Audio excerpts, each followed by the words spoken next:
Hello, YouTube. Welcome back. I think. There you are. Good. Don't know what happened there. YouTube just decided, nah, you don't get to stream at this moment. So, sorry, you guys lost the first 10-ish minutes. But not a whole lot happened. I rambled about what we're going to work on today, which is looking through assets. And we leveled up some stuff.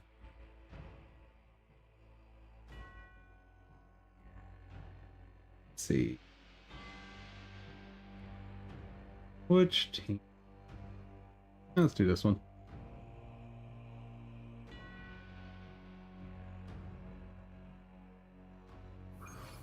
Easy team.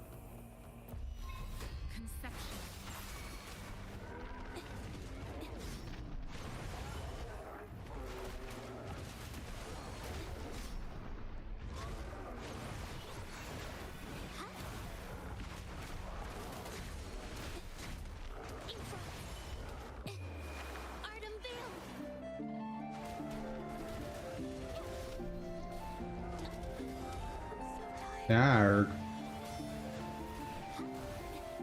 Yeah, I definitely want to get Jeja's damage up because, it's doing these, I don't know what they're called. I just know the Genshin term domains.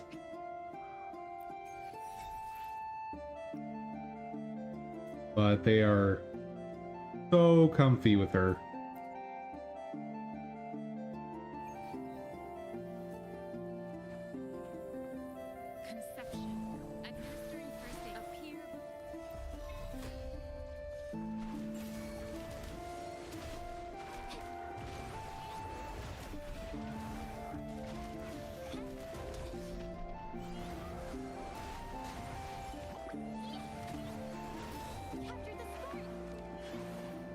Also, her energy regen must have gotten higher at some point.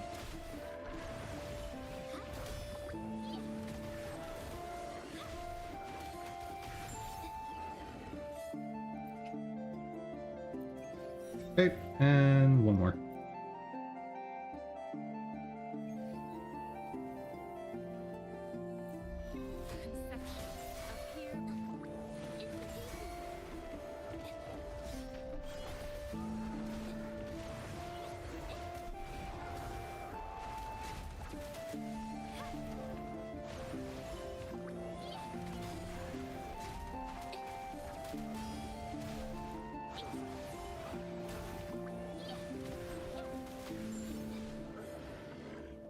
So smooth.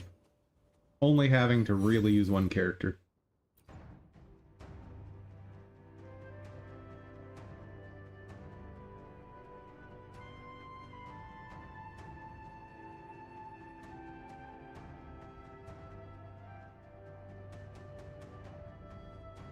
I want to check, what does this game call them? Because I don't think they're called domains here.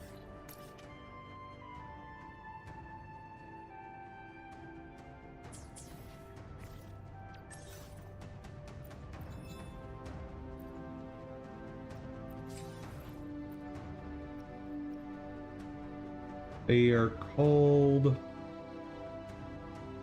challenges. All right. I think I like the name domain better.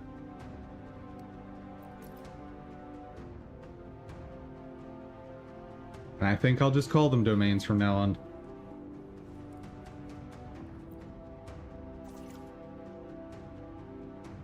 Ooh, can we clear this today, I wonder? It's a good spot. Oh, yeah.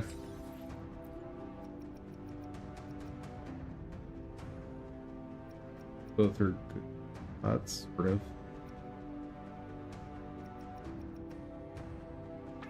Best spot if it had more. Nice. Oh, we're finished today. Oh, wow. Missed those. That one would have cleared that so much faster. And this is not unlocked till tomorrow. Nice. out them all. And 10 more days of dailies to complete this. Oh yeah. You're getting what, minimum of 8 per day, so 7 by 7, 49. Yeah, I'm guaranteed to clear this even if I didn't get any free clears.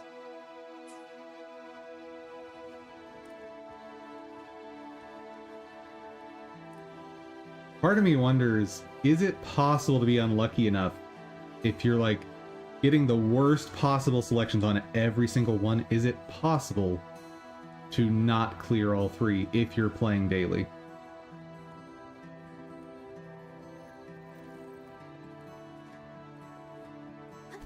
I know they're designed so you probably can't, but it would be interesting to see if it's technically possible.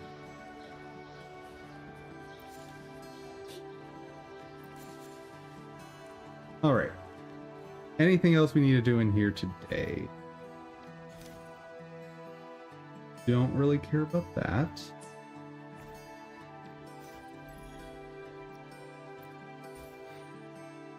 Ooh, let's see if we can get that last 500. And to get it, I'm gonna need to absorb echoes. Alright. Let's go after my favorite echo.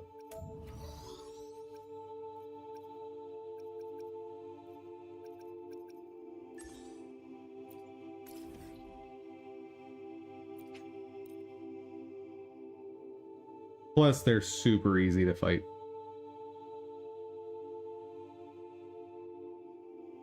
I should have hunted echoes on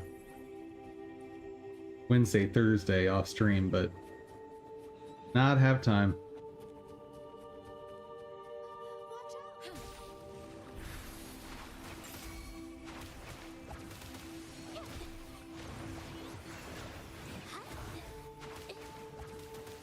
Maybe I should be using Phoebe for this. Or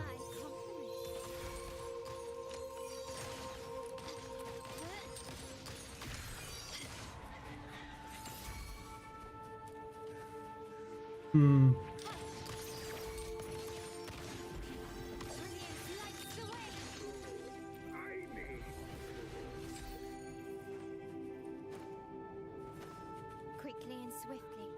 Oop, nope, nope. Get out of here. Let's switch over to Phoebe, though.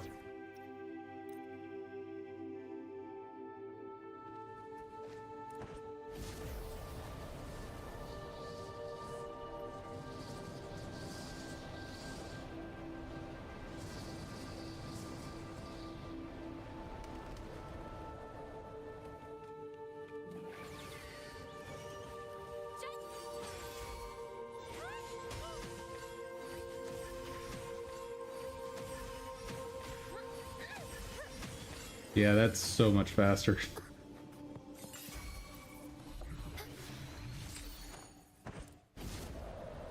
Dark forces approach. Be on guard.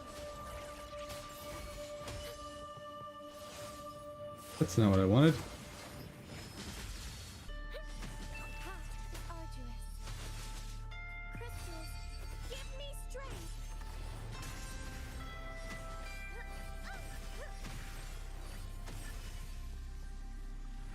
What killed you? Maybe the ultimate?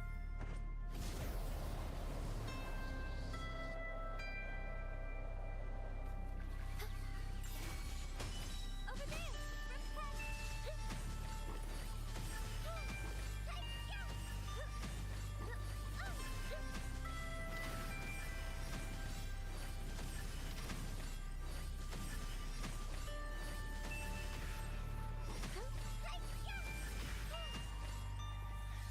Shielding up.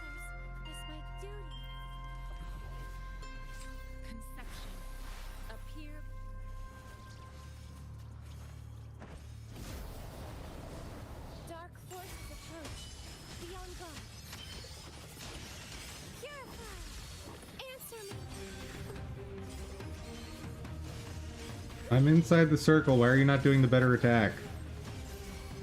Fun game.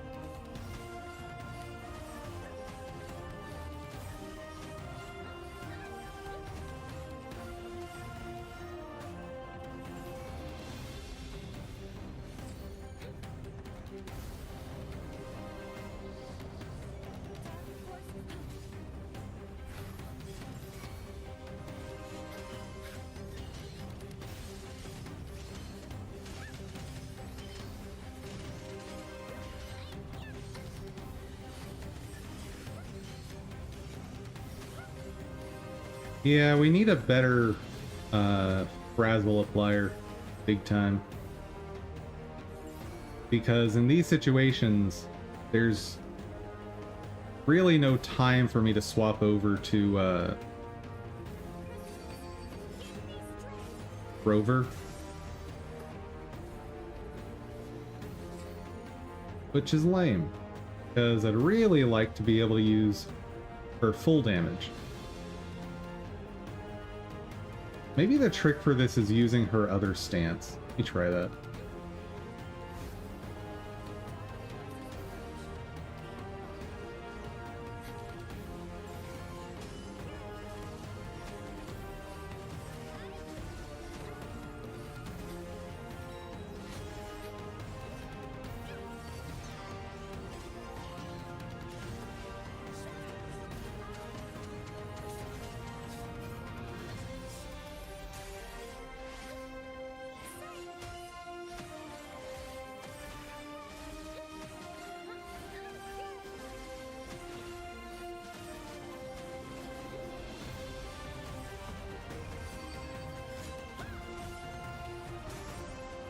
Woo! Yeah, I don't want to use one of her stances right now because I want it for the next group.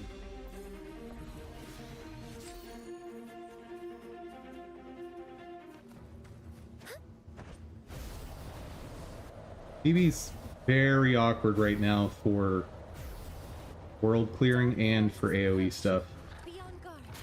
Judgment throw. Descend.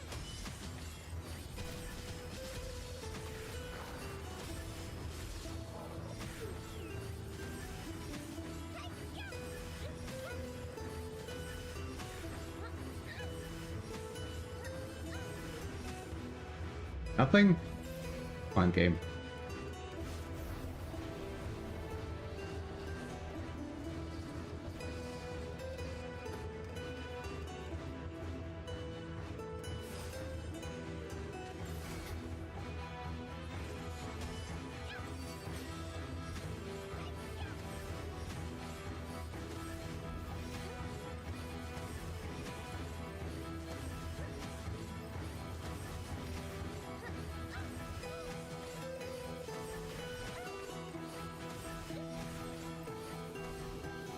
Can I finish these echoes, please? 10 more.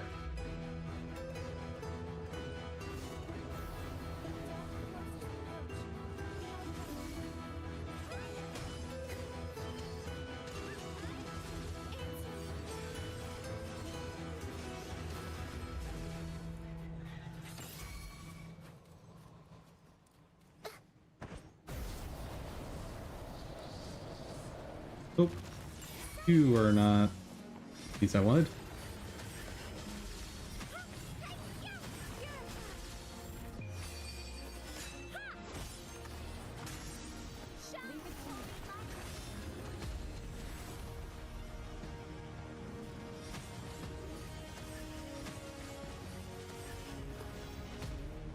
But I will take 2 echoes.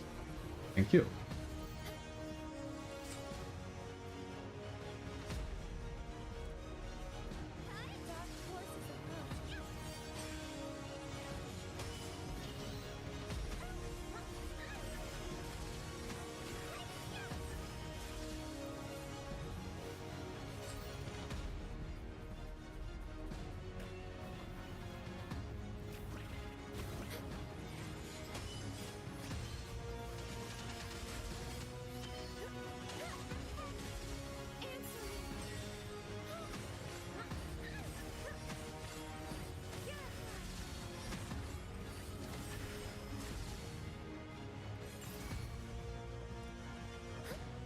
Didn't realize there was another group right here.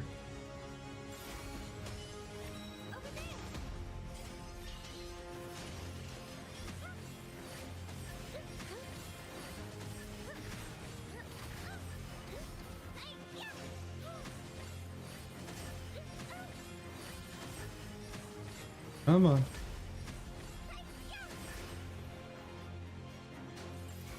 Nothing.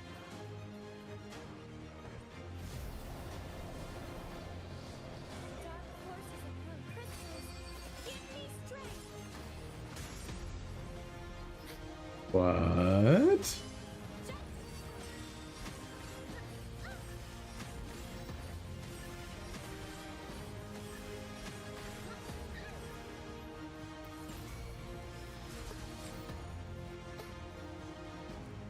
Come on.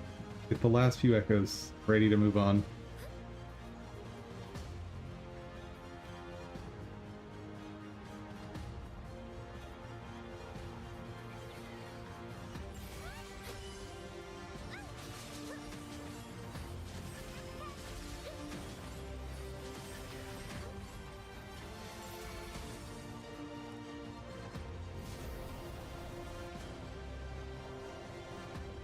Apparently RNG has decided, no, you get no echoes.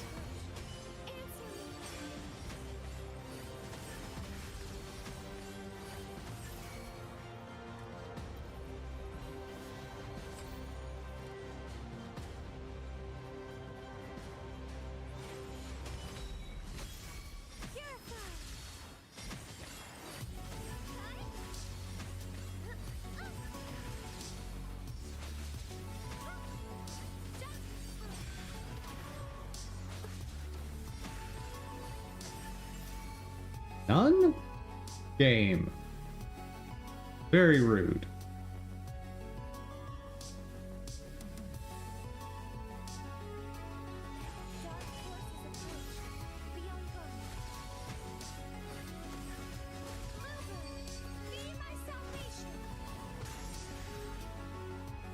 That's the damage I expect from the ultimate.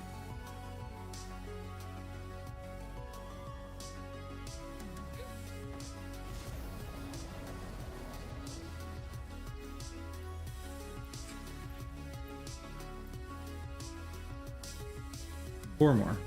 Good morning, still needs work. How's it going?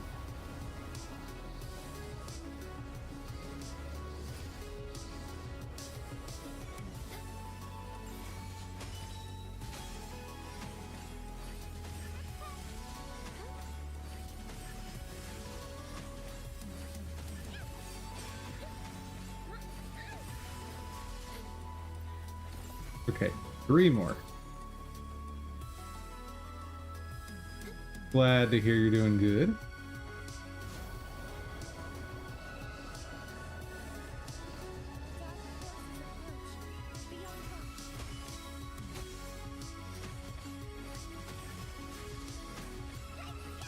I'm doing good. I wish I could get through these echo farming things faster, but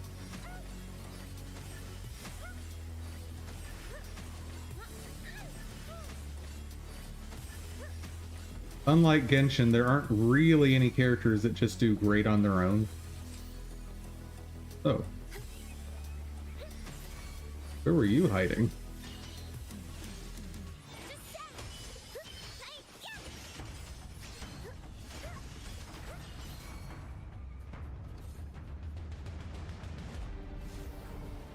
And like my characters clear things fast enough that it's not worth doing a full rotation.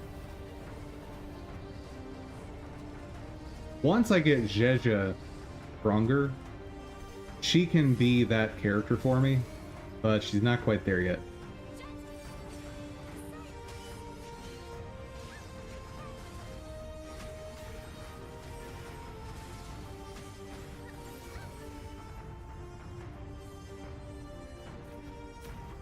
Oh, that was not what I wanted.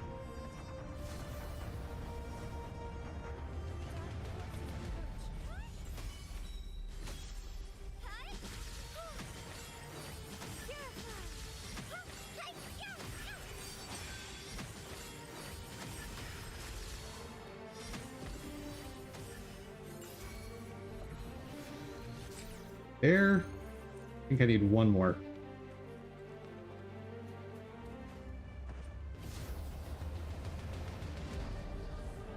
Man, I needed so many. We're going to the mainland.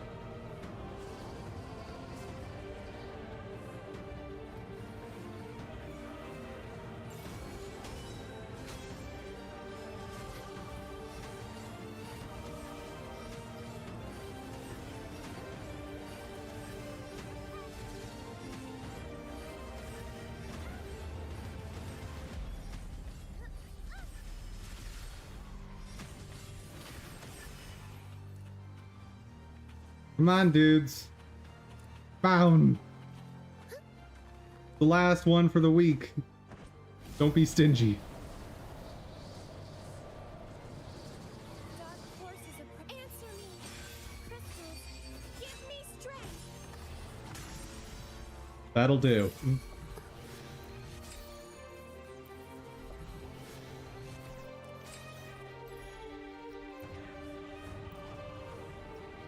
Okay. Capped for the week.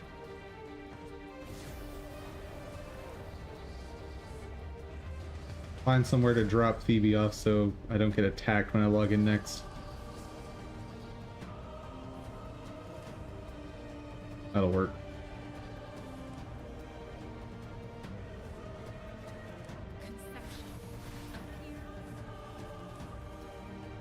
And we're good. So, let's get the basics done.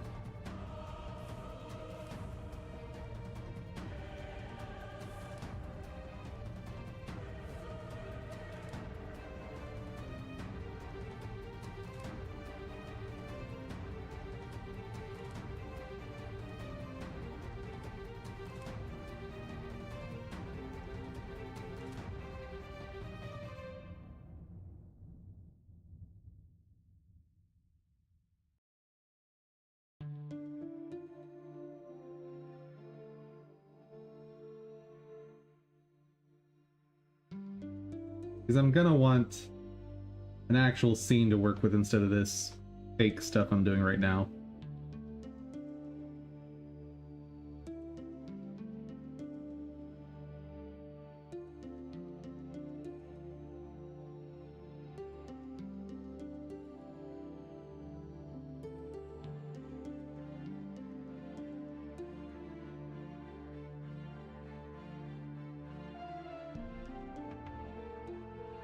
I just realized if I can iron out this shader, I can pretty easily implement where projectiles will look like they're curving toward their target.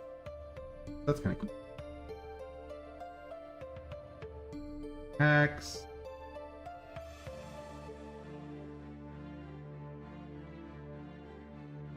Entity hacks. So we've got blast, melee, and the last one's gonna be projectiles, which bullet is a type of, even though I'm not actually implementing.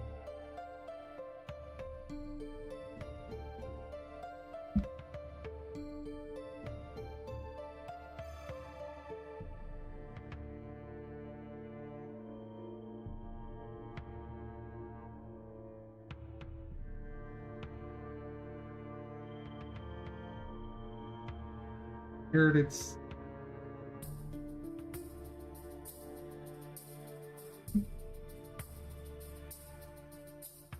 projectile.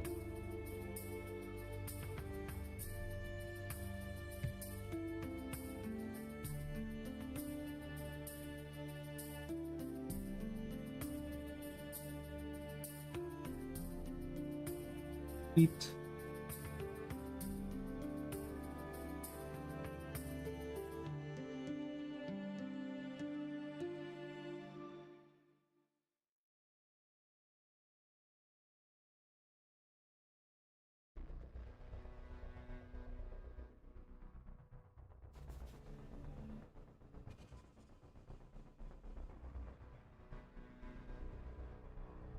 What's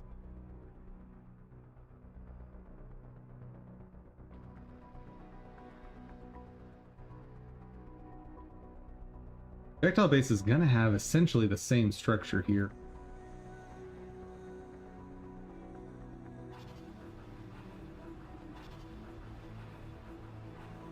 And I'm fine with that.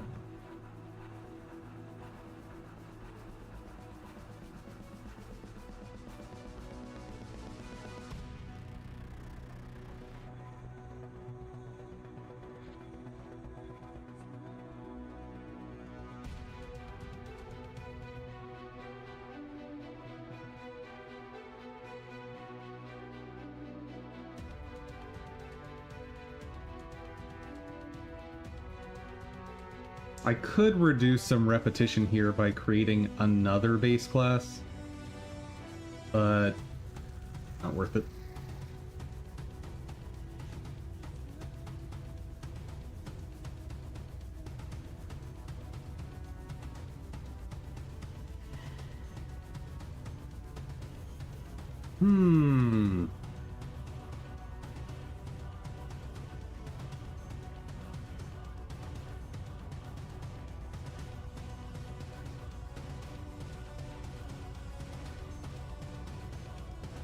Okay.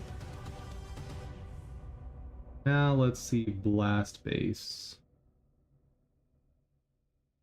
Probably want almost everything from this.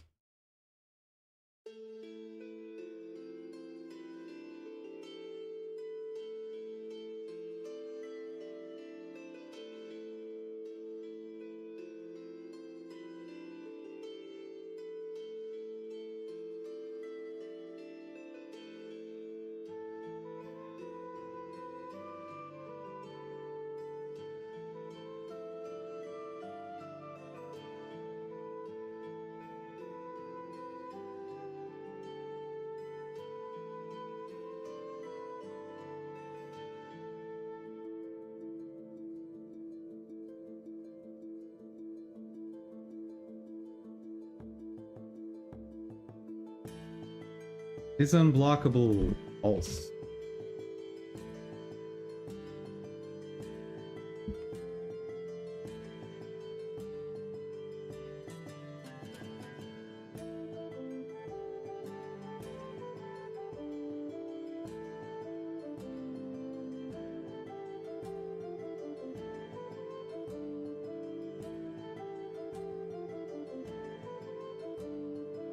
I think what I want to do here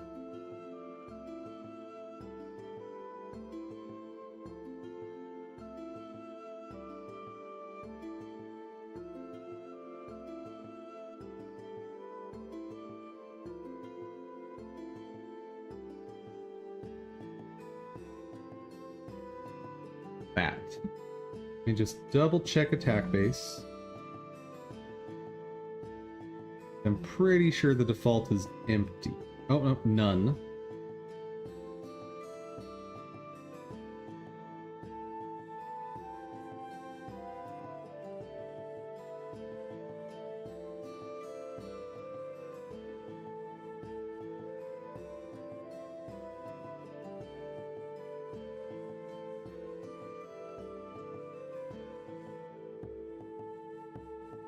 Nope, nope, I should use append. That way order doesn't matter.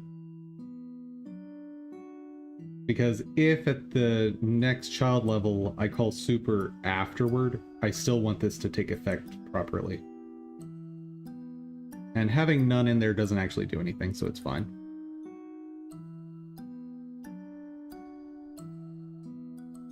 It might actually be worth just making it empty, but it's fine for now. Let's see. Right is that. Hitbox is that. Solid.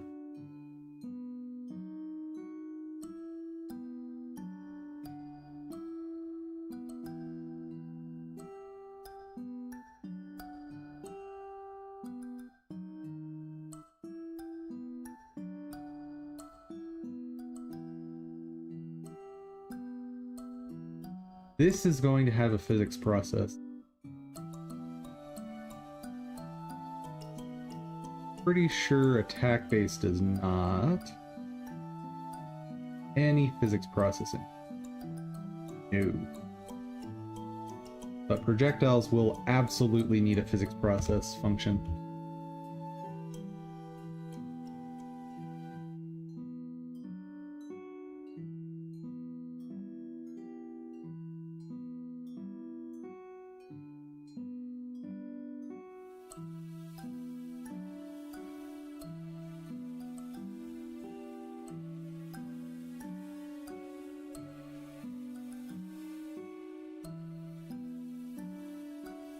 Hey there, Calvin.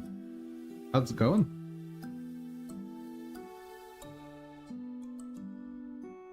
What is that? Oh, it's your wave. Fancy. I'm doing pretty good. Starting the projectile class.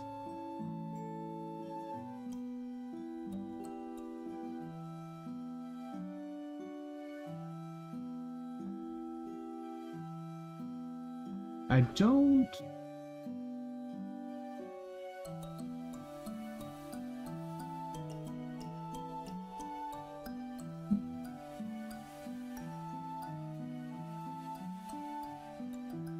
Hold on.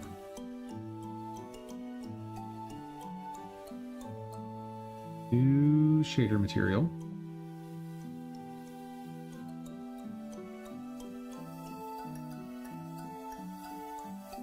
Fancy shadow. Actually, before I plug all these in again, I think what I'm going to do is go over to blast base.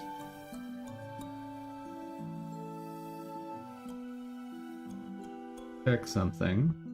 Ah, material is empty there. Okay, that's fine then. Hold up. Hold up. Cleared out here.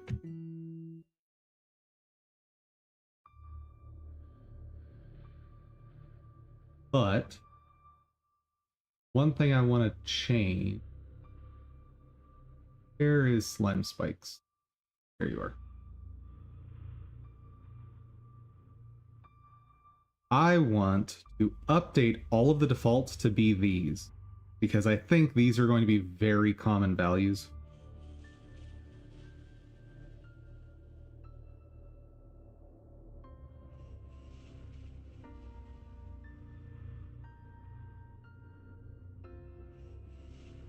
And one thing I'm not entirely convinced of is that this is going to work for projectiles as is.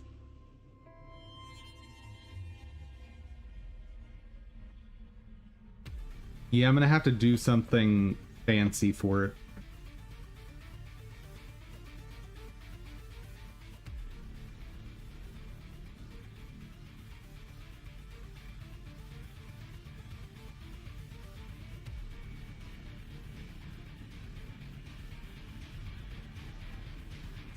I think the issue is I'm going to have to make sure that the offset for the sprite in projectiles is set before it enters the scene tree.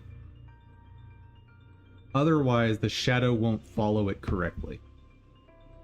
That's the answer there. Okay. Let's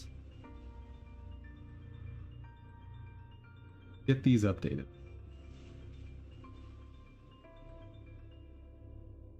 .9 is what I like for my Sigma.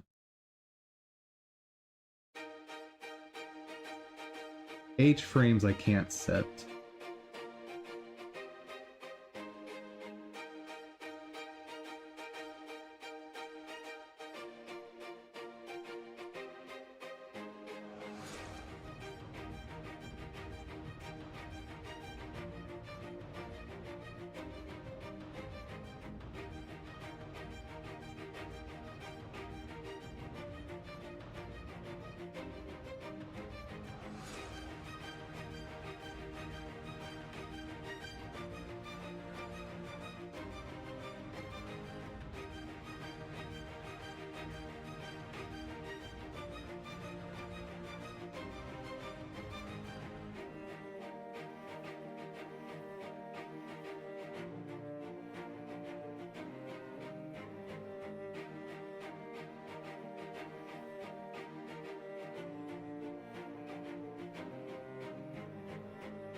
Hello.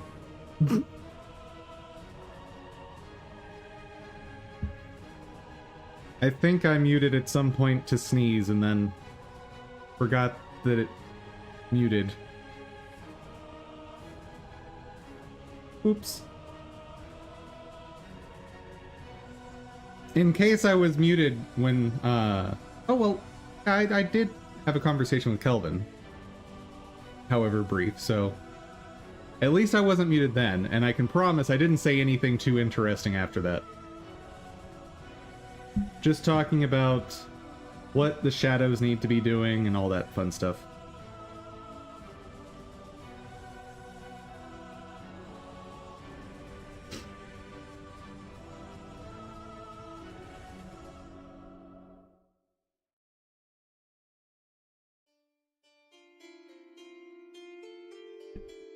And I think now there's not a whole lot I can do to put off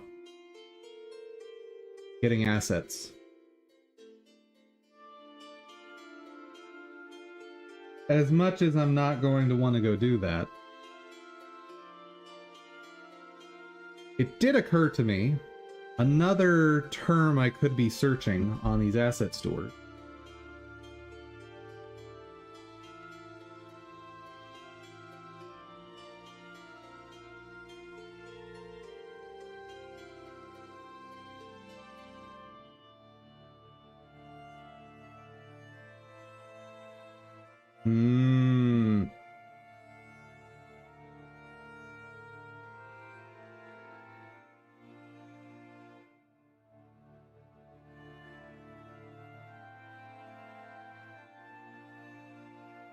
Oh.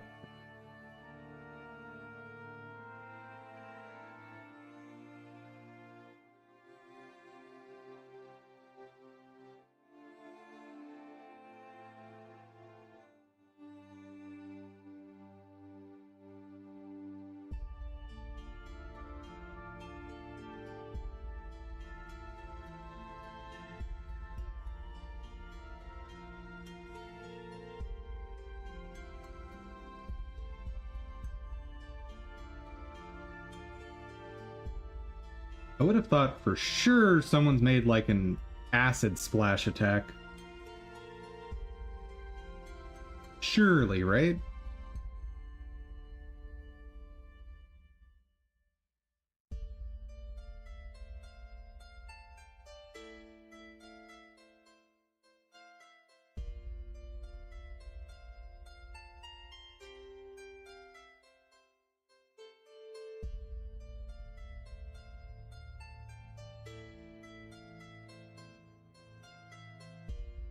Right.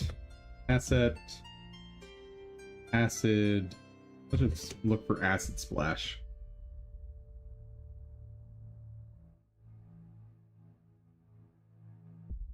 Is surely that's a thing, right?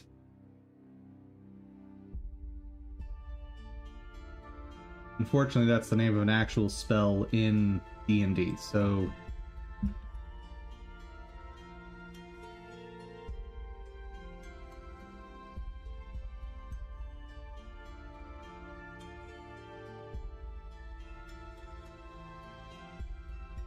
this is gonna be a waste of time, but I'll try it, Chio.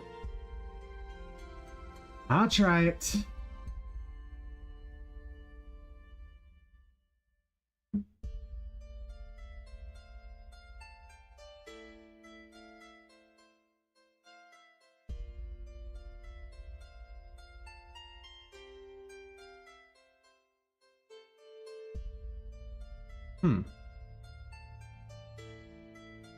Hello. Not what I'm looking for.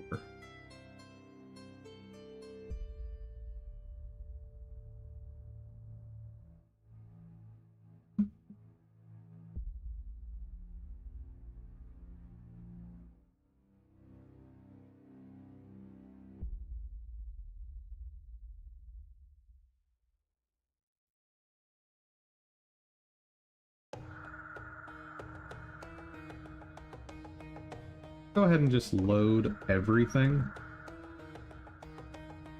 Then I can just use a basic, like, browser search. Acid. The only one. Water. Water cannon VFX. That could maybe work for me. Water orb. Oh, that is way too fancy. Bro, calm down.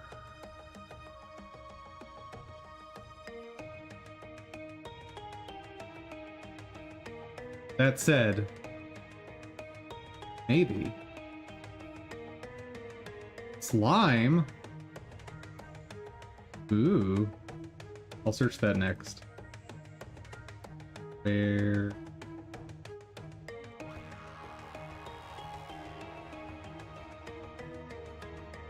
Am I blind, chat?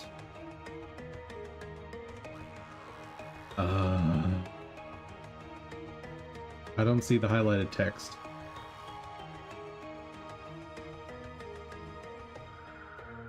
Yeah, there's some creative people out there making some really cool art. This is the one I want, but this author doesn't provide a license agreement. I desperately want these particle effects in my game.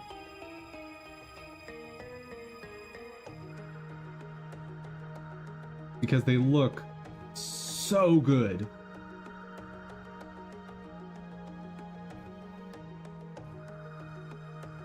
Can you contact them? I probably will. It's so silly. An author making that level of professional graphics and not providing a license agreement. Ooh, hello. I'm gonna hold on to you because that is possibly the best lightning effect I've seen so far.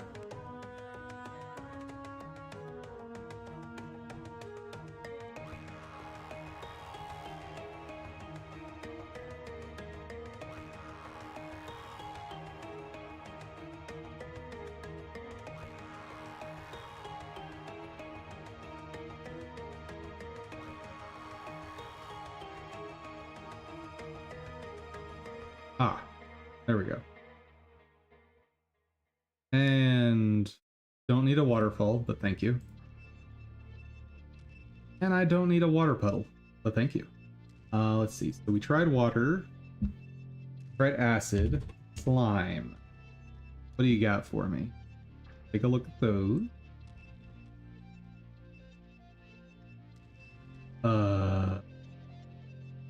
Right. Oh, it's a Unity asset. Never mind.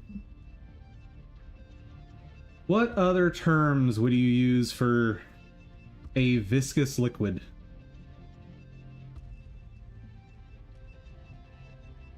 You might describe it as liquid.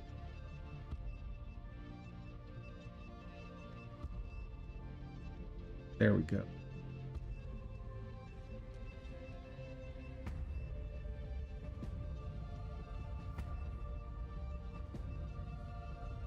Don't know where the previous one was.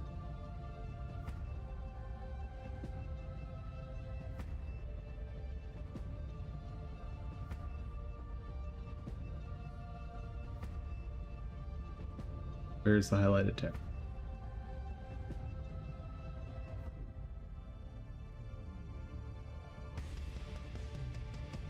Oop.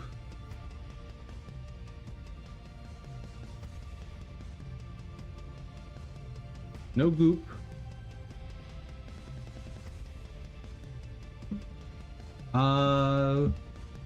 Synonyms for slime. Ooh, sludge, muck, mud.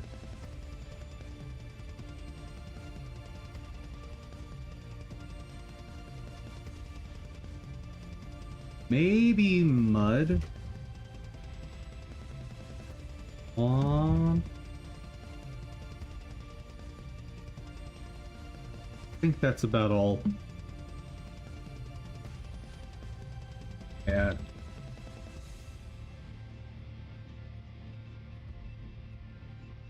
I mean, that's a cute effect. It's just doesn't match my art style, does not match what I need right now. Darn.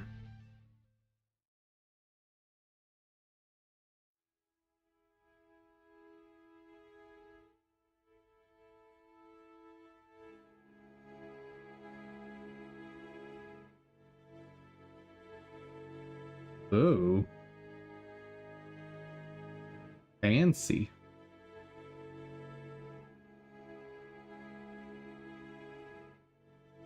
I might have to think about this author. Because these I might be able to just scale down.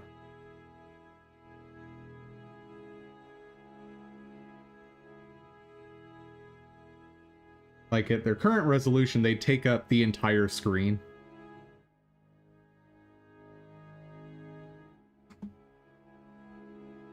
What else you got?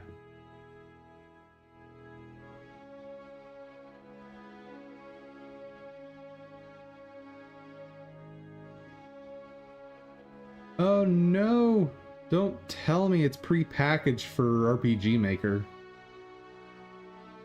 That would be tragic. Okay, you're allowed to use it outside of RPG Maker. What's the file format?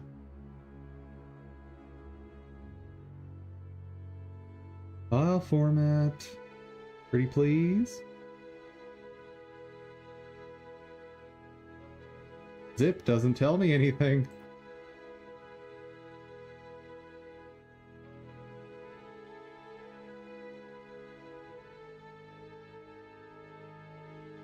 I have no idea. Just in case I end up needing to know, how much does RPG Maker MV cost?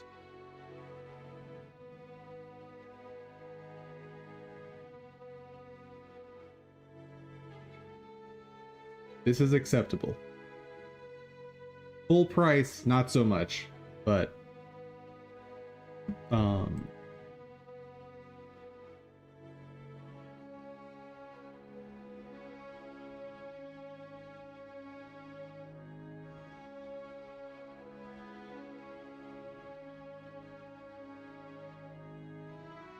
then on cheaper sale, because part of what I'm thinking right now is, even if there's not an easy way to export it, at the very least, I could go frame by frame, taking screenshots and exporting it that way. So if I find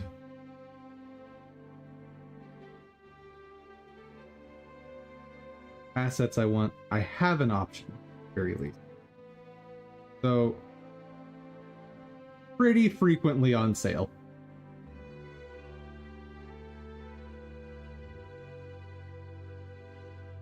And actually, since May of last year, it's consistently been on sale for $12 or less. Okay, so I don't need to worry about buying it right this second.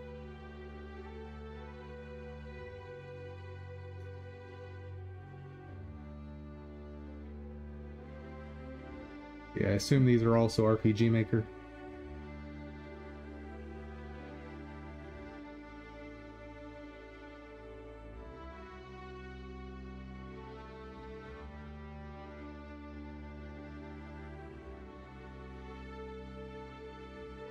Terms and conditions. Acknowledgement. Okay, here's definition. Yeah.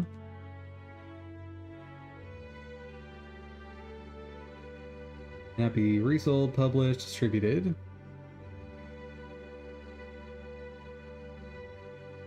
Company retain all original ownership, copyright, and other rights to do with the product. These assets were created for the design of video games, but can also be used. Also have other uses. Okay. Assets may be used for commercial or non-commercial purposes. Good. Freely modified. Make sure it's clearly stated they have been modified.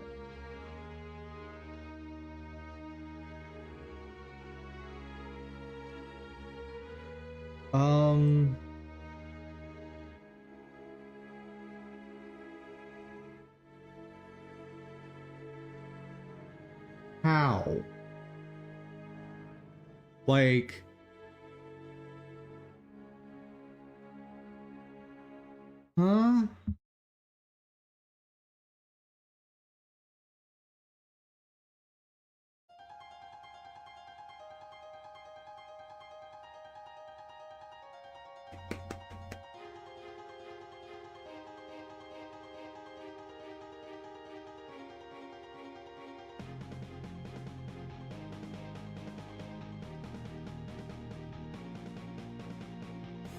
I'm confused.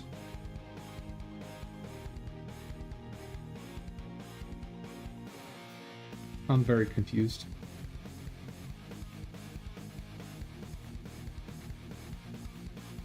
Like, would I just need to put a note somewhere in my game that says, hey, some of the assets in this game have been modified? Well, yeah. It's a game.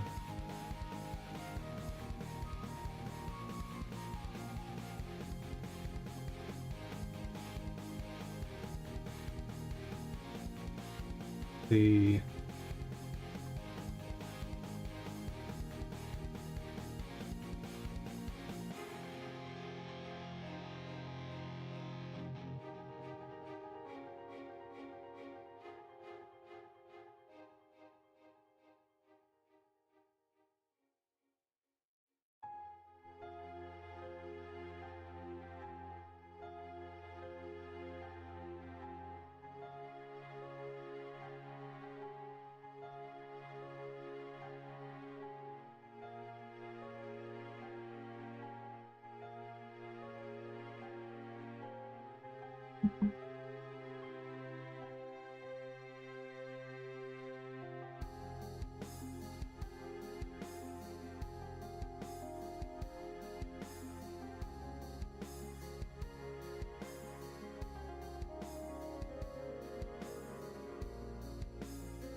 let's,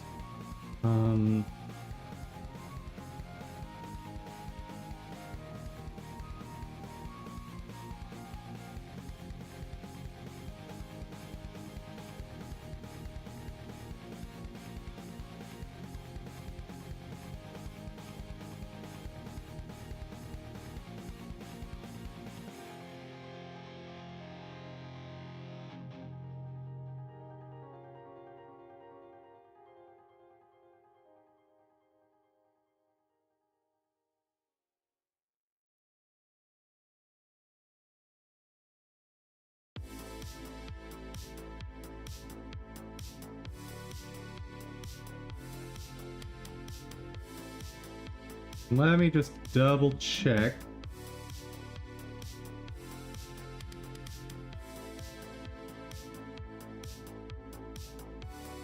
Because if he's posted stuff elsewhere,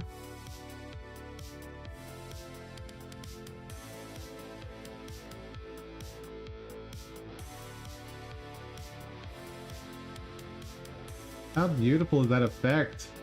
Oh my goodness.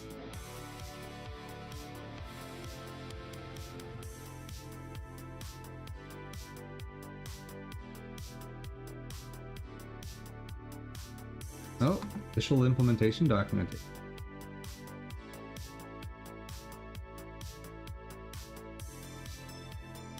Oh. This is not... Never mind.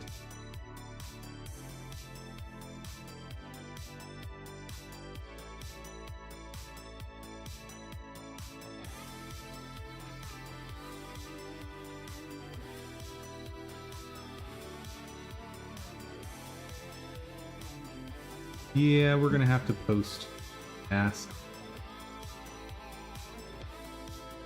So silly.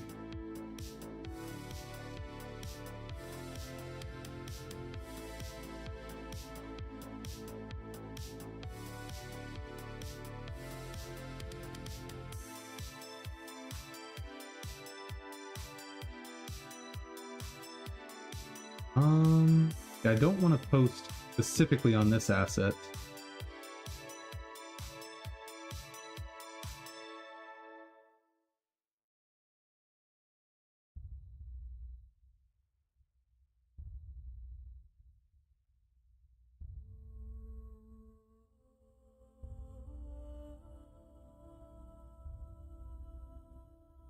Yeah.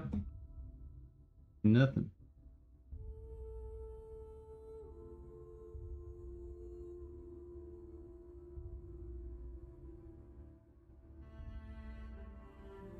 Community profile.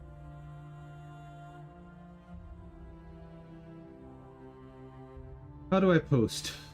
How do I post?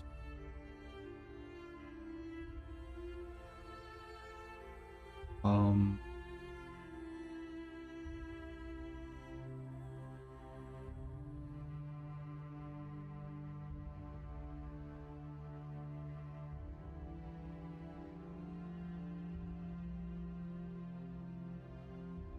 Oh. Okay, so you do have to post on specific things. All right. Might as well post on this.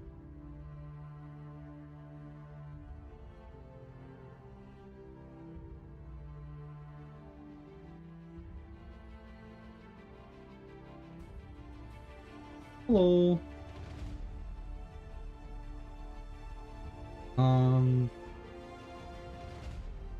I'd like to purchase of your asset packs for my game, but not been able to locate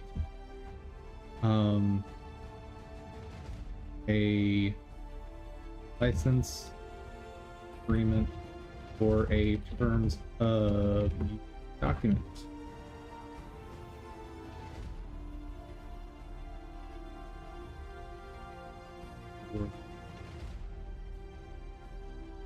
To direct me to their find these. I think that's plenty. And Sao Paulo, where is that?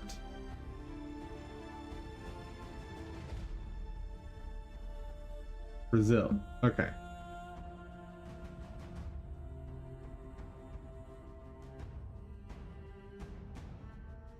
I'll put here because this comes up way too often and I want to spread awareness of this. Reference my country. If these are not typically stated, any purchased asset cannot be used for any purpose.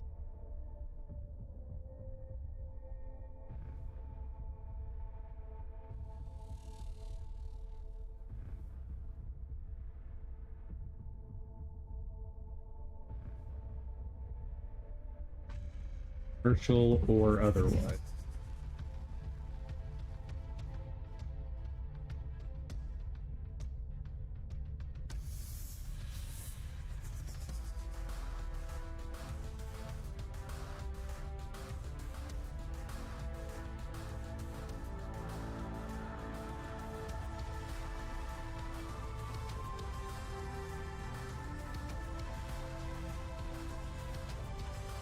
And I don't think I need to specify United States, but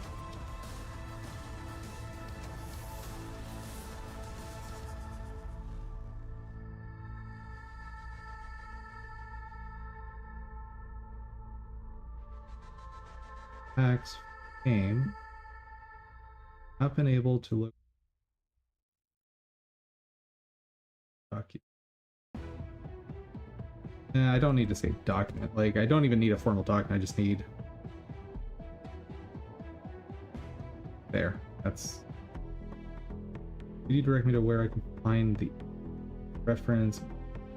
Not specific. Stated. Purchased assets cannot be used for purpose. Huzzah!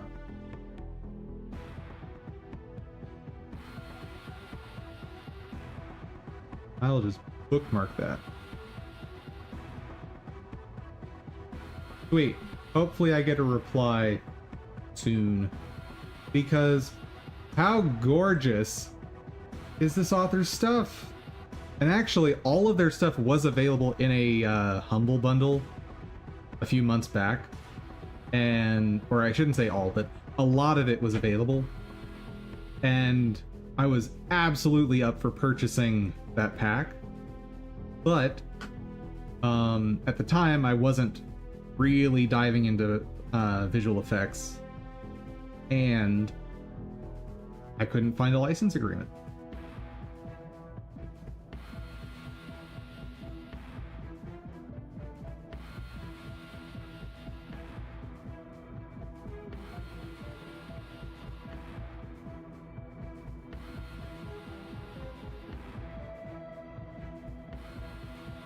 Let's add this.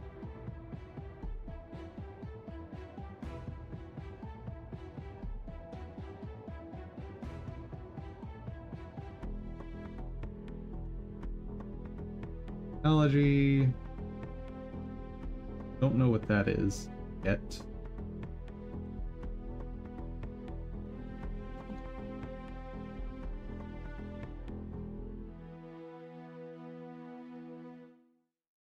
Nations.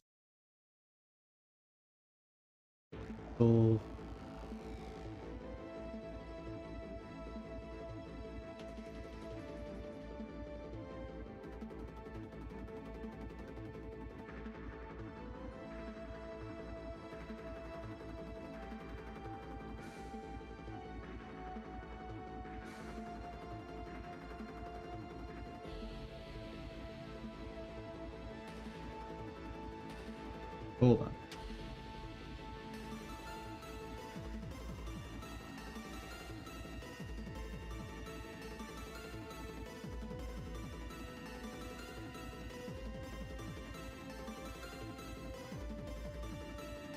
Hold on.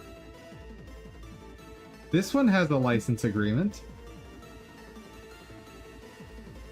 What? What? Sir.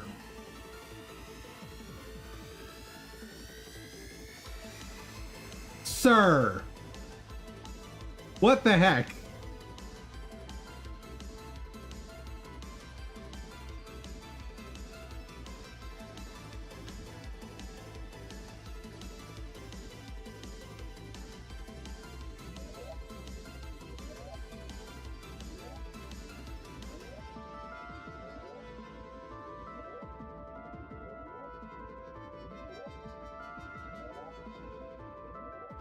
Wild to me.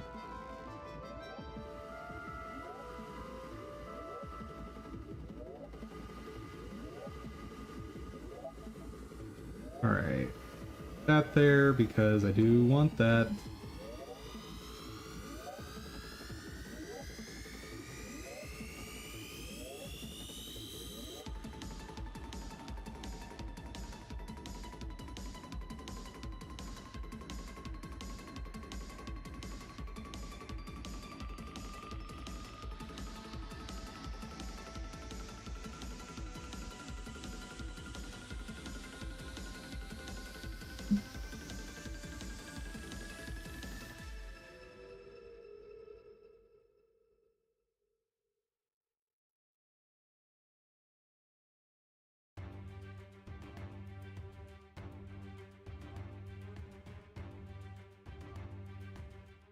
Dude, these are just ridiculously awesome.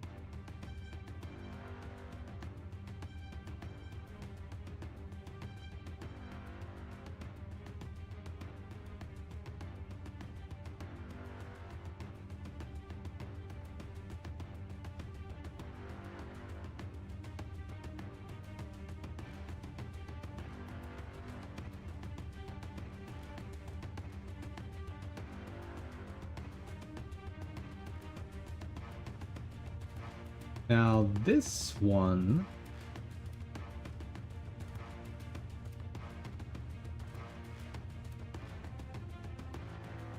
This one doesn't have a price on it. So...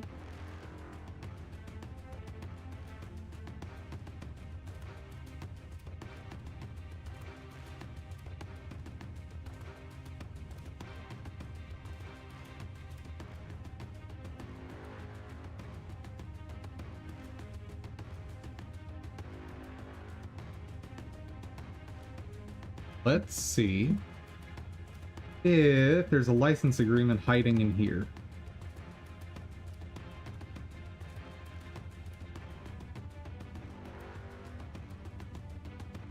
There is not.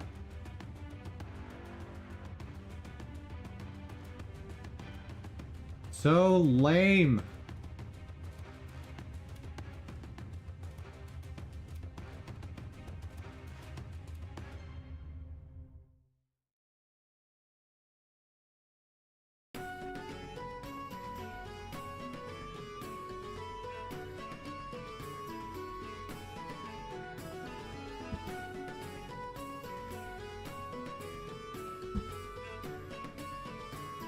That said,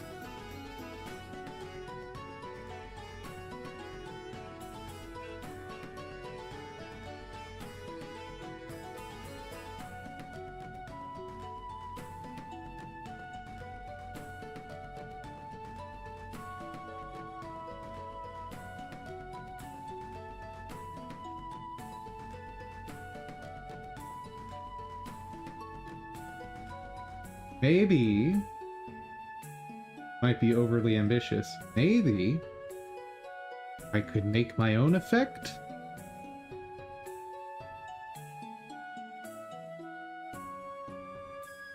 We all know how Dum Dum does with anything artsy, so probably not, but...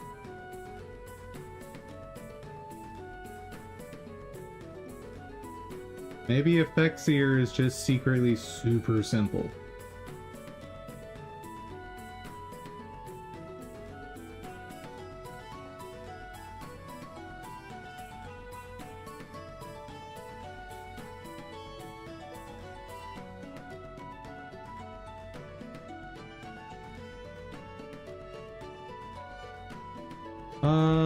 Effects here for 2D game.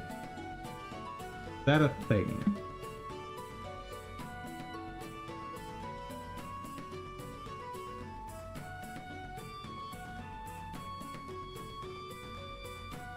I mean, I guess one option would be building out a 3D scene and then using that to pre-render sprite sheet.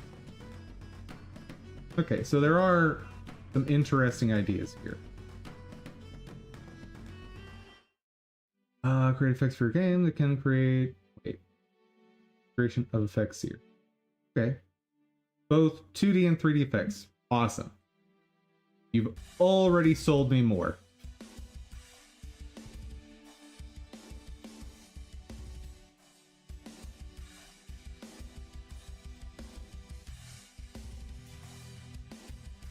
Go ahead and there. Until I get terms of use, can't touch any of this. How gorgeous is that one though? I mean, oh my god. It's just amazing.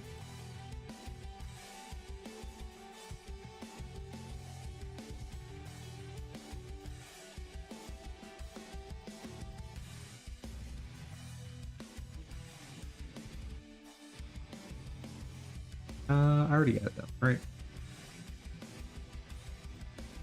Plus, it has that distinctive pixel art style that, for me, harkens right back to Final Fantasy VI. See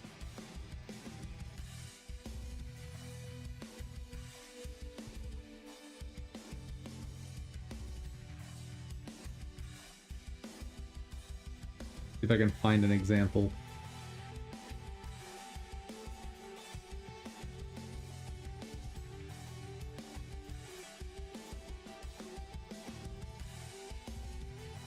Oh, not there.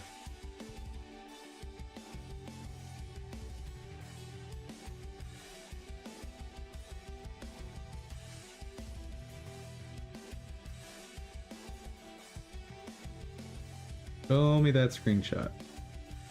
That's what I want. Oh my goodness.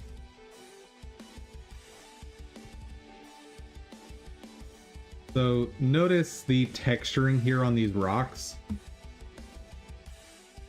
Tell me, just try to tell me that that's not the exact feel you get from this ice block.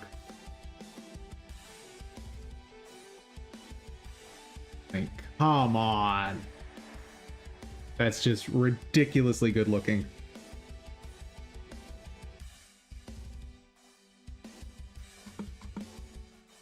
All right, done with that, author.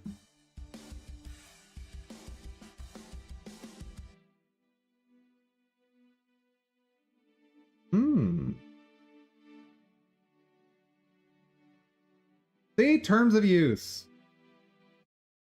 So easy.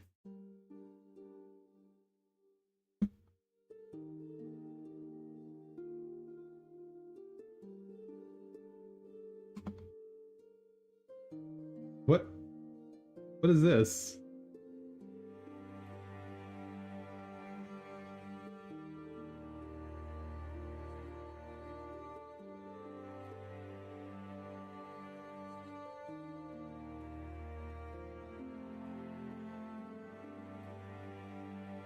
Some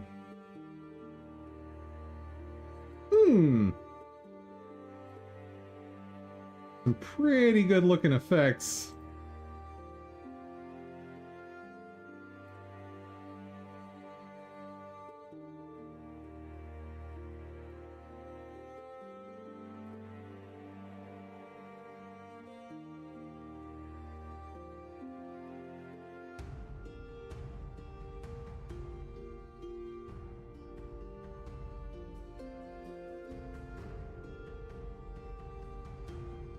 But I only really have one question.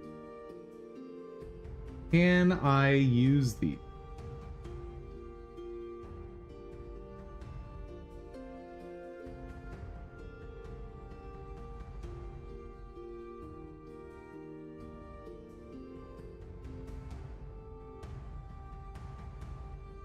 Modifications are allowed to be made for the sole purpose of your projects only. Modifying files does not of files. Not redistribute, sell, or share these VFX, even modified without written. 13 coffee.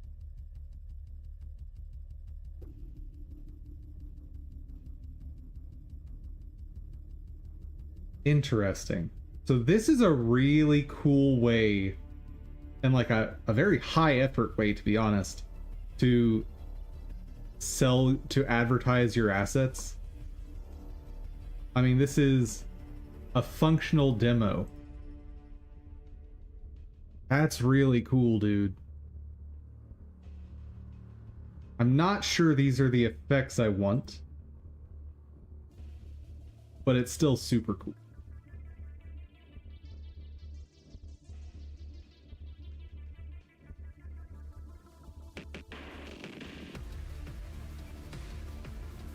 Oh, and this guy's got a try before you buy mini pack? Dude. I gotta see what else this author has, because this is kind of insane.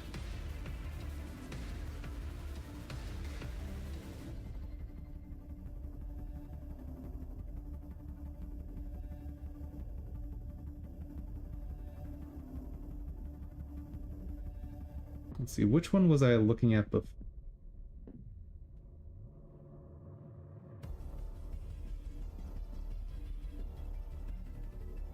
Okay, so even the sprite sheet one has a demo. I want to see all this stuff because this is amazing.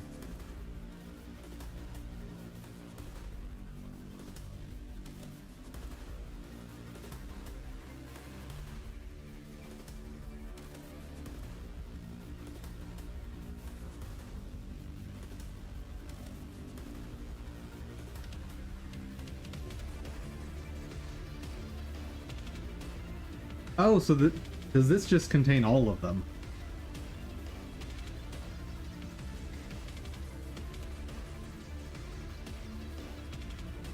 Okay, so this is just everything.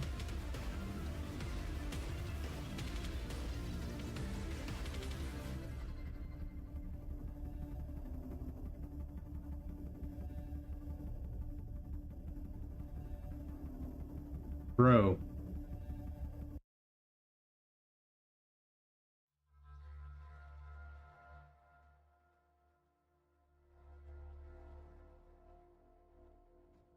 Color me ridiculously impressed.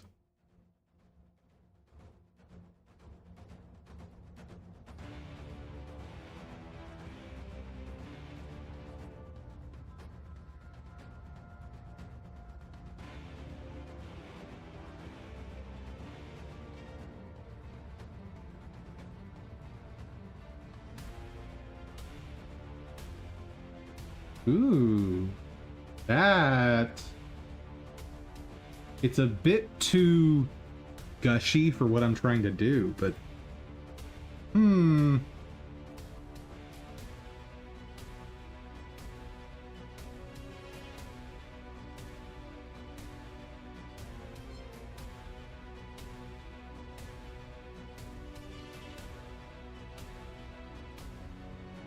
This is ridiculously cool, dude.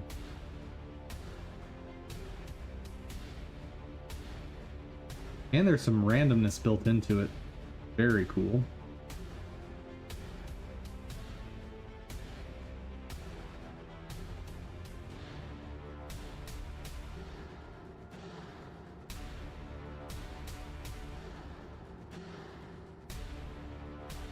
It's a very cartoon art style, so not what I'm looking for, but...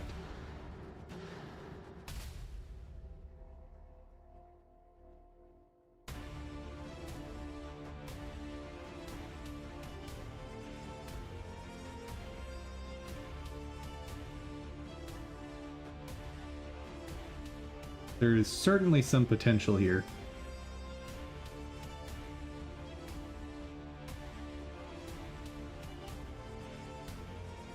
Oh, and I am a sucker for blue fire.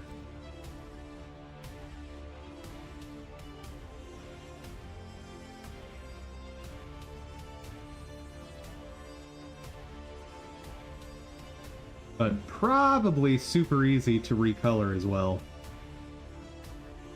Oh. Over 100 fire effects.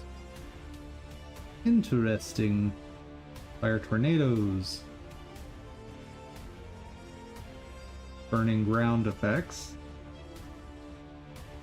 Dude.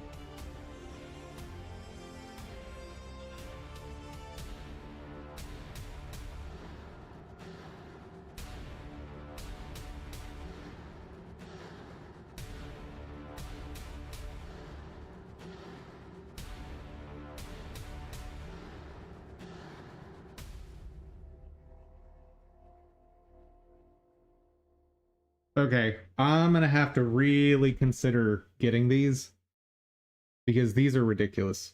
Like, these are over the top amazing effects.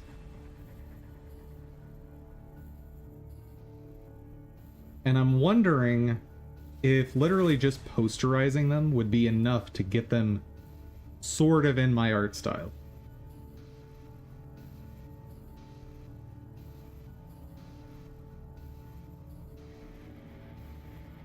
Okay, hold on. Hold on.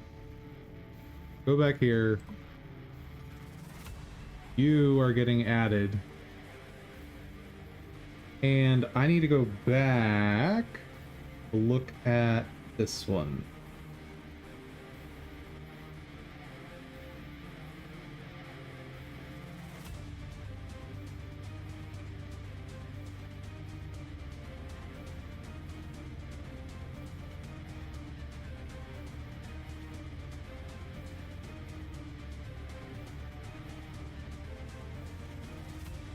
Really good looking.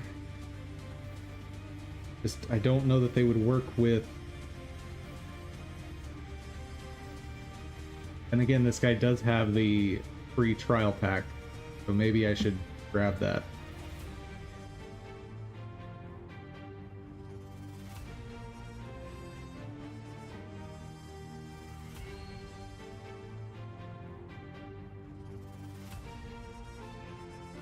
I don't want to subscribe, bro.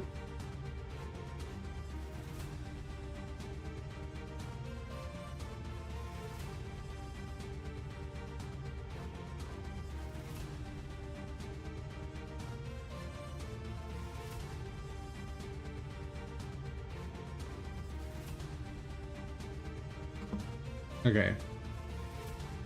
Moving on for now.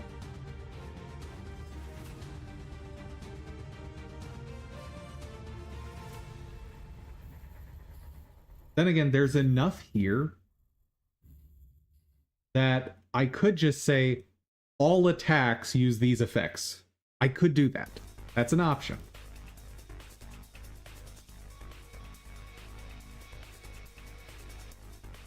Because then, even if the art style clashes with the rest of the game, as long as all the attack effects are in the same art style, it could come across as acceptable to a player.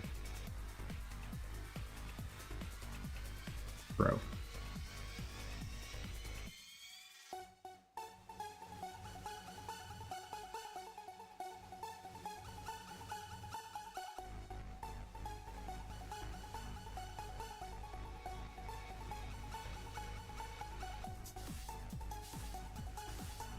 The one thing I'm noticing is the effects are very flat. There's no even slight dimensionality to them. Like third dimension. And my game definitely has a faux third dimension.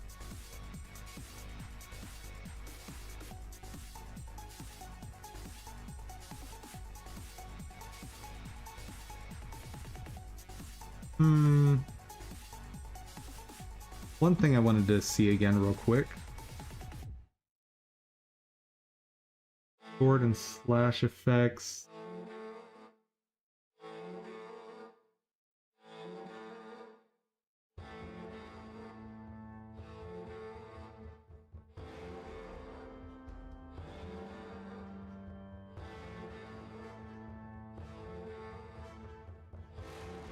Something I want to see here.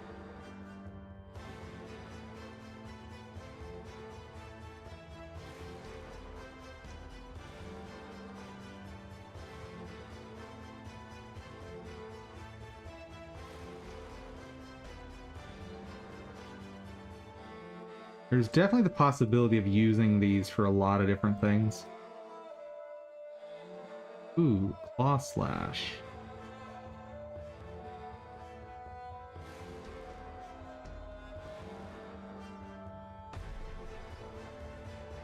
Bro.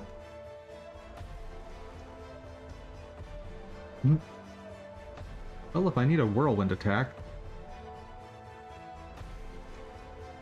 One problem I'll get into with these assets as well, though, is I need to be able to apply a skew to it that looks okay.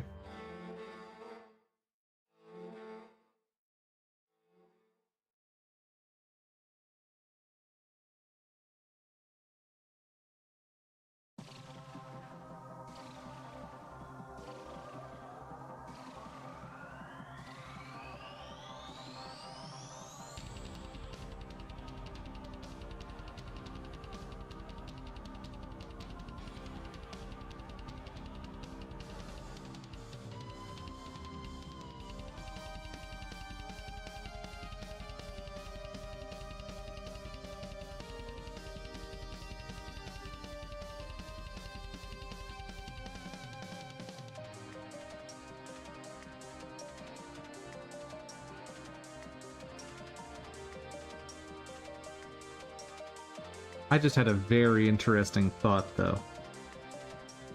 What about a character class, or maybe even just one skill for a character class, that's all about deflecting projectiles back at the enemy?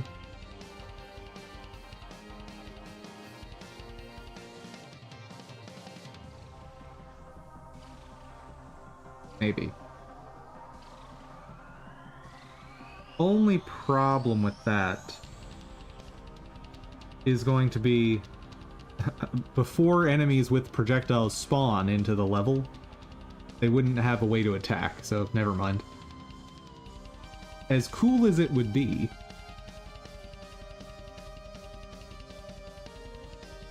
I guess you could give it a melee component as well, like a really weak melee attack, so they can at least do some damage until projectiles start spawning. Because remember, I'm wanting to build in multiplayer, so building in character classes that can support each other rather than just do damage, I think is important.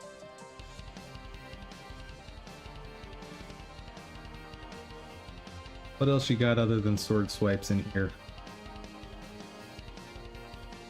Come on. Oh, I've already been through the full list. Never mind. I'm not finding the thing I want.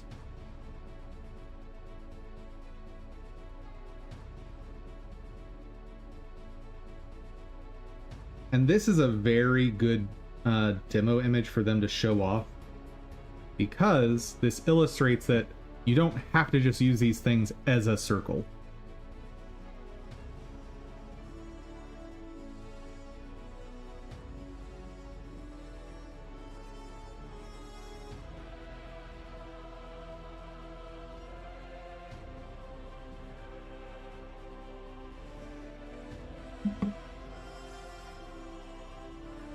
Yeah, you're on my list.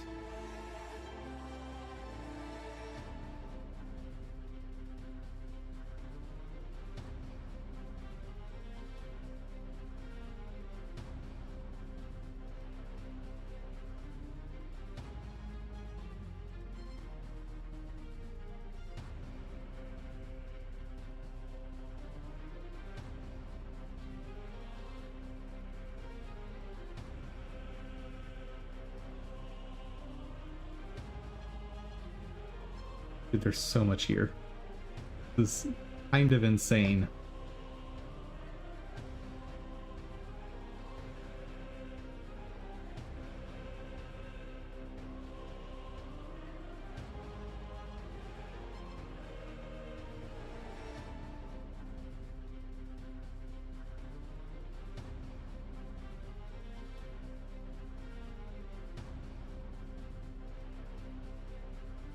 What else we got?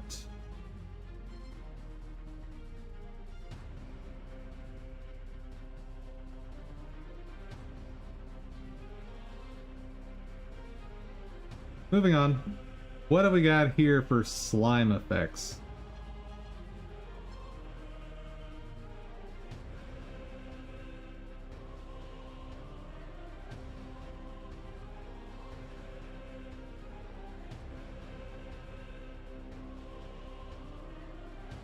Ooh, license. Love it. Used for commercial and non-commercial projects, including but not limited to digital products, physical products. Modify the assets to suit needs. Use the assets in unlimited projects. Nice. And unlimited sales. Restrictions, redistribution, resale, and use in AI training prohibited. Assets must be integrated into larger projects and not shared as standalone files. Okay. This is actually not enough protection for what this author wants, I suspect. So, FYI, if you're making a license agreement, I would not use this phrasing, because larger project could mean making an asset pack.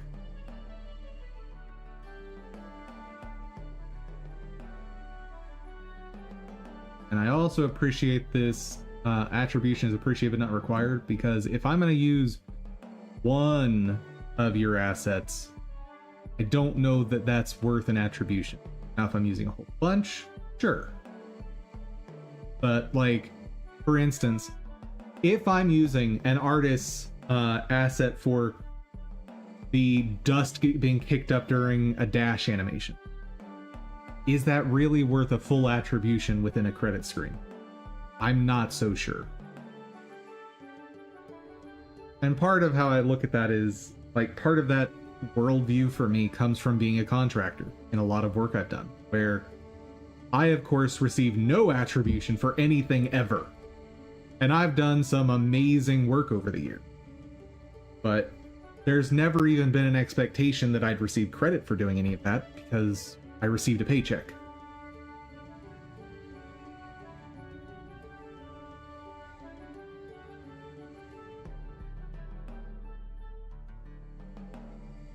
It's actually funny in terms of getting credit / appreciation during projects. At one company I was at, I had on an occasion gone above and beyond, and at that company I received absolutely no appreciation in terms of recognition among my peers, no sort of feedback in the form of like someone coming to say, hey, good job, none of that. But the company bought me this nice crystal trophy, right? One of those really super corporate ones. But it didn't mean anything. Like, the thing I wanted in that instance was recognition among my peers. One, because that's a social impact. Two, it's also the kind of thing that gets you promotions. Guess what? I like getting bigger paychecks. Now, contrast that with another company I worked for. The only physical representation of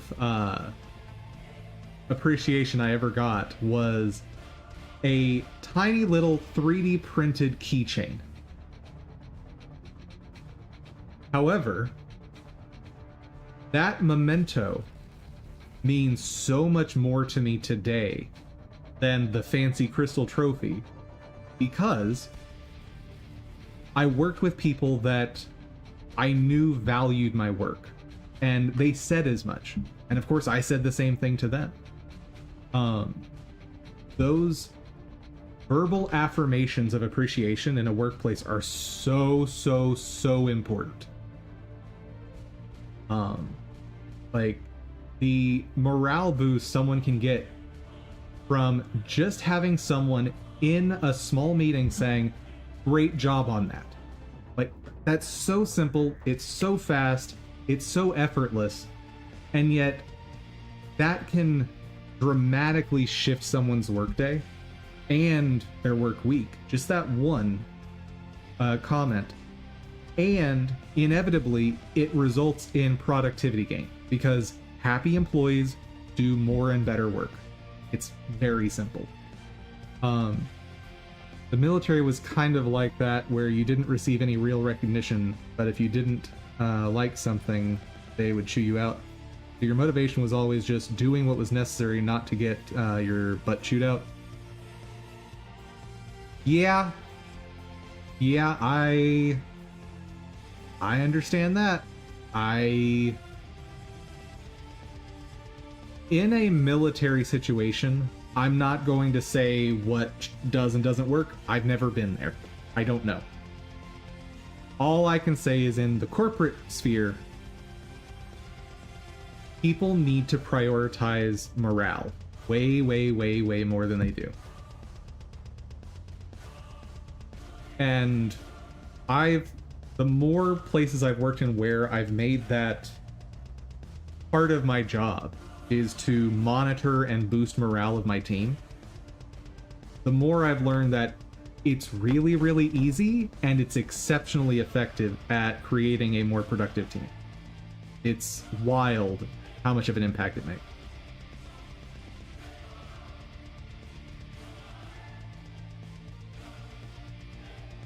The morale was some BS about how the Air Force was a family. Yeah. So, within a troop or small group of soldiers, I can definitely see that being important. Particularly in, like, front lines deployment situations. Having that camaraderie and bond among troops, I can absolutely see being massively important. Corporate America tries to do the same thing. saying, our company is a family. And I have learned, if a company tries to say that as a selling point during an interview, run away immediately. Because that is corporate speak for, we are not going to respect your time. We are going to overwork you. Because, of course, you'd put in extra effort for your family. Yeah. Be terrified if you ever hear that phrase during an interview. It is the biggest load of BS because they will say that. And it only means they're going to overwork you. And they're going to expect employees to put in an extra effort. But at the same time, management will never put in an extra effort. Management will never take the time to recognize, oh, you're dealing with something in your personal life that you need, that is troubling you, and like it's okay that it detracts from work. No, that's not going to happen. So this family they talk about is absolutely one way. 100%. And any sort of relationship you get into, whether it's work, personal, romantic, anything, if the rules only go one way, it's not healthy. Get out. Like you talked about troops, I was talking about the concept of like a small deployment of troops that are always there as a unit, I should say. Having a family style bond within a unit, I can see that working out amazingly. And part of that is everyone within the unit is simultaneously giving and benefiting from that dynamic. But the moment you try to apply that to a broader scale, like applying it to the whole of the Air Force, it's obviously going to be one way in a lot of those relationships. Yeah, such a great family in the case that they left someone on a post for 24 hours in the heat of Arizona, where they only realized it after they saw a rifle was missing when they were checking weapon inventory. Oh my god. Yeah, that's woo. Another time they left people out on posts that couldn't leave and gave them raw chicken? No. That's gotta be like an urban legend, right? You got raw... Did they at least give you a sterno to cook it on?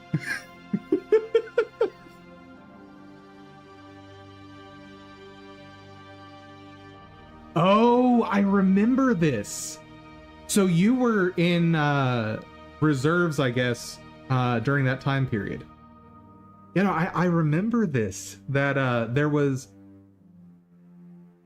and I didn't know all the details, but there was like a concerted effort by various people in our government to intentionally demoralize our own troops and reserves. Yeah, they pulled people out of the regular jobs to make them cops. Yes, I remember this. And it was absolutely a travesty of our government and an embarrassment internationally that, like, one, pulling troops to do that is probably a bad idea, but it was an emergency situation, so I kind of get it. But then the living situation that these people were subjected to was absolutely nuts, where if I recall correctly, yes, they were given raw foods with no means to cook them, and spoiled foods. Like, it was wackadoodle. And whew, I remember there also being some efforts on the part of the citizenry to send supplies to specific locations. Like, I know some got sent to Washington, D.C. For some of that, and some to New York City. But there wasn't a lot of publicity for the events like that happening around the country. Kind of hard to buy the family line after that. Hey, families can be abusive too.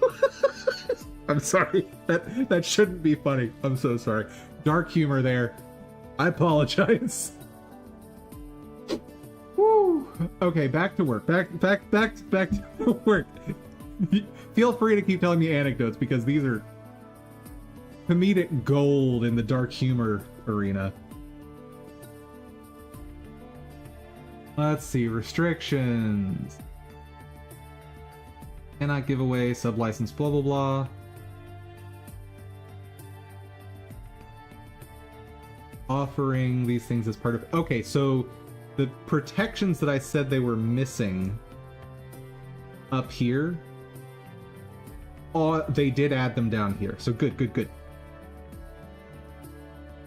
Assets must be integrated into a larger project or product. The customer cannot use or share assets in a way that lets others take them or reuse them separately. There we go. This is the strongest, like, this is what you need to prevent asset packs.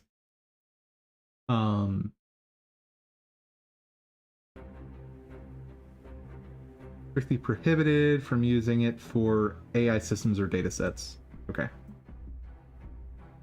Or anything of the like. Giving credit not required but appreciated.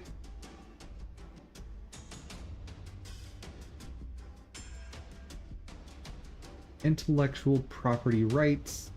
Means all intellectual property rights of the blah blah blah. Yeah, no, this is perfectly solid. I'm loving this one.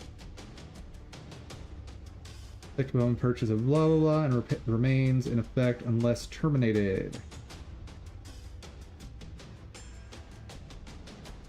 There's the right to terminate if terms are violated.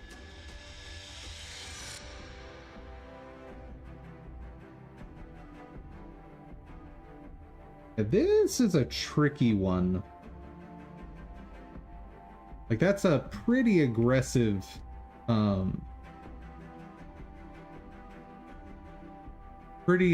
aggressive severance term.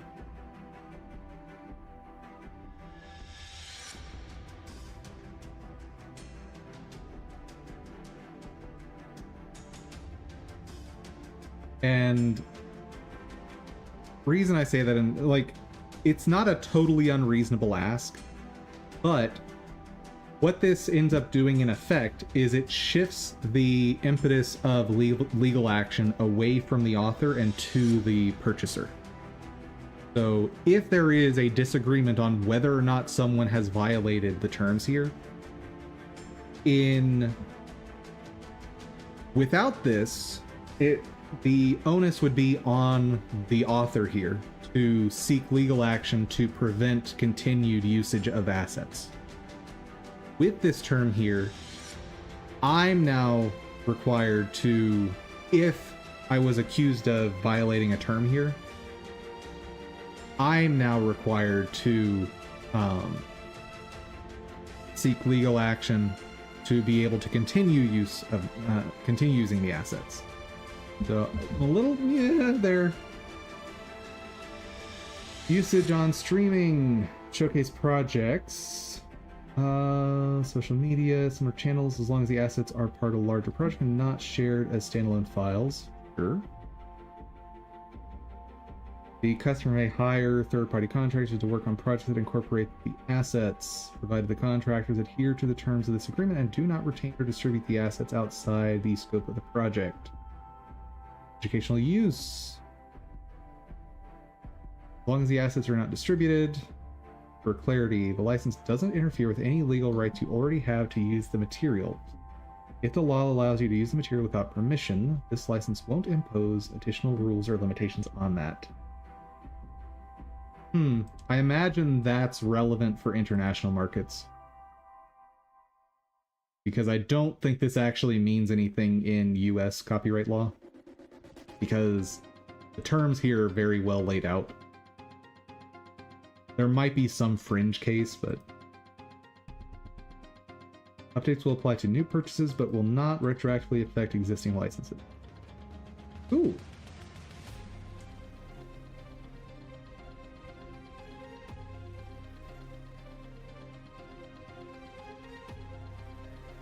So this has 5 total effects.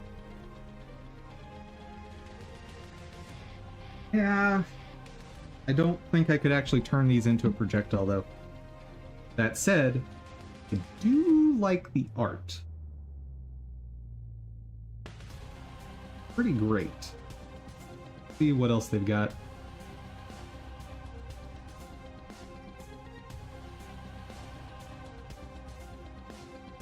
Ooh. Hold up. We might have found something useful. Hold up, hold up, hold up. I'm gonna have to look through quite a few of these because there might be some things here. Actually, I'm just gonna go ahead and add this author.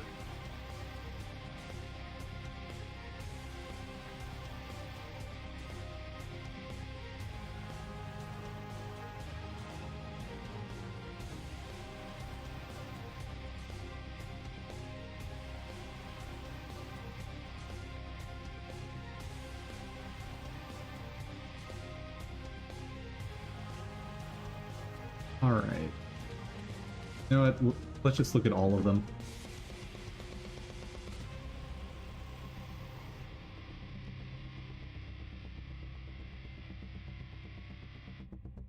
Because that projectile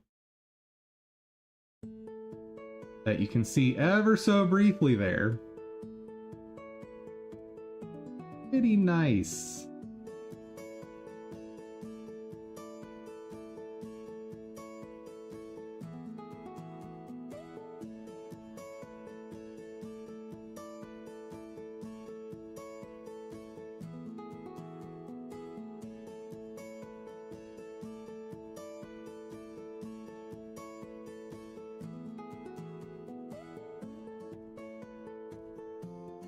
During that time, they forced people to stay in using stop loss, but later did the lean program to force others into retraining or to get out. Nothing about that feels like family. Just feels like a corporate world on some level.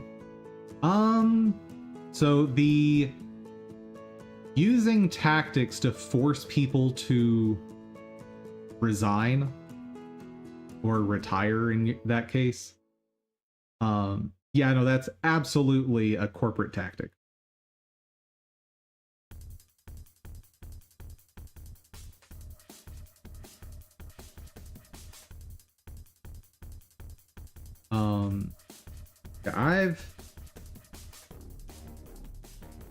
I was subject to that once, at least once, maybe twice. I'm not positive one of them was actually happening behind the scenes, but one of them I knew for sure was. I kept getting negative feedback, but not being told how to fix the situation. And I kept being saddled with work that was not part of my job description. And they kept trying to change my job over and over and over again without actually going back to, okay, here's what the job we hired you for was. And I eventually just left the company. Like I was just done. Honestly, I probably stayed there too long. But then again, that company is a big part of the reason I started Dum Dum Make.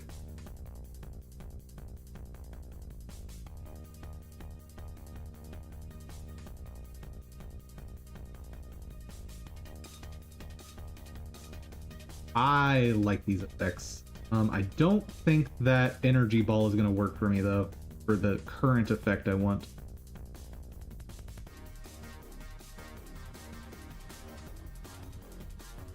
That maybe is something. Maybe.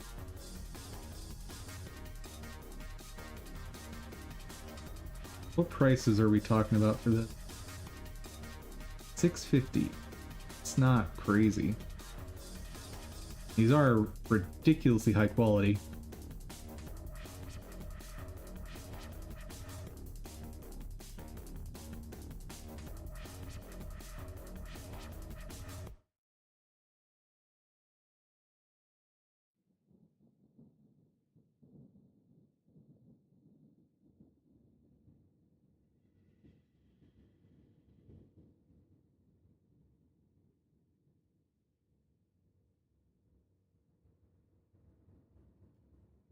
I remember there was a company that I worked for after leaving the military. They know I was from the military, so they tried to eliminate my lunch, telling me that.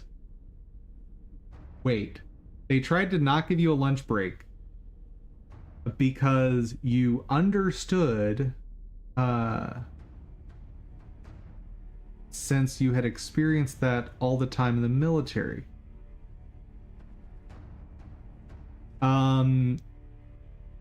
So here's a thing that I want to stress to everyone out there. When companies make obscene demands of you like that, you can just say no. The guy running things was a former tech sergeant. Yeah, no. So you can just say no.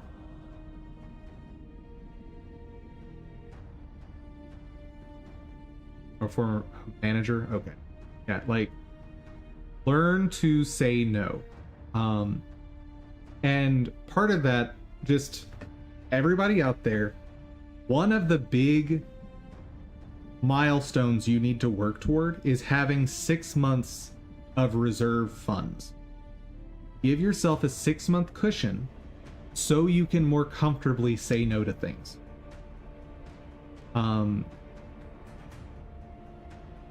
For example, I worked in a company where someone who was massively underqualified was promoted into the position of my boss. And they kept having us work an extra 5 to 6 hours a day on top of our normal 8 hours. Because things were kind of burning. Right? You know, when a project is going poorly, everything's on fire, everything's broken. And the issue was, he was of the mentality that more work means more fixing. Well, that's not the case. If you don't have a plan on how to fix things, more hours is not going to get it done. And the core problem in that case, which I knew, was our lead developer was not prepared to be a lead developer. So we had underqualified people across the board on that team. But the manager didn't recognize that, and so just was having the testers, including myself, just stay after for obscene hours. After 4 days of doing this, was not a good problem solver? No, he wasn't. But like I said, he was promoted to a position he wasn't qualified for.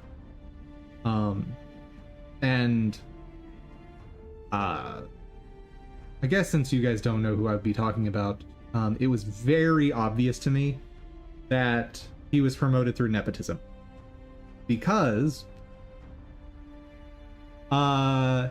every single weekend he hung out socially with the director of the department. I'm sure there was no nepotism there, though. No, none at all. Oh, and their wives were really good friends too. So, but no nepotism. Anyway, after the 4th day of this going on the 5th day, he asked me again to stay after. And I just said no. Good old boys club and wives club? Apparently. And I just told him no to his face. And he looked so confused. Because he had this idea that he, as the manager, if he asked for something, it was going to happen. And I just said no. And he goes, "What do you mean?" "No." "Okay, what does that mean, though?" Like in the movie Office Space? Sure. And so I decide it's time to really call attention to this, and I don't raise my voice to an extreme level, but I make sure I'm projecting enough that heads start turning around the office. And I just explain politely, very much directed, but polite and professional, that it's very clear you have no plan for how to remedy the current problems. Once you have a plan, I'll be happy to work whatever hours you need to get this fixed. But until that is the case, I'm going home. And, like, there was no arguing with that because he knew he didn't have a plan. And it wasn't like the basic tactic at this point that every manager should know is you call your team together, and even if you don't have an idea, because managers don't need to be able to solve every problem. This is a misconception that a lot of people have when they become managers. Just call a meeting. Get your team in a room together and start asking questions. How can we fix this? What's going wrong? But he never did that. And at this point, I had zero respect for the guy, so I wasn't going to step in to help him. Especially because I came there to work for his boss, who originally hired me, and then he was inserted in the chain of command there. Like, not cool, my dude. Not cool. But I think it was maybe 3 weeks later I left that company. Because on top of the guy having no idea what he was doing, he was also insanely disrespectful to his employees across the board.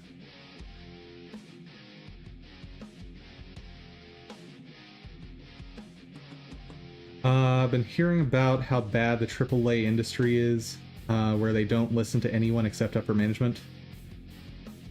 Especially the case in Ubisoft. So that is not just AAA. So that happens in all corporate IT. It's wild to me, this idea that if you're higher up in management, you must be smarter. Like, the concept of hiring people who are smarter than you just is lost on the majority of corporate America. Like, my career has been as a software development engineer and test, and I am, frankly, very, very good at that. Why would you hire me and all of my years of expertise if you're not going to leverage that knowledge and you're going to dictate to me how to do test automation for you? Bizarre.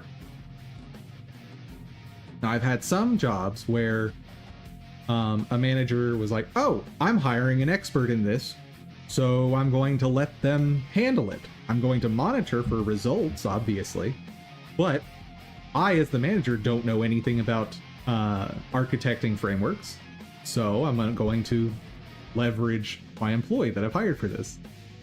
But it baffles me that so many managers go, well, I'm the manager, so I make the decision, so obviously I know more about this than you.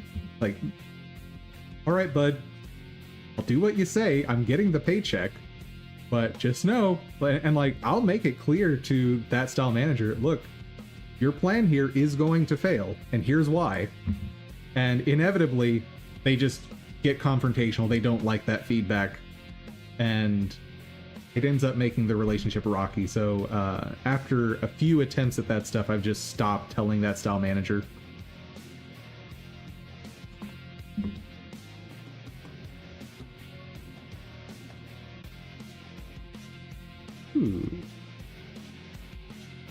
So this is super nice from this author, delivering icons for the pre-built assets.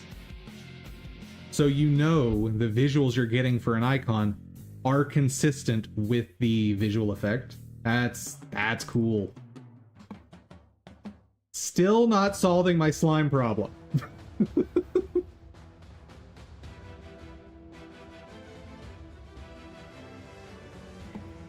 was watching a video where they show game dev jobs that are available, and one of them seemed like a nightmare of 4 different interviews and then a possible offer at the end of 5 stages. Oh, dude, interview processes are wild at some companies. I remember doing one, remember there was one, this was a while ago, so I may be misremembering parts of this, but it was like a 4-stage process.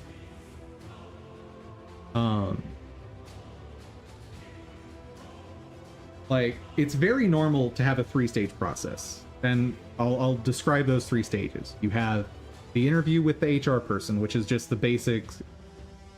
Do they on paper have the requirements for the job?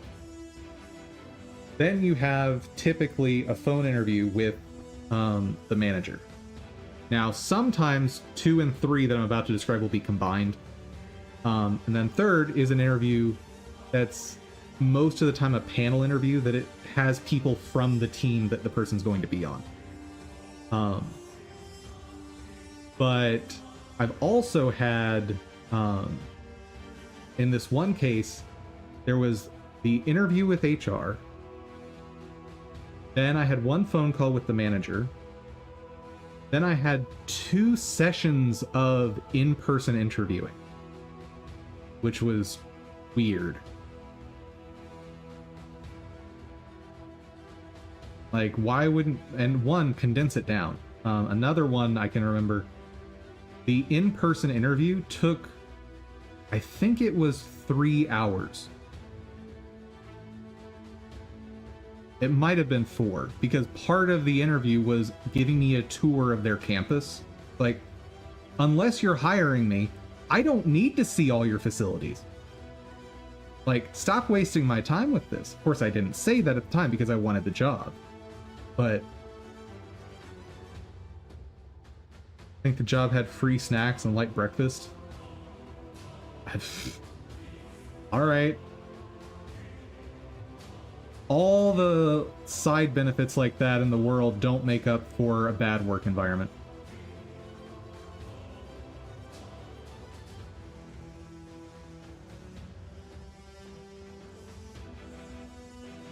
Ooh. That's... They had a mascot dog? Oh, you're liking these effects? These look really nice. I'm liking them. And this has an arcing shape.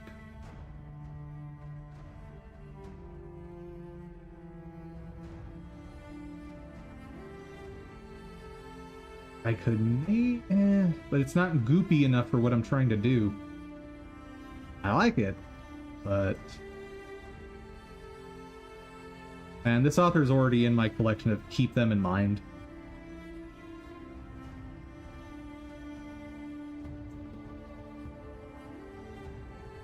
Is what I really need after getting a job as a dog mascot? I mean, obviously.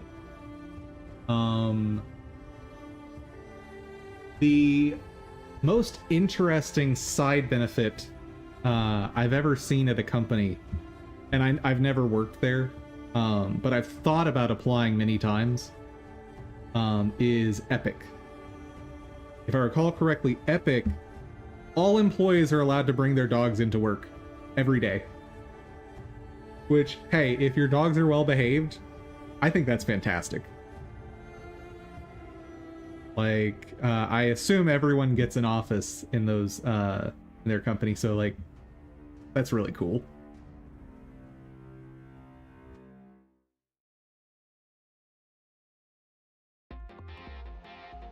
Pretty!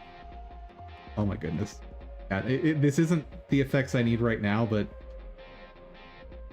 this dude is absolutely on my list.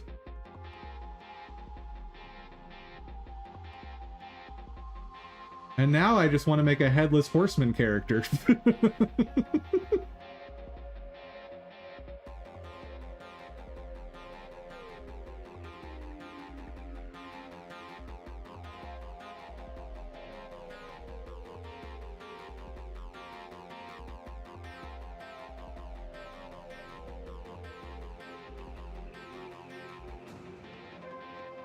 Yep. Not what I need. These are better. Ho ho ho.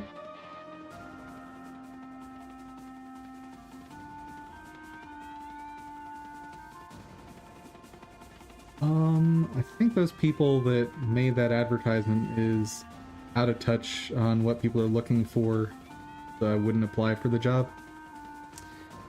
Yeah.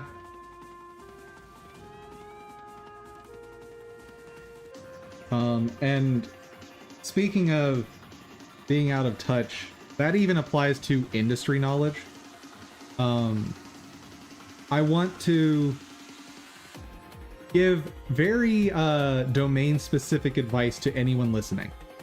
If you are a tester of any kind, manual, automated, even if you're up at like automation architect level, if a company does not maintain a 1-to-1 ratio of tester to developer, you are almost certainly going to be overworked there. And you're almost certainly not going to get to focus on the work you were hired for. Just know that from the forefront. And in any interview, and this also applies to developers looking for jobs, any interview, ask what the ratio of tester to developer is on the team you're going to be on, and what that ratio is for the department. That will tell you a lot. I've only worked in one place where they could have a ratio of less tester to developers. Only one. And that only worked because the product owners, and there were a lot of product owners on that project, all of the product owners had a history of working in test, and they did almost all of the test writing at that company. So it was a very unique situation there. But almost everywhere, if that ratio is not 1-to-1, and even worse, if it's down below 1-to-2, you're not going to have a proper balance. You're not going to be, like, employees are not going to be working on what they specialize on, because you're going to need to change jobs probably every week. So when it comes to software development, if you're in that space, that's one of the most important statistics to know before you get into a job. My favorite job offers are those where they describe like 5 roles, like 5 different jobs that they want you to do, where they show you a pay range for one of those jobs that's pretty low. Oh man, there was one job listing, I never applied to this one, that was like that, but the requirements were so broad that it covered everything in the IT department. Literally. So the requirement included management skills. It included software development. It included testing. It included, DevOps. It even included some HR skills. What? The heck are you interviewing for? Like, what is this person's actual job?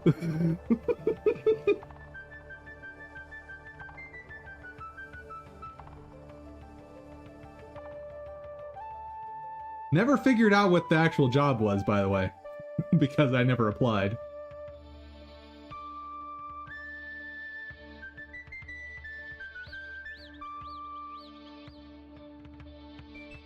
Oh, good question why they didn't add on network security. They did. I forgot to mention that. Thank you.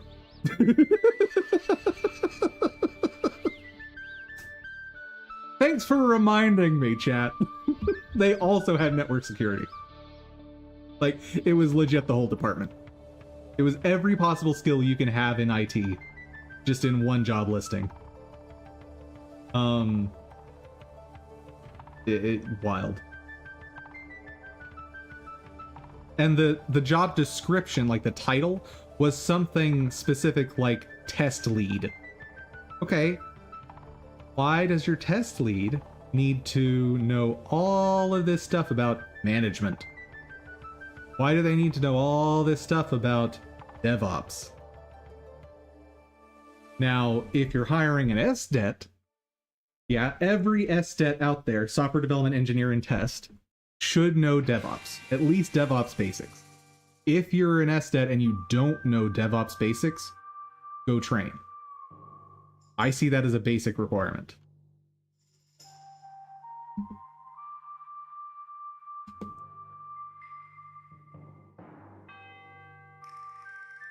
Because they don't want to hire more people, so they will overwork you, do everything they can. So the only exception to that is if it's a very small company. I'm talking like 10 employees or less. If you're going into a situation like that, you can definitely expect to have to do different jobs and potentially not be overworked at the same time. That's the only exception.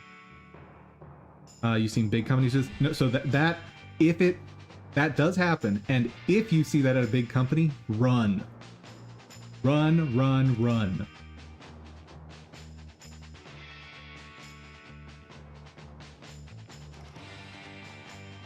Impacts.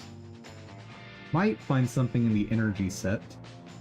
Flashes won't have anything. Smoke, probably not. Electricity. VFX collection. B.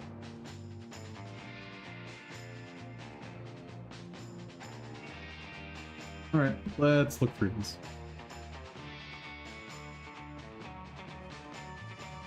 Nope.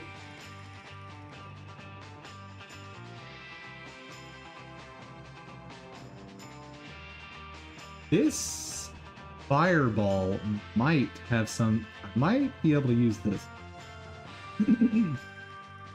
Lava. That's the other search term that I've used for this. Hold on. Lava. Magma. Fire.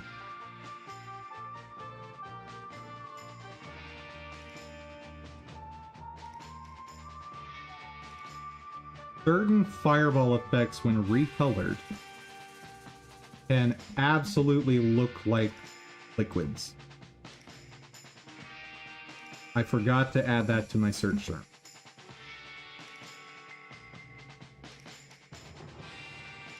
Oh, that's the one I'm actually looking at right now.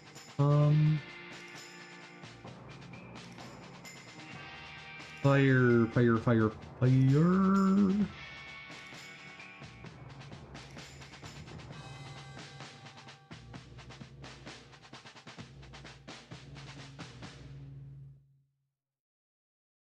That's not gonna work.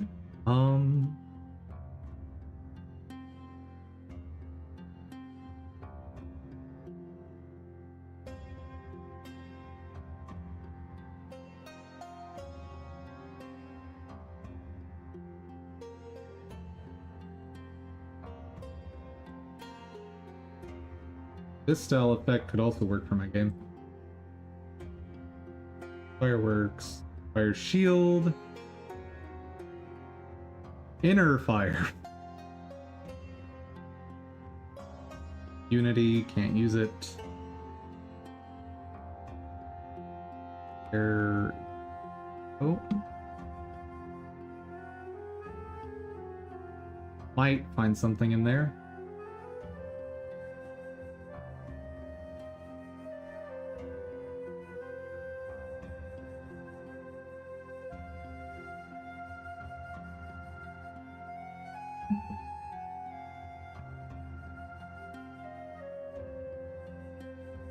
Nope.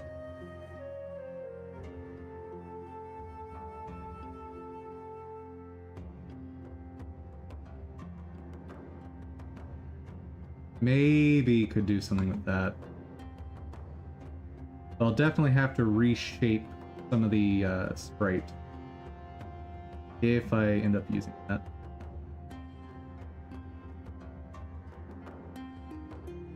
Don't need fire slashes, thank you.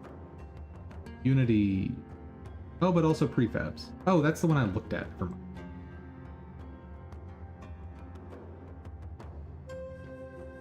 Yeah, Cartoon Coffee, he's already on my list. Fire effects for Unreal,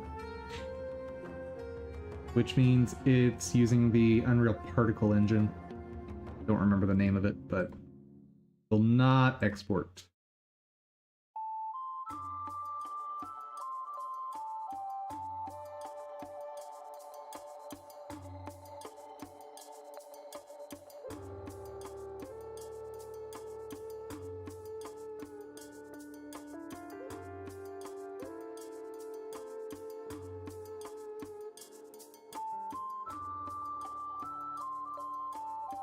That's going to be like an 8-bit style, I bet, so let's not waste time on it.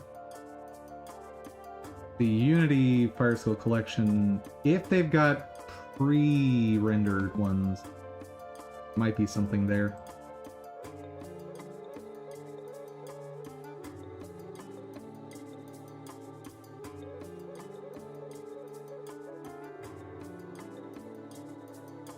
Fireworks.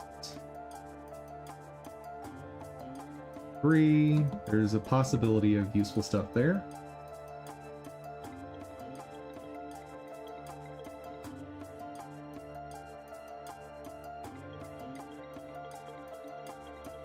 There's a lot of people like making fire, apparently. Fireworks. Fireball. If there's pre-rendered, there might be something useful there. Because I do like the swirling effect. And I've got an idea of how to convert that into something useful if it's pre-rendered. Another one that I have to check for pre-rendering.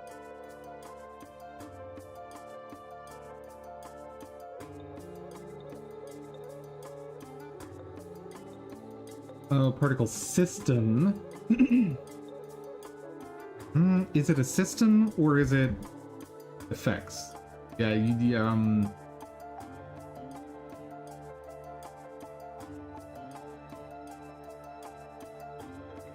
I don't think I'd be able to use those anyway. Alright. Let's continue down this path. Once I get through this set, let's take a break.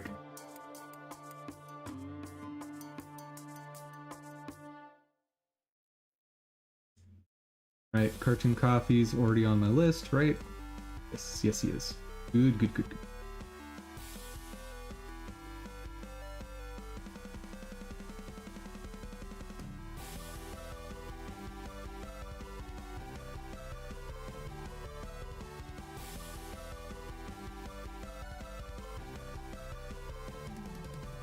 I might have a use for this one.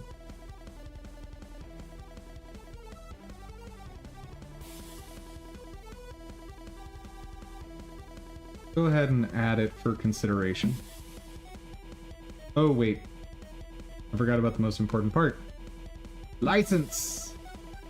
You can use this asset for commercial and personal projects. You can edit and modify.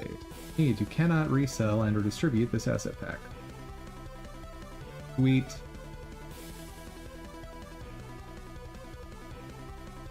See, that is basically all you need for legal protection. These 3 terms.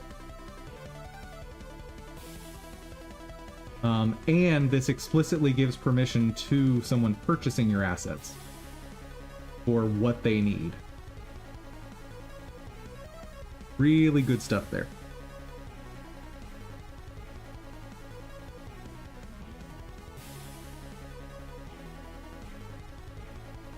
Explosions. Not gonna help me. And the explosions might... no. They're... Let me check one thing before I move away from it. So that explosion I could maybe find a use for. But these circular ones, not so much. At least not for anything I currently have planned.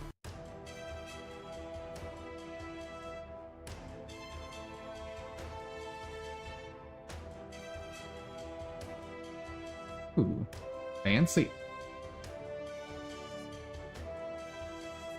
Doesn't really fit the art style I'm going for, but still fancy.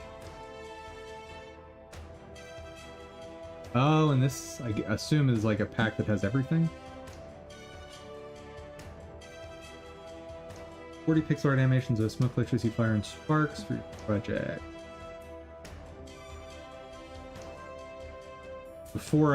If I purchase this, I'm gonna have to double check, see what's contained. What is this? Smoke, liquid,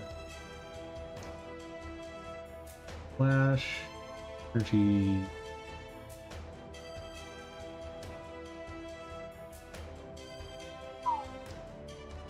That's a very nice price for that amount of assets. I don't know that I'd be able to use a lot of it because the art style clashes with what I'm trying to make, but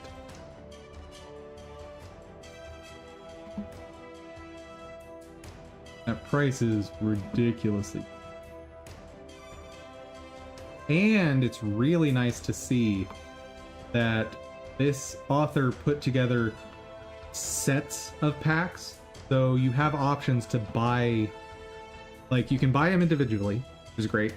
You can buy in medium-sized packs if there's a set of 2 that you really like. And then there's the full pack. That's very nice consideration there by the author.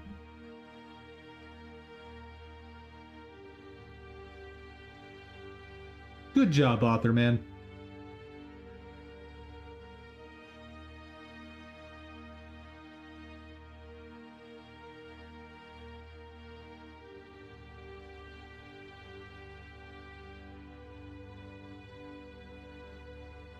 Let me see one thing real quick. There's something I can test with this asset right now.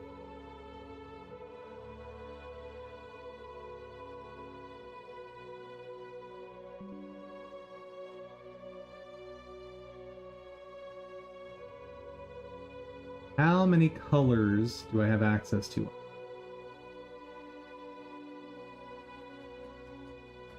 Like 4 in this area, 5, 6, 7, wait, 3, 4.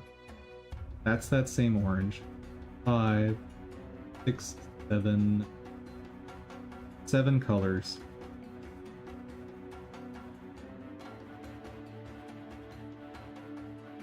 This asset could maybe work for me. My full gradient for what I'm trying to make is about 8 colors. But I think this is usable.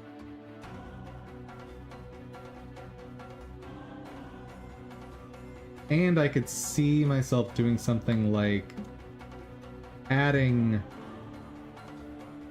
3 rings to the black part. Maybe. Maybe not. Anyway. I do like the idea of using that asset. Plus, it'll rotate very easily without me having to do something like bending the fire trail, like what I'm trying to do right now.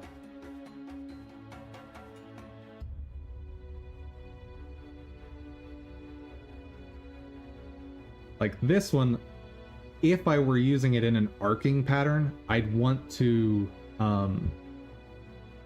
bend the fire trail. Then again, maybe I should just figure out how to implement that and be done with it.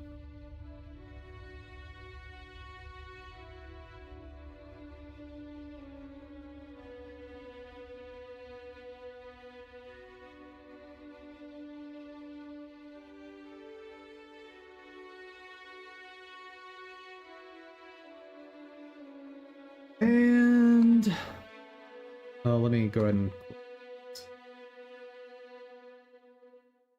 Don't suppose I got a reply. But I am going to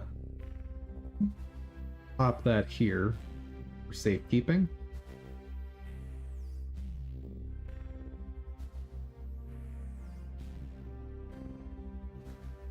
Right. This had some very cool effects. But not sure I'll be able to use them. Bookmark it. Also, I saved a few things here.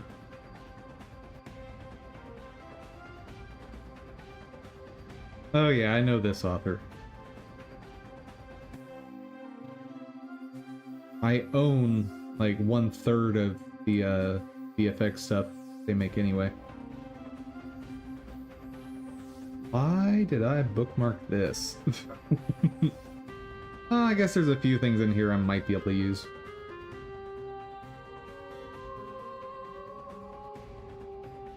Oh, and this author does have just a massive amount of stuff.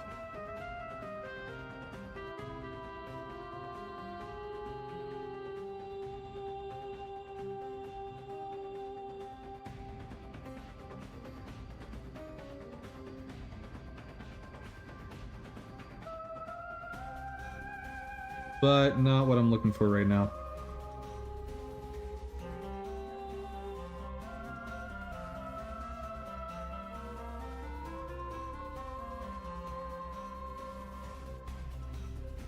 Also not what I'm looking for.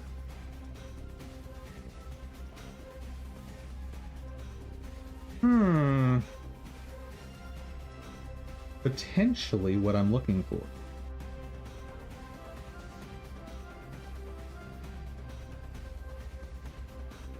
You're definitely staying on the maybe list, but it's break time. Before my brain melts.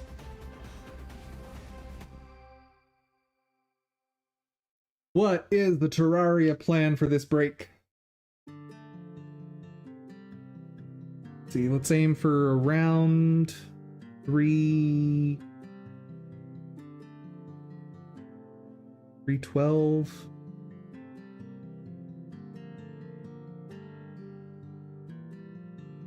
Maybe up to 315. I always end up taking longer breaks than I plan on for with Terraria. Honestly, with just about any game, because you get a plan of action, and it's like, I really want to finish this thing that's on my mind.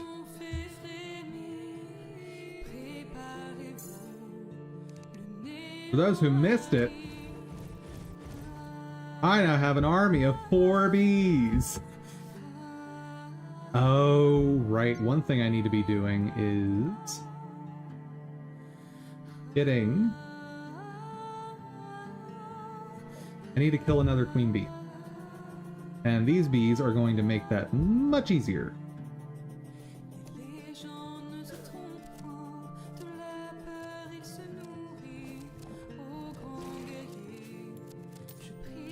The bees are so violent.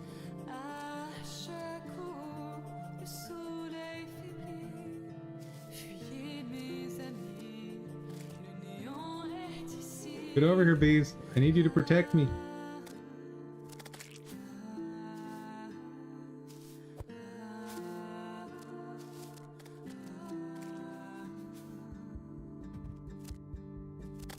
Whee!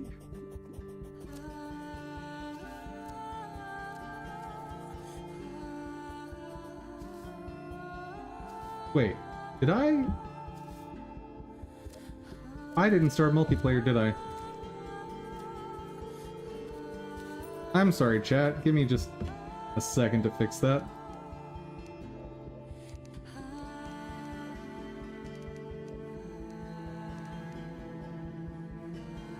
Sorry, chat. But all better now.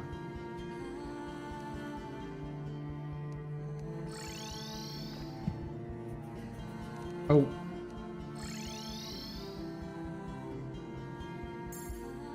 There we go.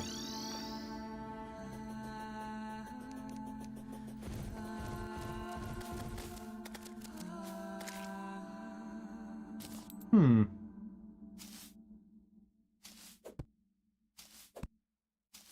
Oh yeah, the meteorite. At some point I need to finish mining all of that.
But now I need to find a new queen.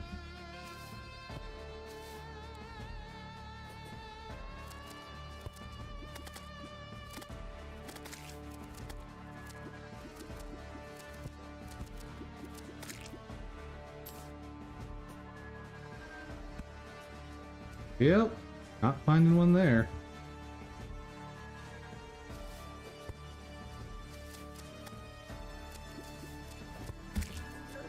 Oh, why are there so many bees in here? Holy cow. Keep moving, just keep moving.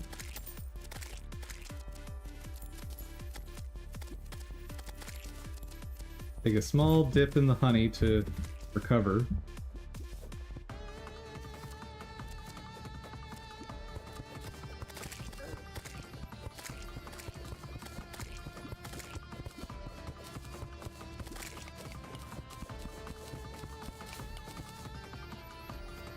Okay, let that honey drain.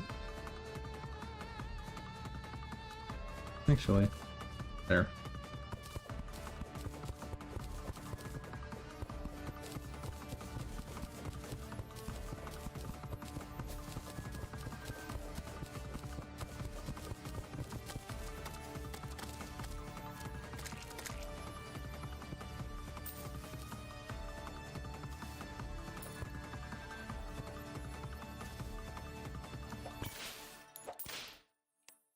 Nice. Max normal mode health.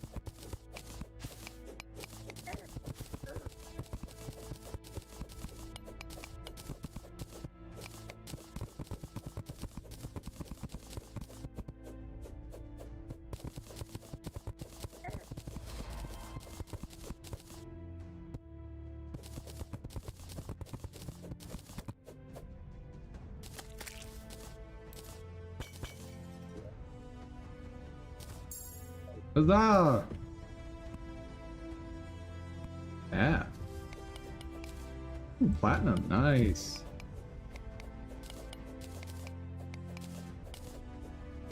So for those who aren't familiar with Terraria, in a given world, there's only going to be, typically, one of two different varieties of mineral for a given tier. So, for example, lead and iron will typically not coexist. There are special seeded worlds like this one that I don't know if this one has both, but as an example, that's one of the mutually exclusive minerals.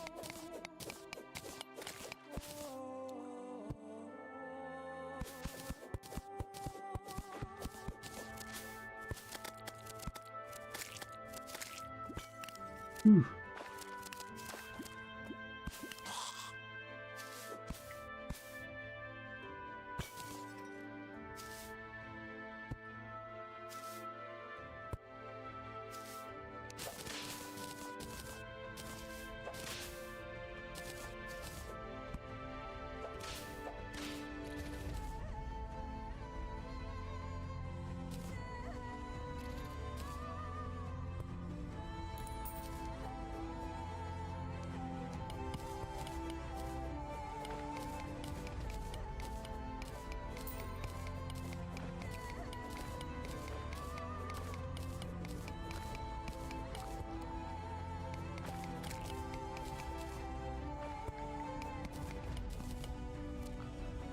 The heck? What is going on over here? What?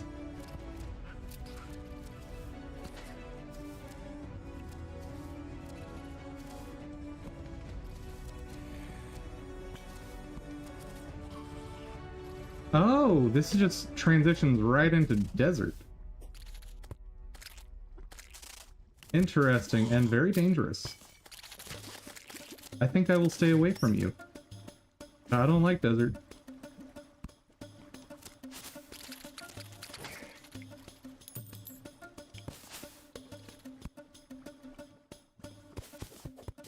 Let's get back into jungle, please. Ooh, and right into a chest. Nice.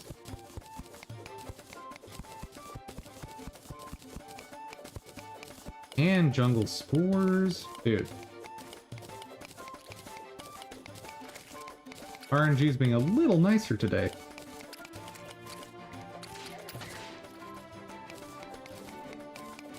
Tungsten, yeah.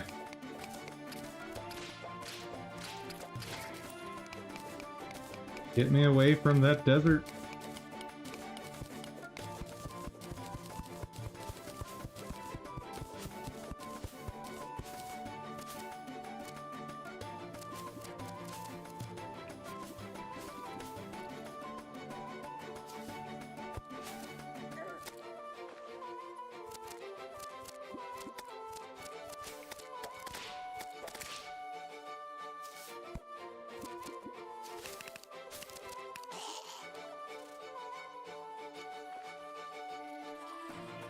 Cool.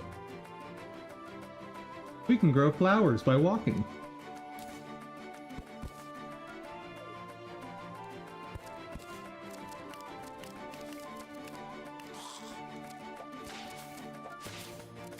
One thing that's super convenient in the desert is that basically every chest, or I shouldn't say every, a lot of the chests have a torch on them. So finding good stuff is a lot more streamlined.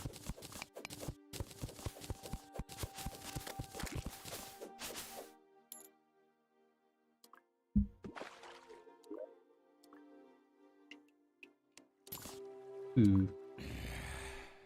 Out of space. No. You definitely don't need antlion mandibles. I have a bajillion of those. That. We have a bunch of that in the other world. That. Okay.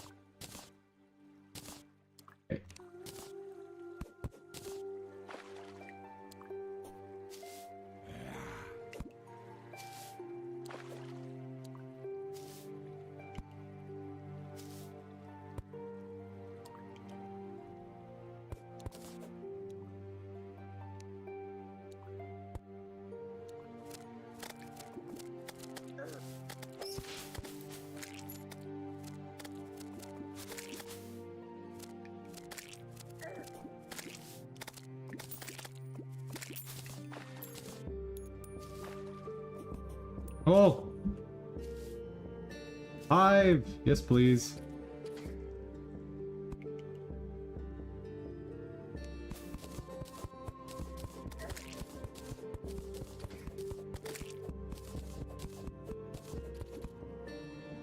Now, let's get into this hive.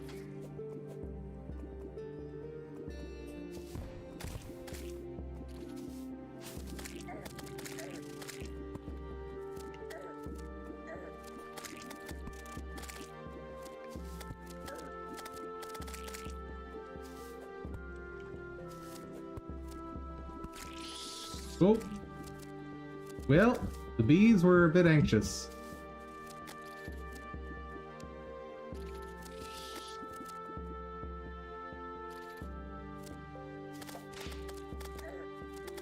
Oh yeah, that damage.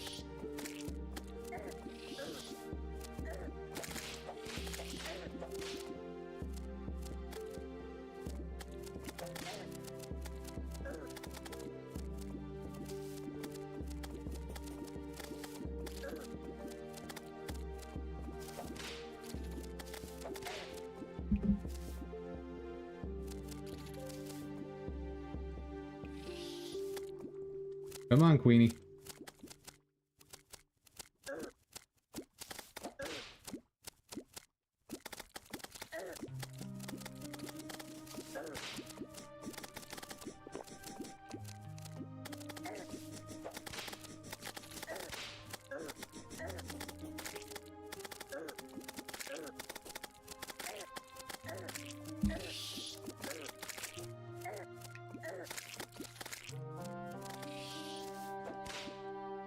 I should have whipped her on the way back.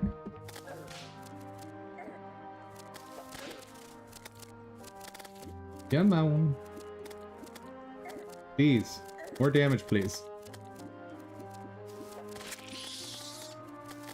Whoa, what? Excuse me? No, this is bad.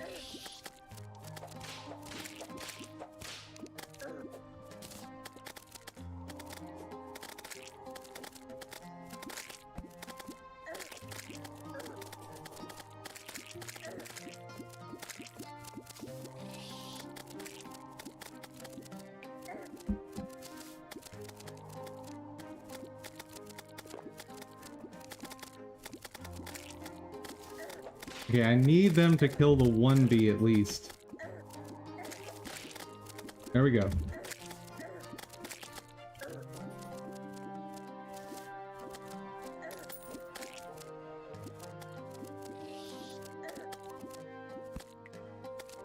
Oh, bueno.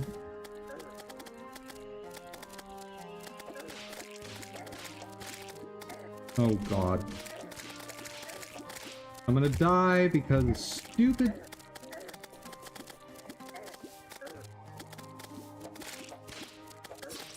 Oh, son of a... I finally found a stupid hive. And they ended up breaking a second bee thing. Ugh. Deeply frustrating.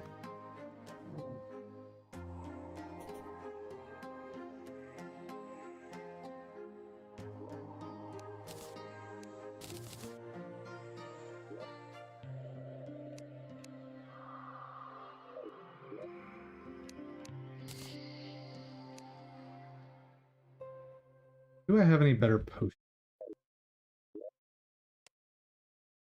Because this potion could have saved me.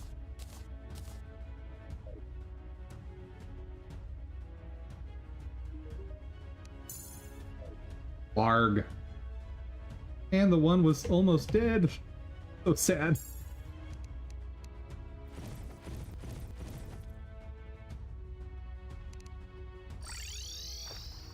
Okay, one more run. I'm back to work.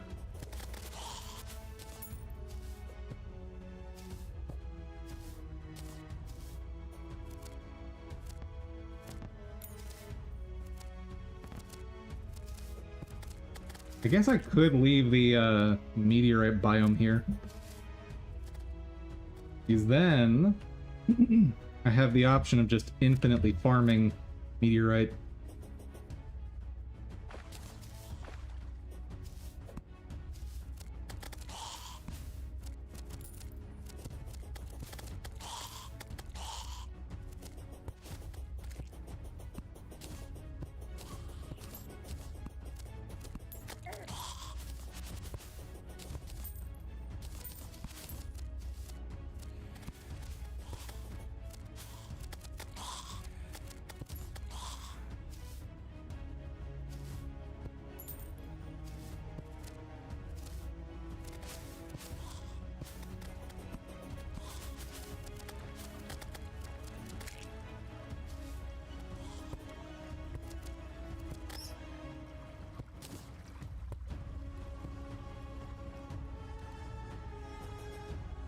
I have a feeling that other hive is not going to have two or a third queen, though. Highly unfortunate.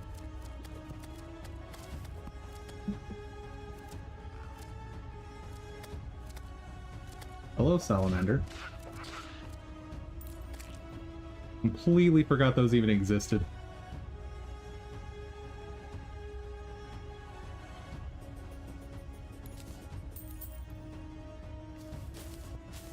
Maybe I'll luck out and there'll be a third one in here somewhere.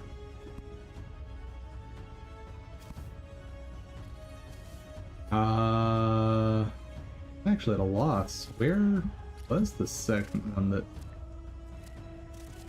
Huh. I have no idea where the second one even was. Maybe underwater? Or under honey?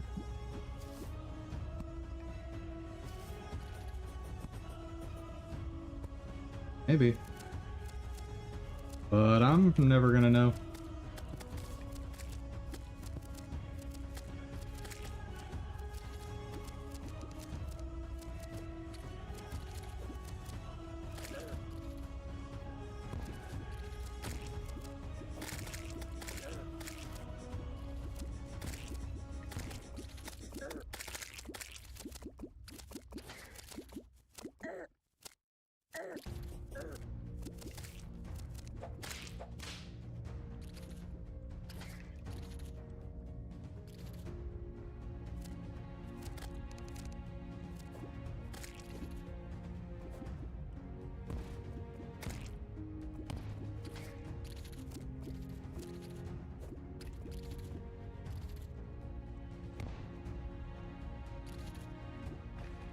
Is this gonna drain or not?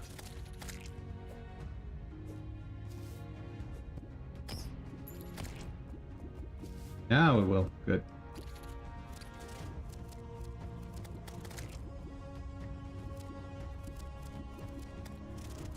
Good.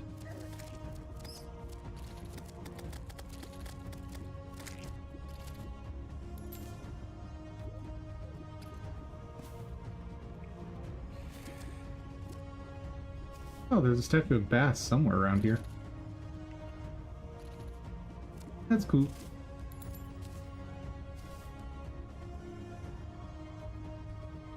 What happened to this draining? Okay. Honey just flows really slowly.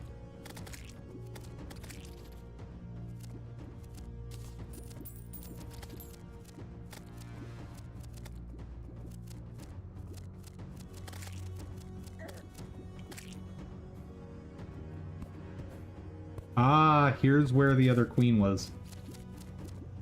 Yeah, there was just no accounting for that. There was nothing I could do.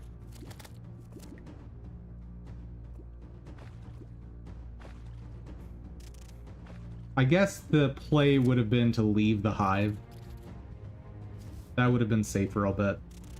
Okay, I know for next time.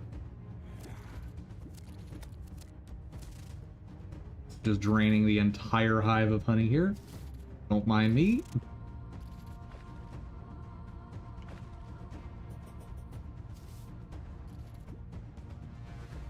Need to find another hive.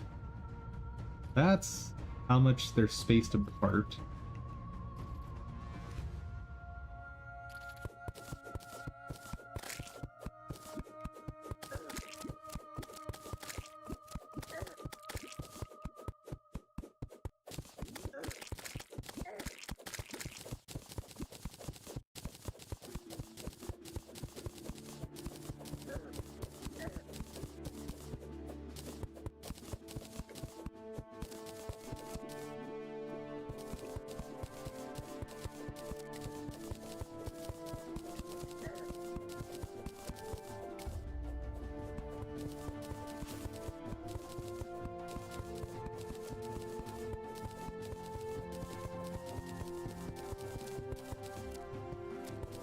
Ooh, built. Nice.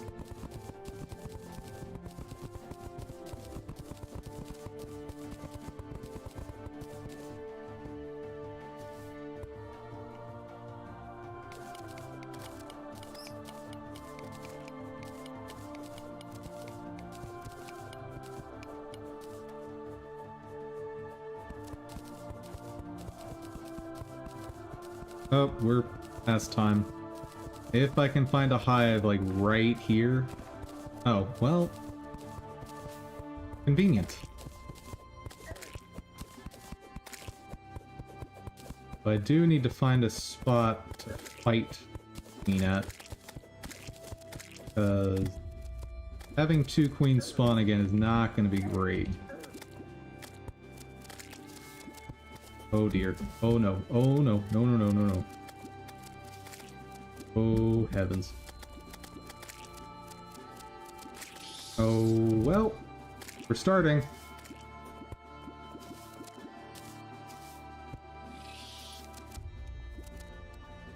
I'm sure it'll be fine. I'm sure it'll be fine.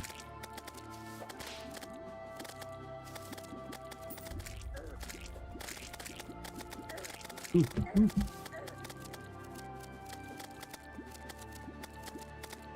Oh yeah, I can use her platform to just be invulnerable.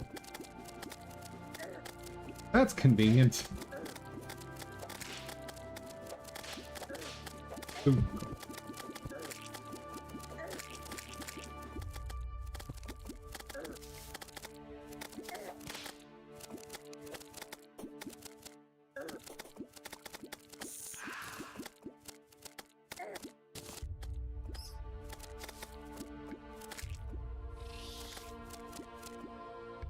Wait, is she damaging that platform?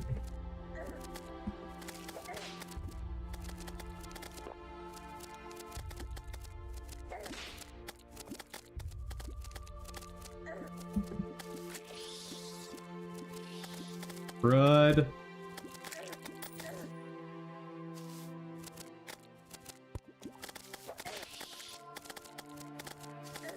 Just kill this one. That's all that matters right now.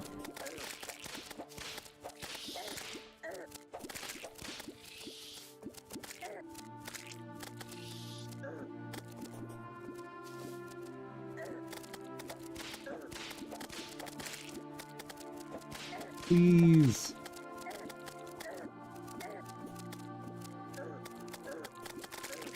Okay.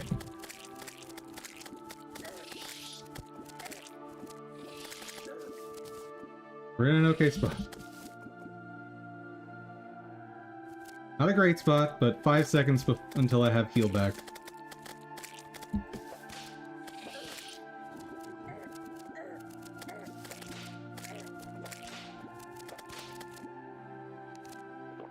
Okay. Oh, oh, oh. Why do we have those spawning?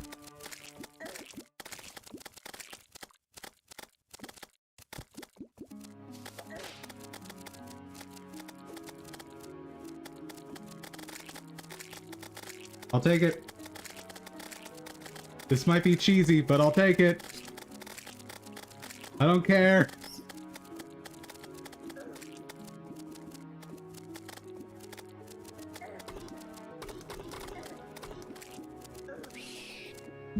Oh yeah, gimme. Woo! All right, much longer break than intended, but progress. So much progress.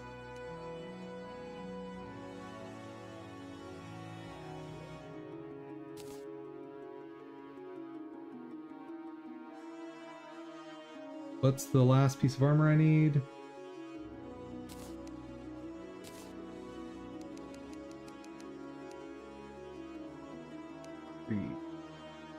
Oop. Huzzah! More damage. Okay. Let's see. Nobody joined, so chat, y'all let me know if you want me to reopen the world. For now, gonna keep it closed. This is a fun little accessory. Whenever you get hit by anything, you release bees that counterattack for you. Oh, right. Bottled honey. Super good replacement for healing potions. That is a lot easier to get more of. Until we get to the next tier of healing potion, that is. Greater healing potions obviously beat everything. Anyway.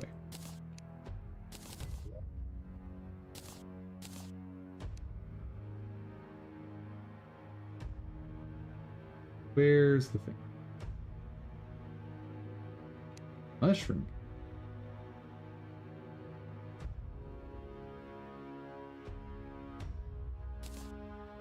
Ooh, I think I've ever had one of these. Cool. Pretty.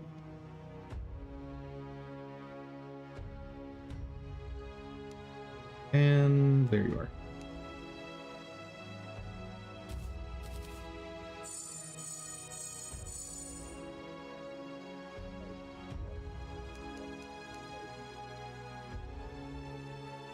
All right. Back to shopping.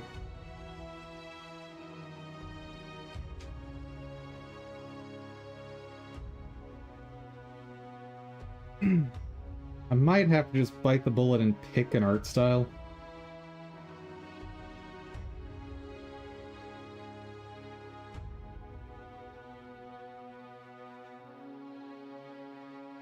Because trying to merge all these different art styles is not going to work. I know that.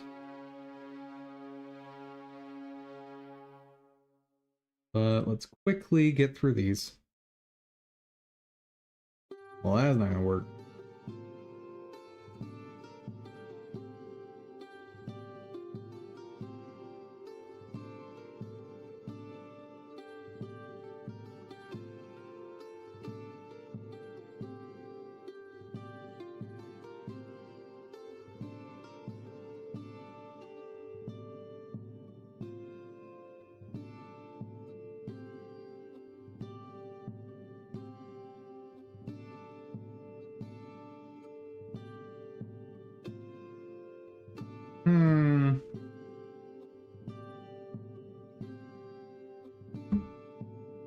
Check this one.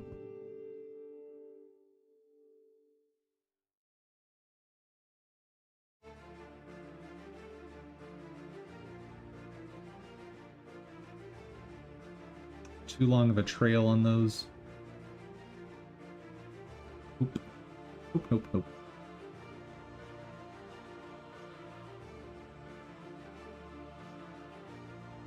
Ooh, definitely not what I need.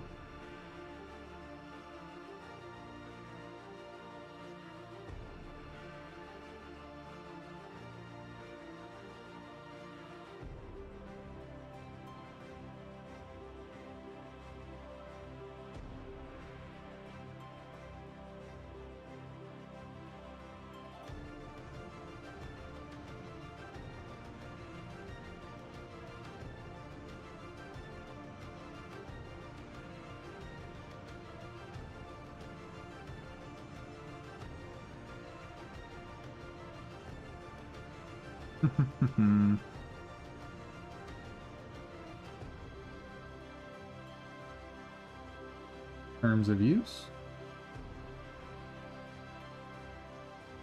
You can use it for free commercial games. Can be used with any game engine. Okay. Probably not as extensive as it should be. Like, I know I advocate for very short terms of use. This might be too short. But it's sufficient protection for what I'm gonna use it for, if I use it.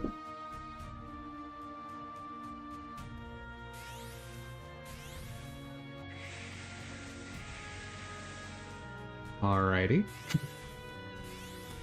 I do like the fact that these are split up into separate effects that you can combine how you want.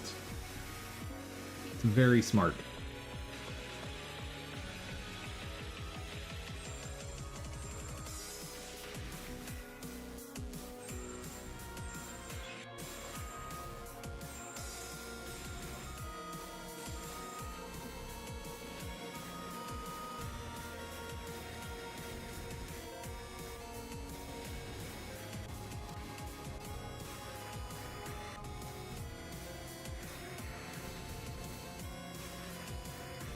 Wait a second.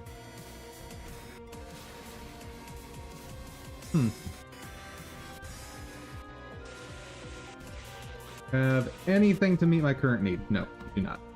Very sad.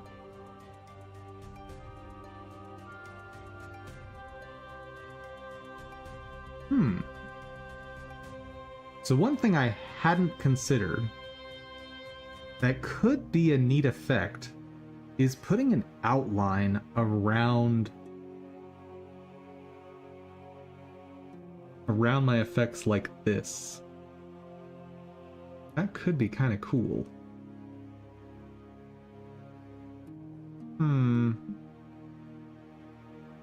Keep it in the back of my head.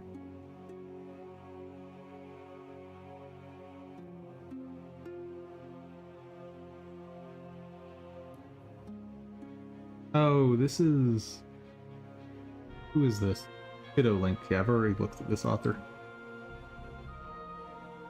Same. Kiddo Link's got a whole bunch. Okay, this one's new. Simple and effective fire effects.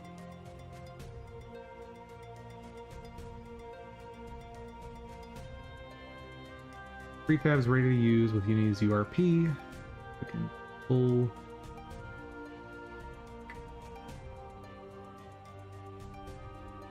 Can't use it. Completely unusable for me. Unfortunate. Unity. Pre-rendered stuffs. Preprocessing plugin, no. Text files. And without knowing what's in it.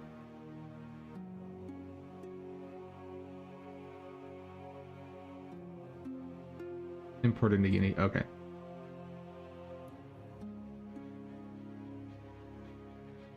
Nope, nope, nope, nope.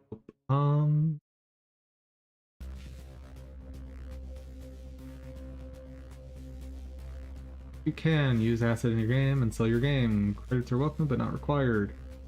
And not resell the asset. Cool. What have you got for me? Ooh, I need to see these frame by frame.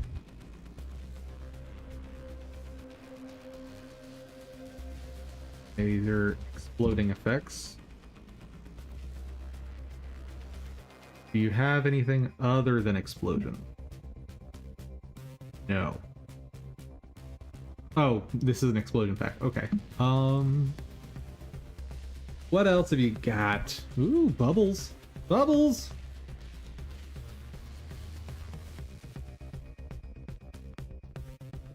Bubbles might be useful for me. Explosions, lightning. There might be an option in Energy Ball. But the color palettes on these are too restrictive. Most, like, this one only has 2 colors. That's not nearly enough for what I'm trying to accomplish.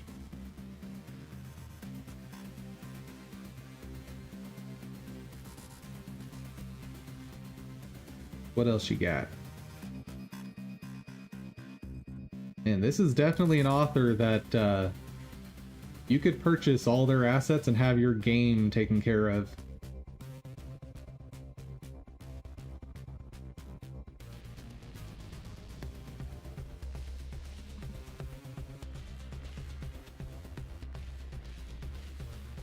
It's so cool seeing authors that make sure their storefront is prolific enough that you could just buy their entire collection and you'd have a game.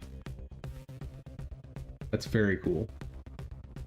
Alright, what have we got going here?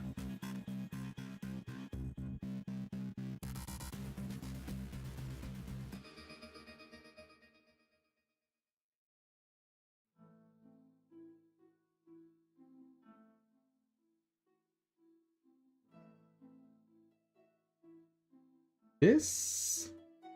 Maybe.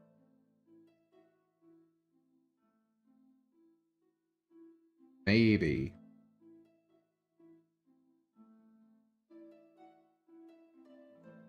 How much are we talking for this effect? I'm not paying that for this. If I was going to use more than just one of these, maybe. But I have better options out there. What do we got here?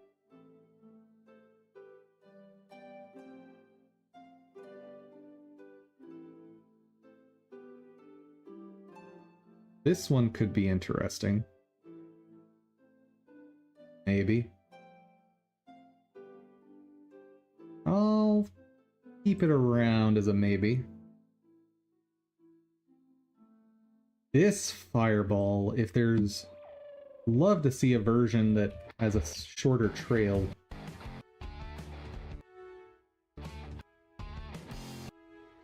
Oh, video has...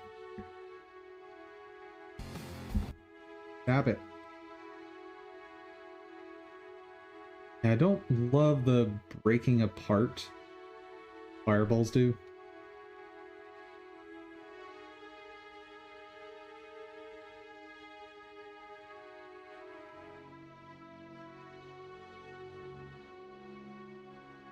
But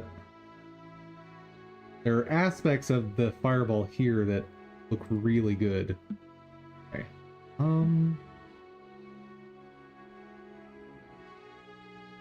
Same author. Got it.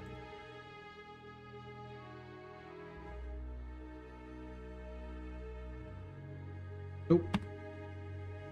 Nope, nope, nope.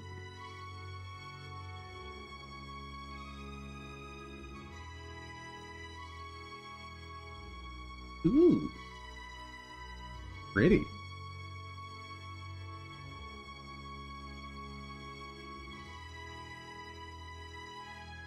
A neat little effect.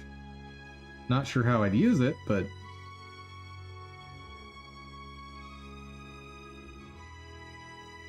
one thing to keep in mind with these is modularity is vital.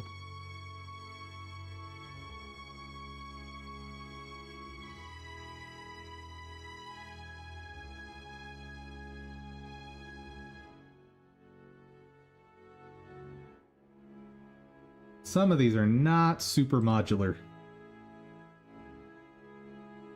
What was the deal with this one?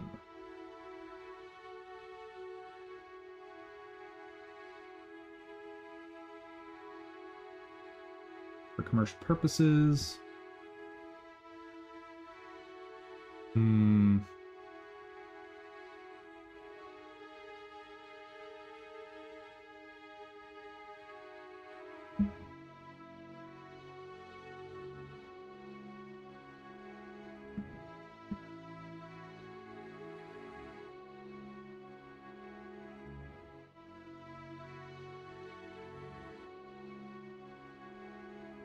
Maybe not.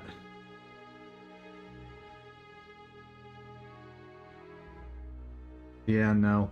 This won't work.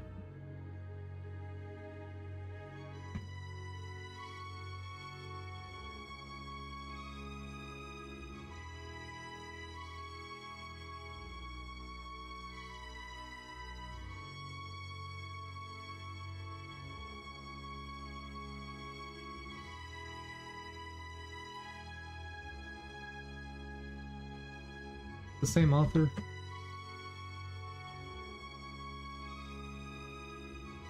Yep.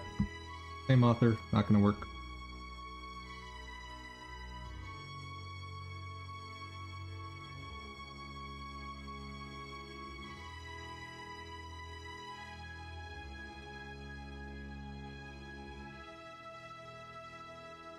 This was the one that had some interesting stuff I wanted to consider.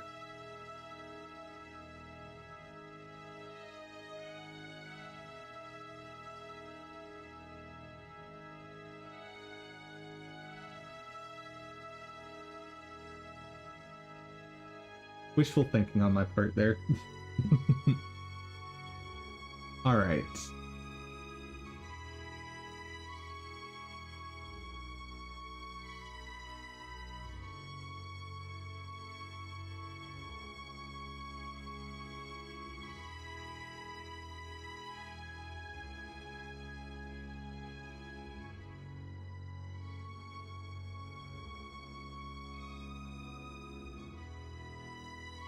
So this type of effect, I could make that on my own with a particle emitter.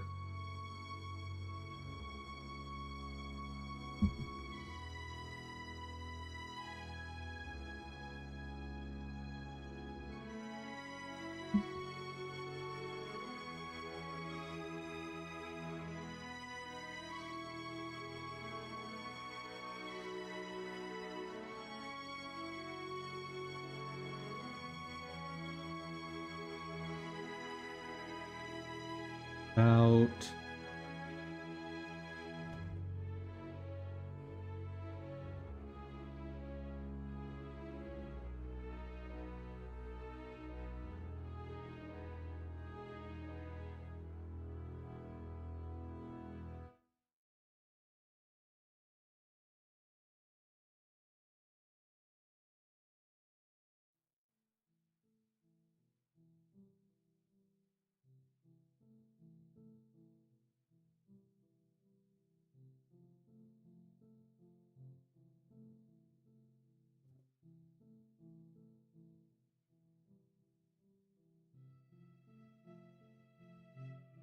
Nope.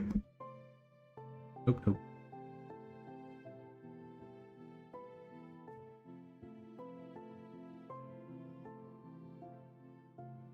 See what else this author has real quick.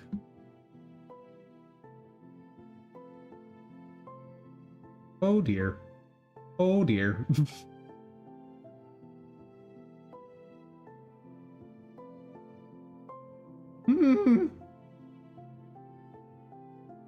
Don't get demonetized. Difficulty, hard mode.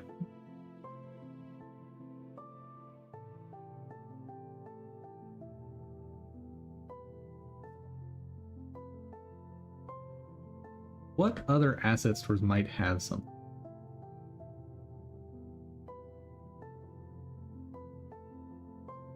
Open Game Art is one I need to be sure to check for this type of stuff, because there's a reasonable likelihood of finding something here.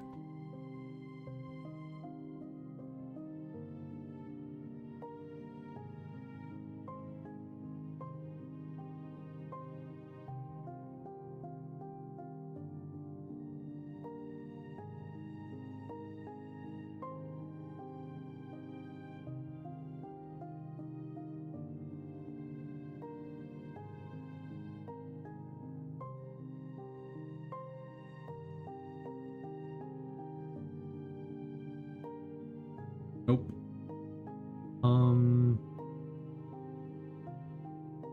I should search lava here, because I did start with a lava golem to create my golem, so it would make sense that I start with, if I start with a lava projectile,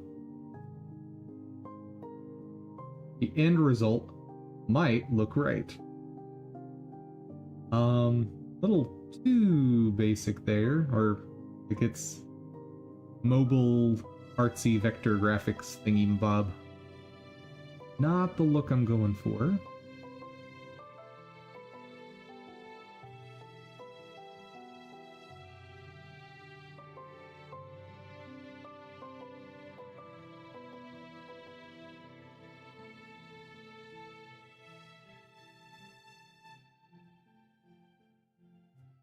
Oh, sound effects, never mind.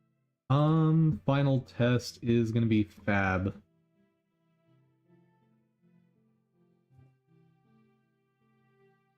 What have we got? I need...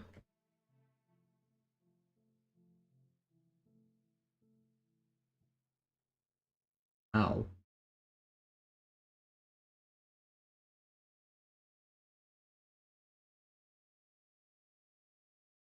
First, let's look for specifically animated. Because I could generate something like this from a 3D asset. It's an option.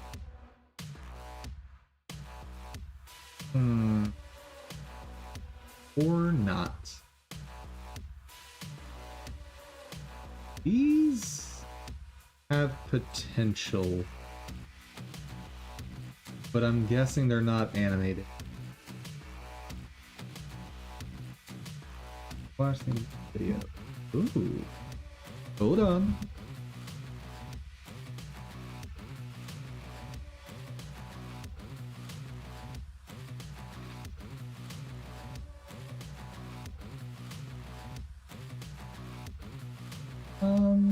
I don't think I'd be able to figure out how to properly use these. Not for what I'm trying to do.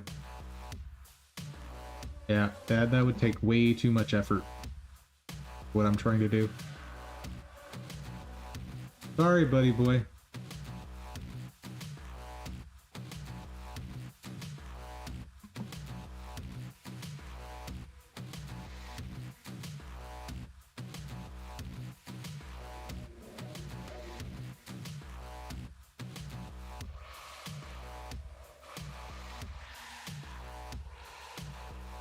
Video, please? Video. Well, with no video, I don't trust these for animated. Oh. Toodaloo.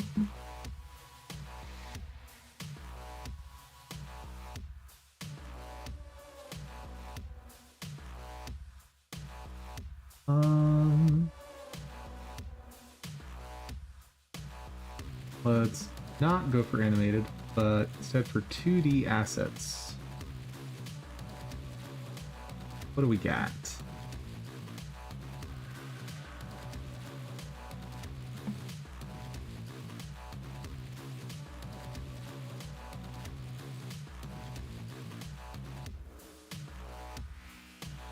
Nothing. Climb 2D assets. Nothing. Acid.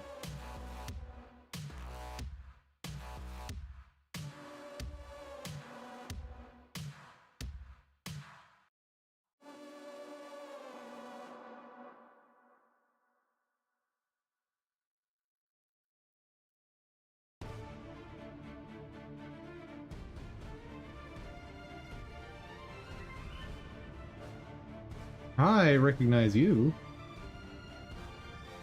Pretty sure we saw this person on Itch.io. Under a different name, though. Or they just look very similar.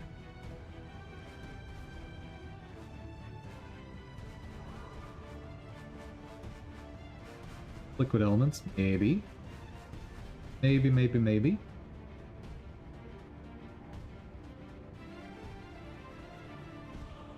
Done.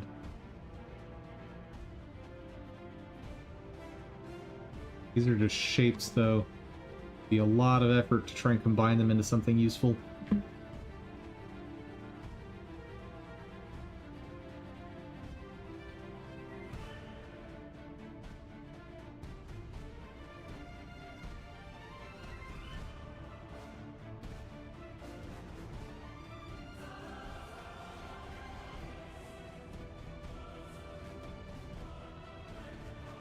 The last thing I can search for, though, is also bubble.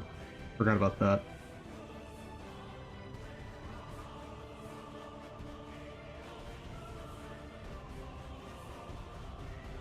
Because a bubble, if properly retextured, could give me the effect I want. Okay.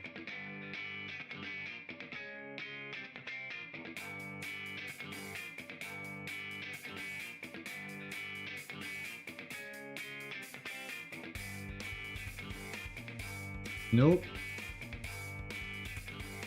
3 colors is not gonna cut it. Sorry. The place that I didn't search that.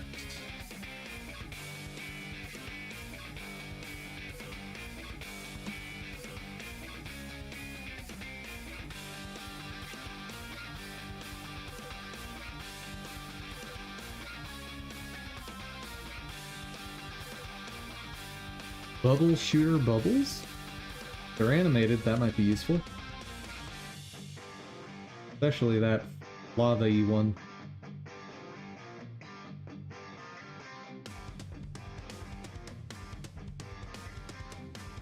Why are there so many?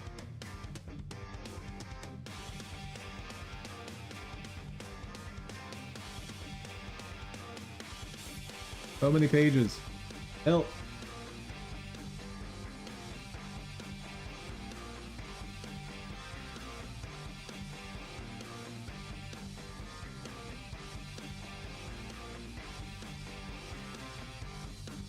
It is going to be a long day, isn't it?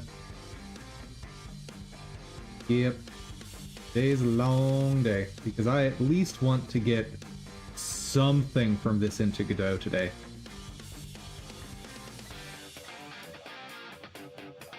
Otherwise, I have zero chance of finishing this attack this week.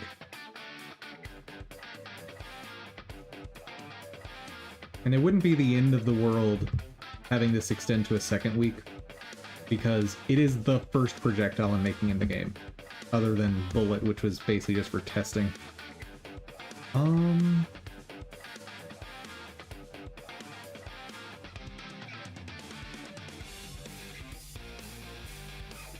Okay.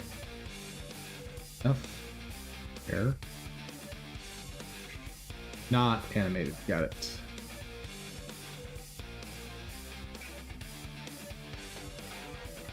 Ooh.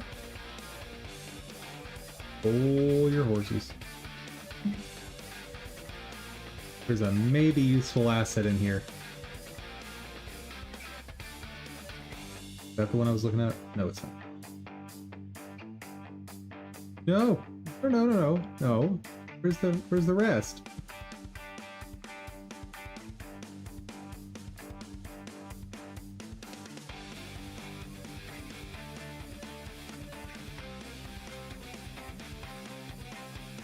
So this one interests me. I'd love to see it animated.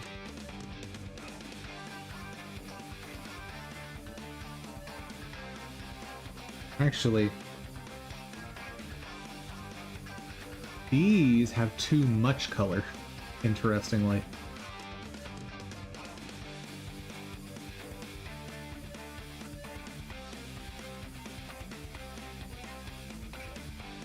There's a lot going on there.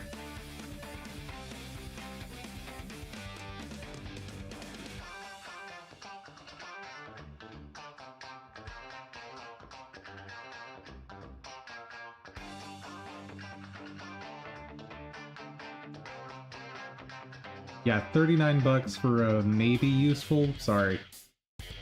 I can't be throwing around money on like that on maybes.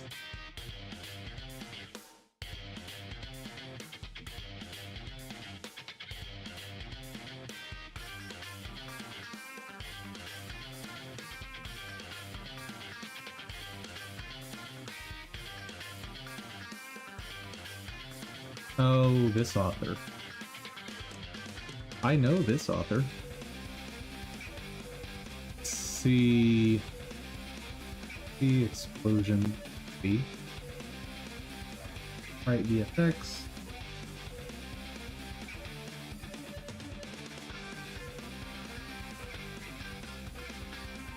Without seeing specifics, it's really hard to tell what would be useful here.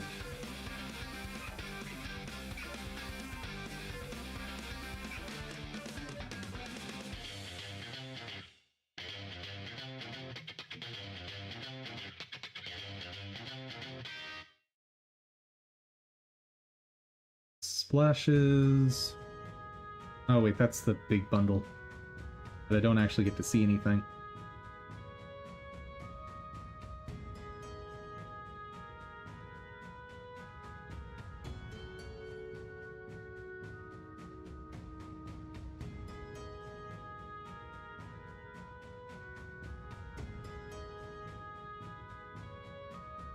Come on.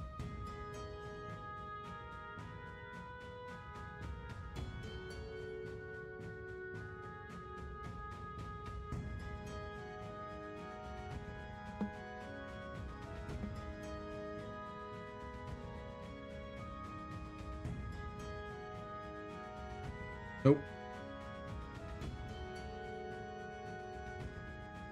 No, I think this author's out. Yeah, with the way they build their sprites, I'm not going to be able to use this.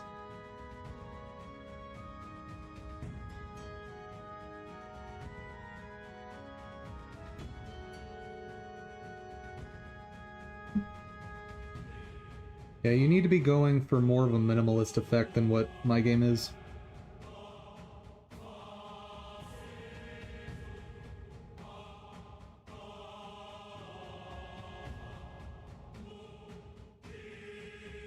These maybe have more going on, but still not quite right.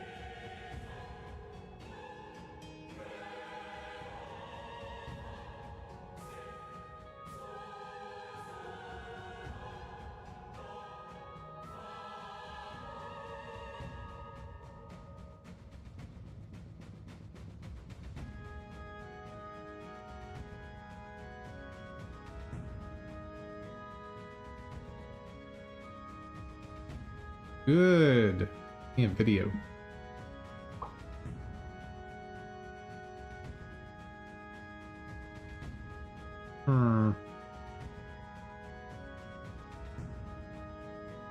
Don't really need to see that.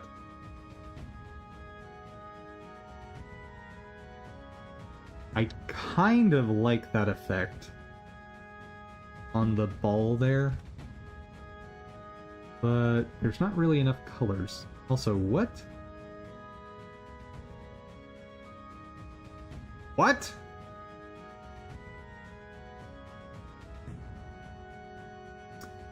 Okay, chat, we're gonna watch AI ruin Spider-Man because I have to know. God. Oh god. Who was that? Hold on.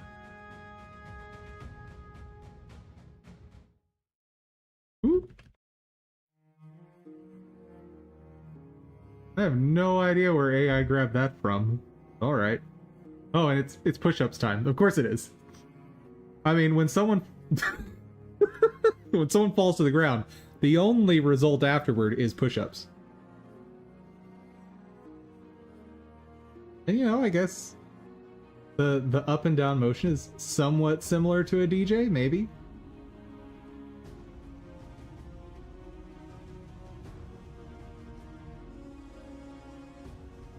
Yeah, no, fair enough. Photo shoot.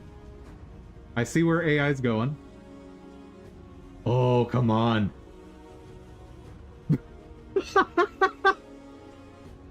Thank you, AI, for turning Spider-Man into Batman references. Wait, what? What is happening here? Alright, move on.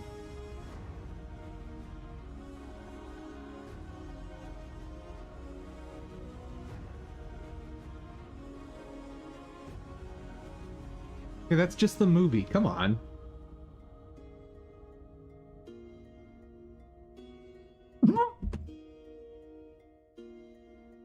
He's Spider-Man now.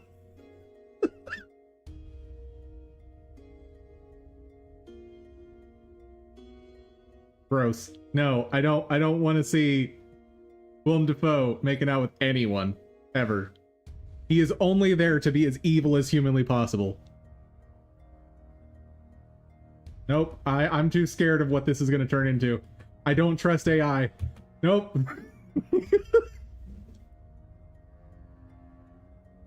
Apparently AI just thinks everyone's making out at all times.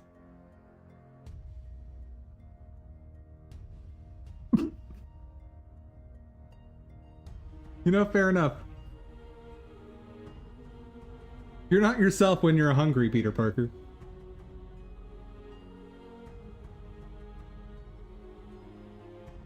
Oh, what are you gonna do? How are you gonna break this? Huh? Wait. Hold on.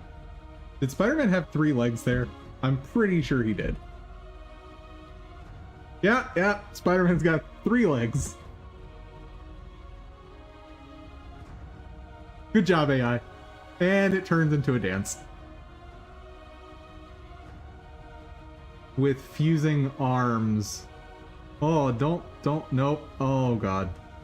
No, I don't need to see. Nope.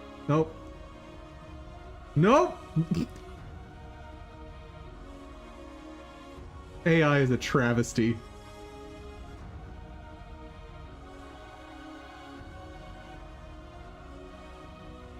Oh.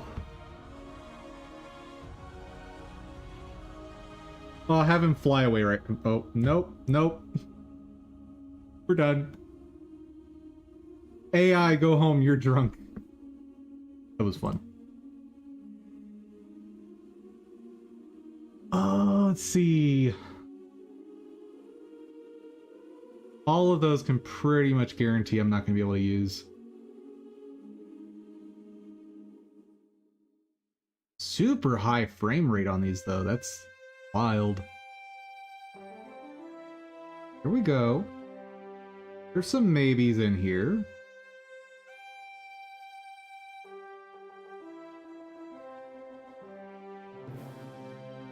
Flip books have been created. Sprite sheets. Uh-oh. Niagara system. Oh no. Oh wait, they're all transparent PNGs. Okay, okay. Hold up.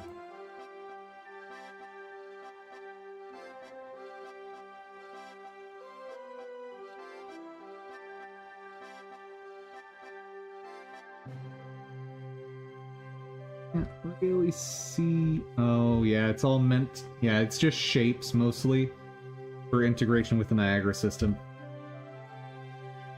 Nope, can't use it. Same thing for this one.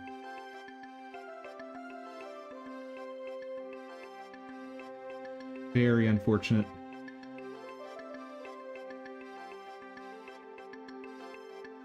And this was the last shop to check real quick. I don't remember this shop having any visual effects, but check.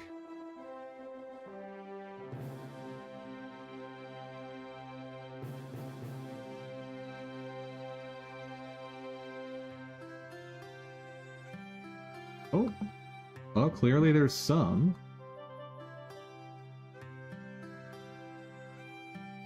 Nope.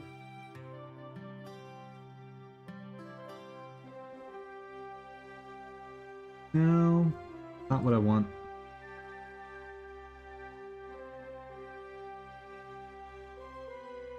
And almost certainly a no, but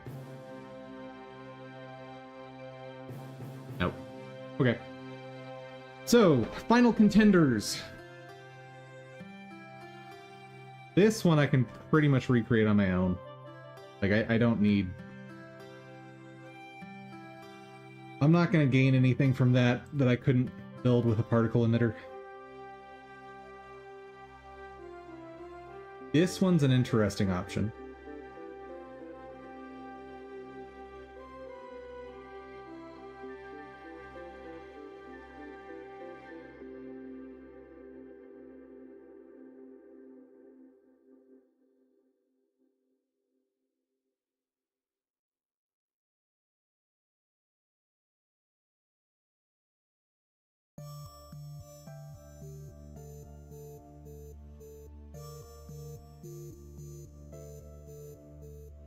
Let's double check.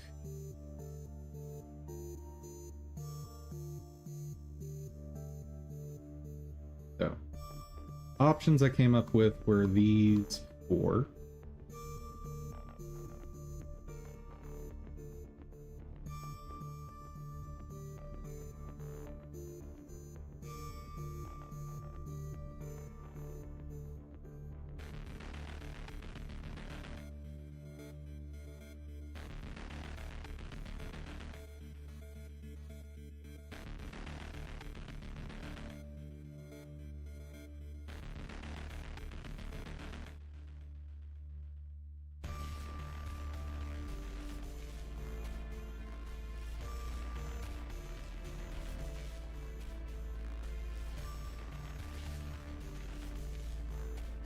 Yeah, I guess... Oh, wait, this one I already reviewed, the terms of use. What are these?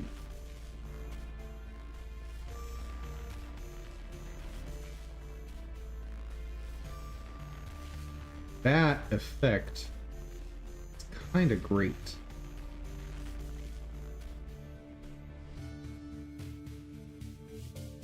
Especially if it wires up to the effect seer stuff well, or potentially even in a particle emitter.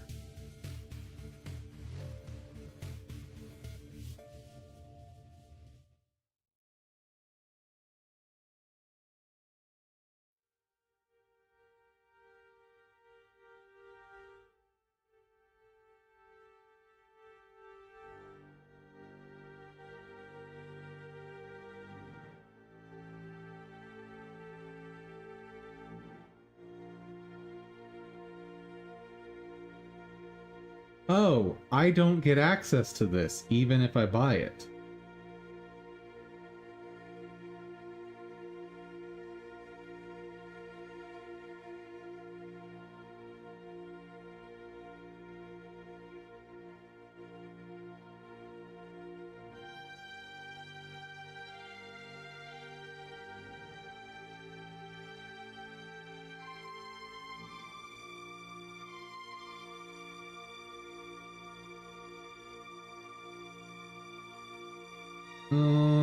Well, good job. You've made me super skeptical of buying any of your stuff now.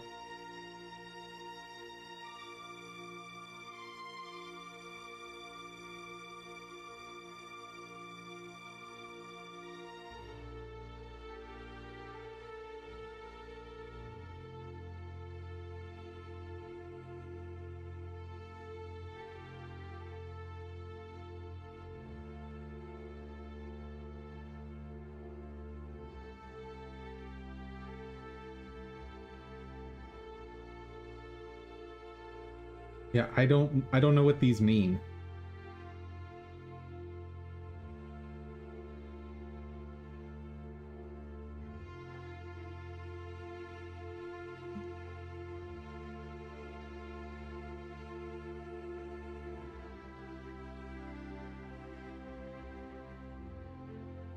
Yeah, I'm stepping away from that author. Too risky. This one's probably worth trying. This the same author? No. This is Kiddo Links. Right, this was the one that potentially if I buy their full pack could just solve all of my effect problems going forward. It wouldn't be quite the art style I want, but really consistent, at least across these effects.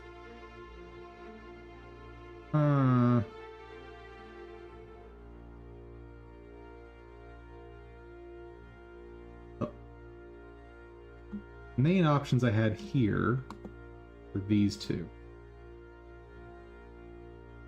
There was one effect in here I liked. That one. That's really too big.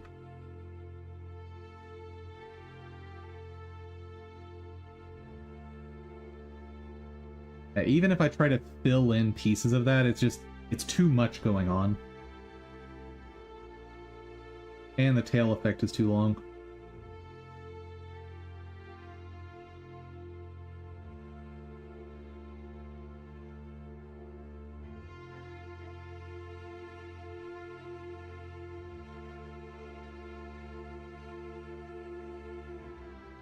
Okay, this one's out. This one also had some maybes in there. Part of it depends on how they're packaged.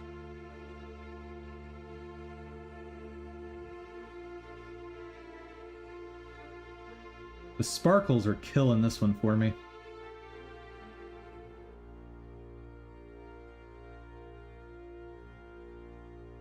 Yeah, that's a no-go. Sorry, buddy. You're not meeting my needs. Okay. 2 left. This one for the price, probably worth just grabbing. So I can just see the end result.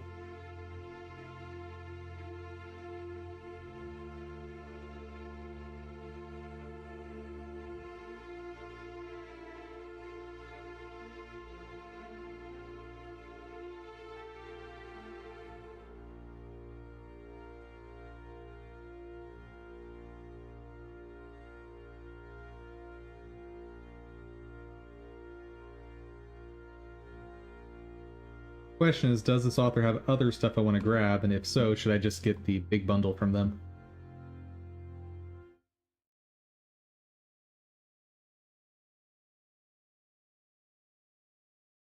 Maybe some cool effects there.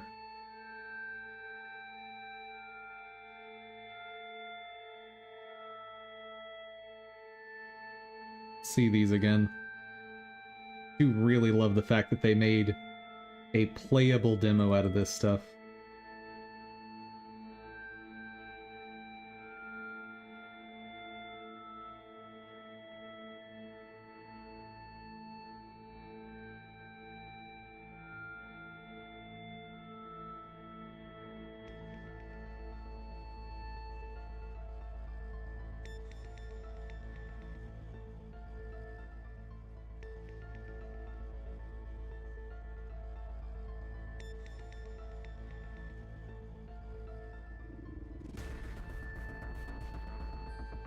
What did this one have for loops?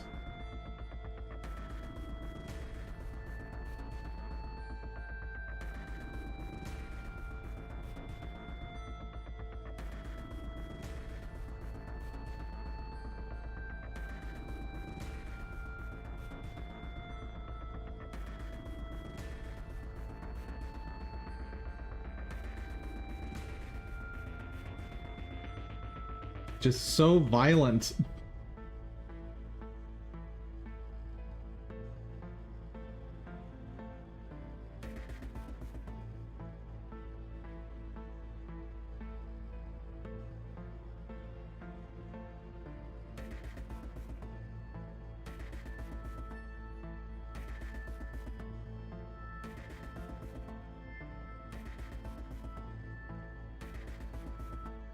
Yeah, it's too much.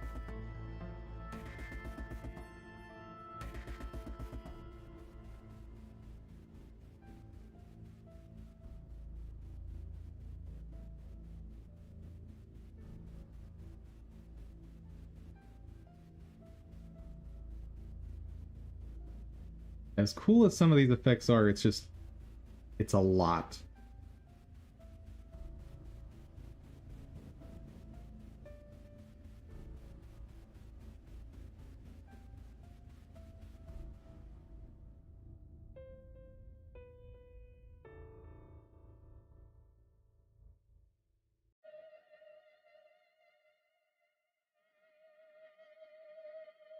That one is maybe usable.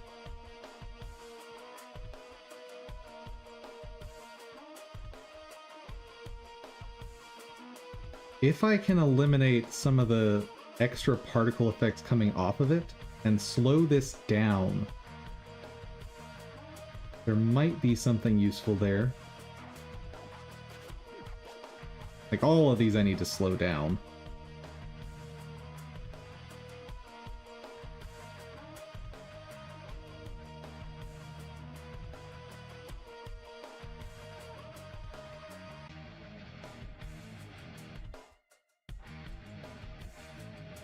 Very fiery though.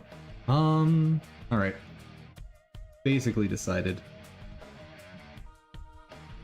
We're going with this author for this trial run.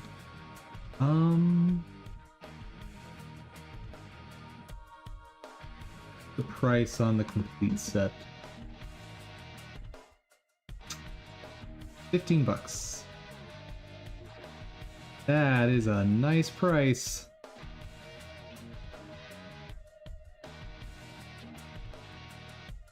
And there's a few effects in here that I really kind of want for other stuff.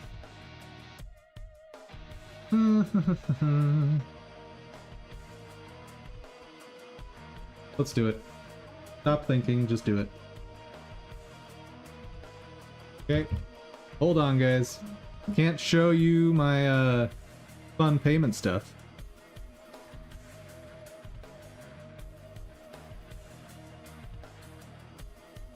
What? Oh, that's okay. That's an update.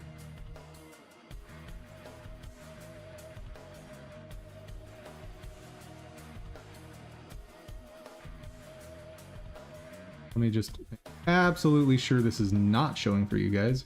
Good. Excellent. Wonderful.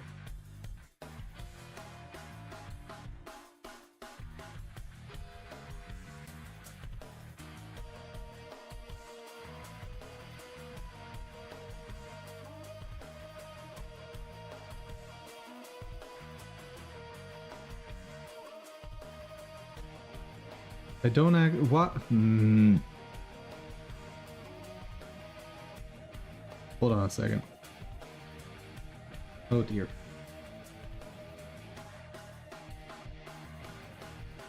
Hey, that's my password.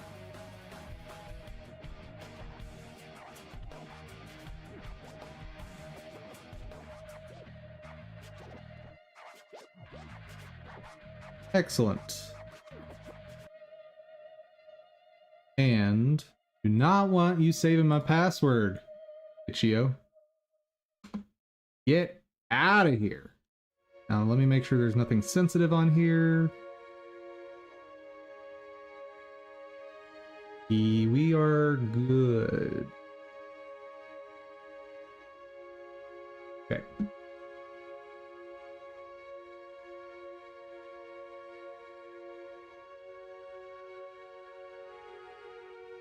Excellent. So sad that I'm not really going to be able to use the assets from this person. I guess I could make a distinction between assets that look more physical and assets that look more energy-based. And I could maybe use this author for specifically the energy-based stuff.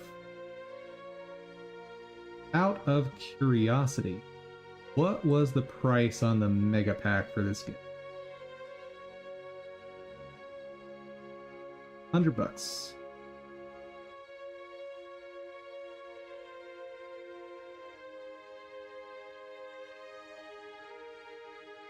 It's a little weird that you don't get the different file formats at the same time.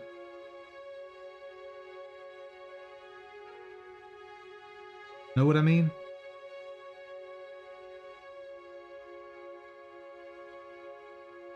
Like, why are you charging me separately for the different file formats? Strikes me as weird.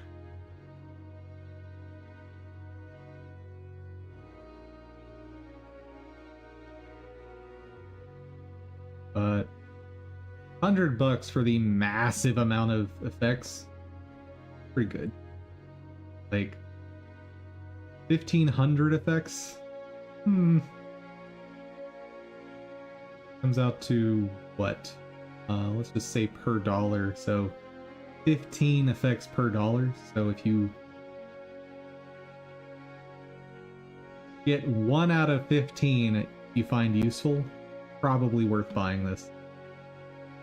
I shouldn't even say probably, it's definitely worth buying it. If you get even 1 out of every 50, this thing is worth it. Anywho. Quick break before we start recoloring assets, because I will lose my mind. But I'm ready for that today.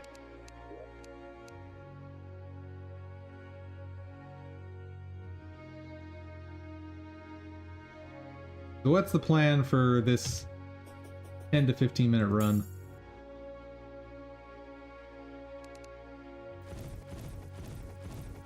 I could plan on doing Skeletron. I think we're ready for him. Because dungeon is not a bad idea. Other option is start prepping for Wall of Flesh. Let's go ahead and do Skeletron real quick. I don't think it's going to be challenging.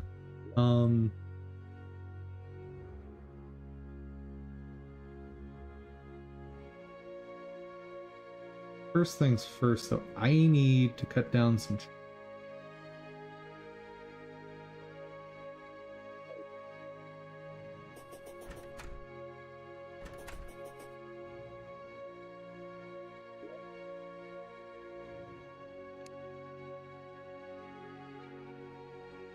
pretty sure I don't have nearly enough wood in here for creating an arena.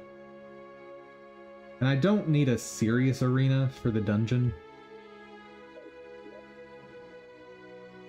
But just something. Like, even a flat platform could be enough. I'm gonna really use my mahogany for that now. Let's see, where's the dungeon? Dungeon's on that side.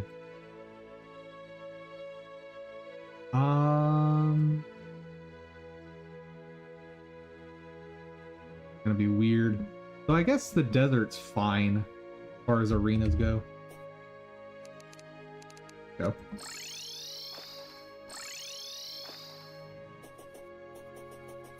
I think I'll be able to manage.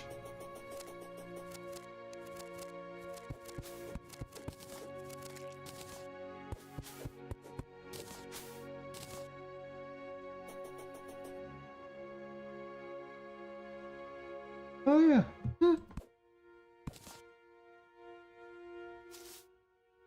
I have a garden gnome.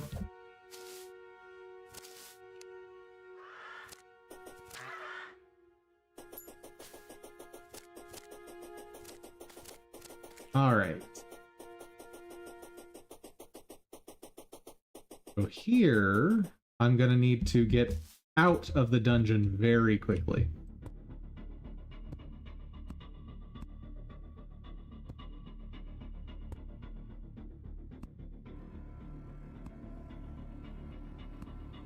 Might be worth carving a path up.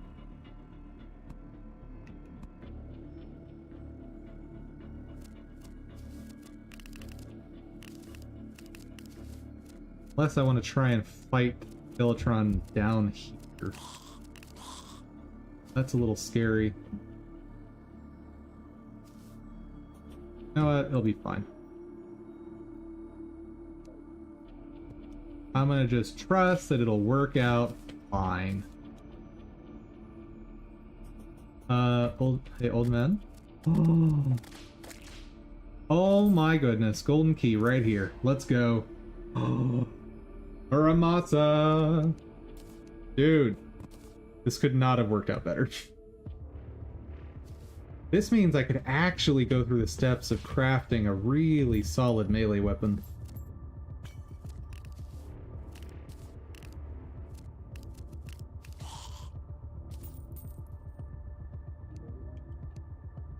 Yeah, let's do it.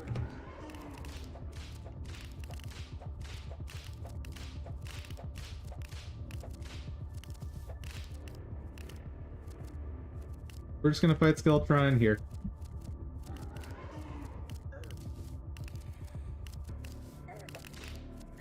Yarg.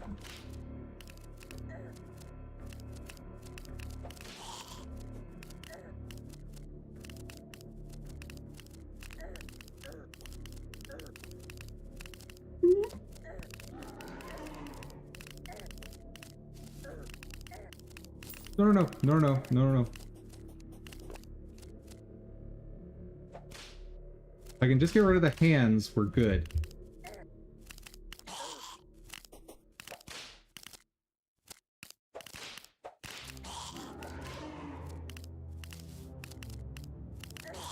Oh. We're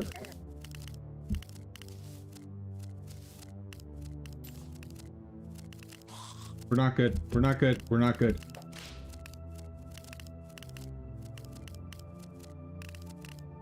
We're definitely not good. Oh, son of a... Hi, chat. How's it going?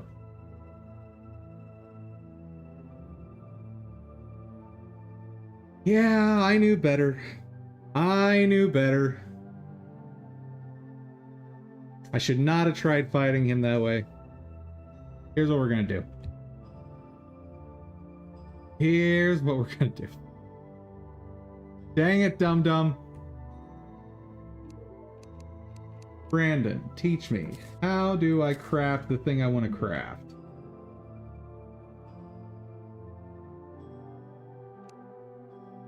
So, I need Muramasa Volcano, Blade of Grass.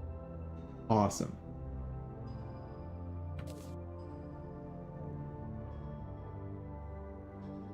And how, pray tell, do I make volcano? And or blade of grass. I know jungle spores is part of blade of grass.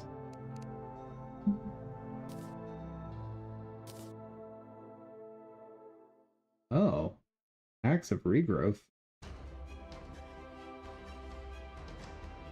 Freezes out and plants acorns when cutting down trees. Very interesting. Super interesting. So you need staff of regrowth to make it. Huh. Interesting. Okay. So spores, vines, stingers.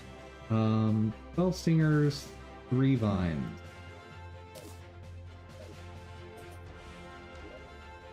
I definitely have enough stingers. I don't know that I have any vines. Nope. Vines.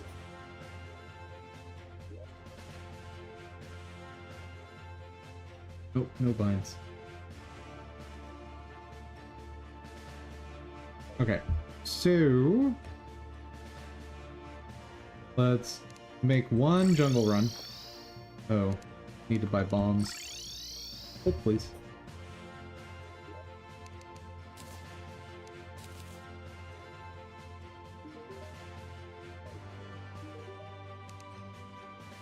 Gimme. Thank you. One quick jungle run, hopefully get a bunch of spores.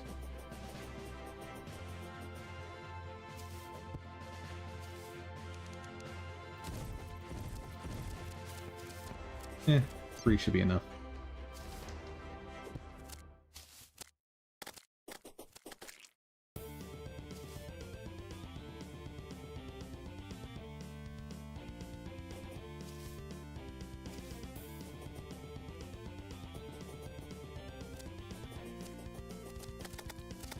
Come to think of it, you don't actually need to fight Skeletron to get to hard mode, do you?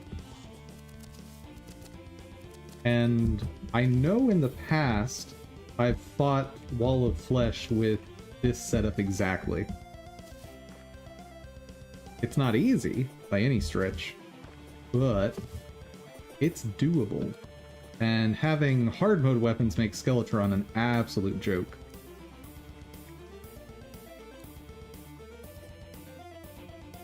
Like, even the spider staff would turn that into a cakewalk.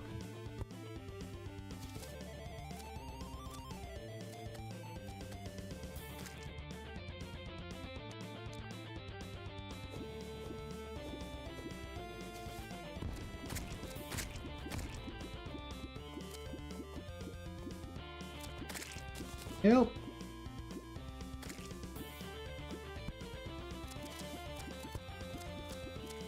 Okay.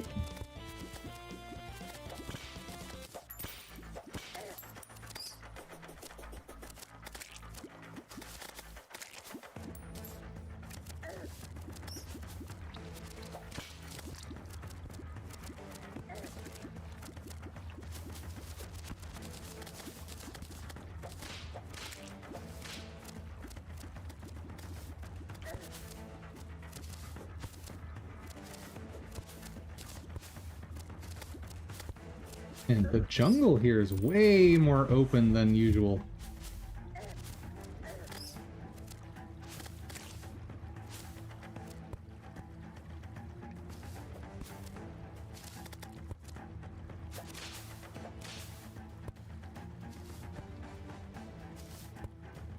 But also, so many more beehives.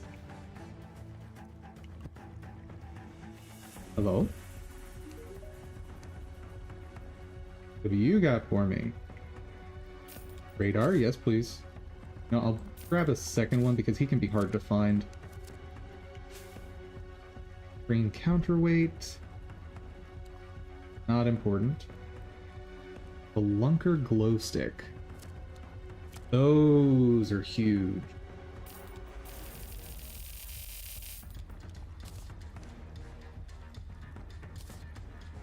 Buzz now.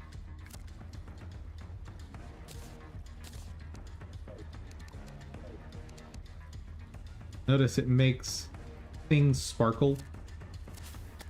You just have to be careful not to accidentally throw these. Well, I bought a bunch. Just in case.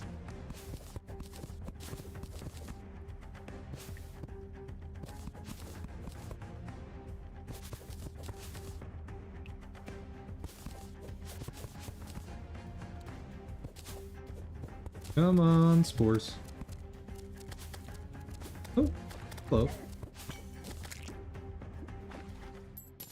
Vines! Hooray!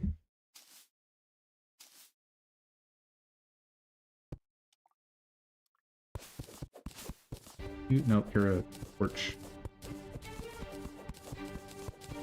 But I do see something off toward the lower side that might be a spore.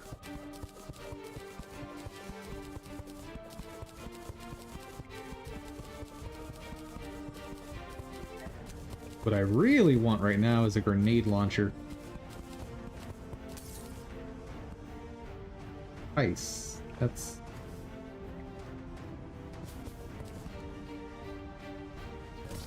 Oh.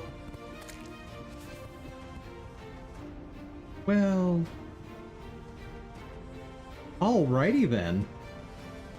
I know exactly where I'll be bombing to. Do I want to take the time to do that right now? You know what? Yeah. I'm greedy. Go. Oh, never mind. We got Goblin Army, so that takes priority.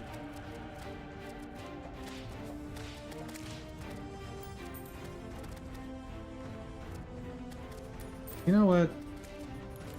Already done Goblin Army. Twice, I believe. Just not in this world. So, you know what?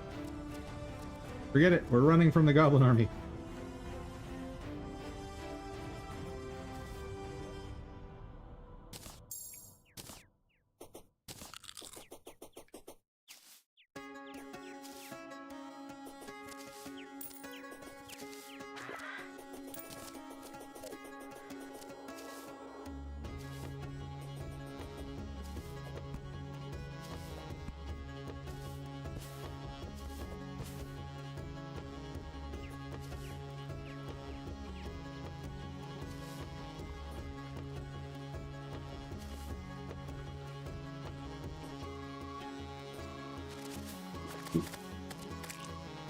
Mines? Nope.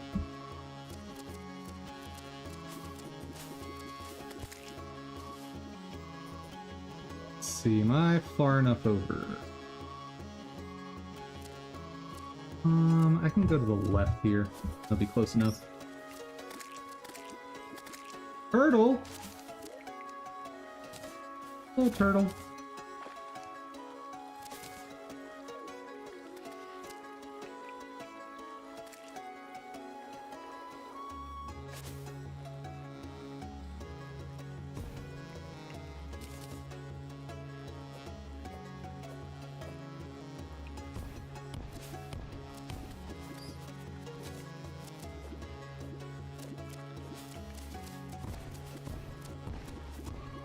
Hooray!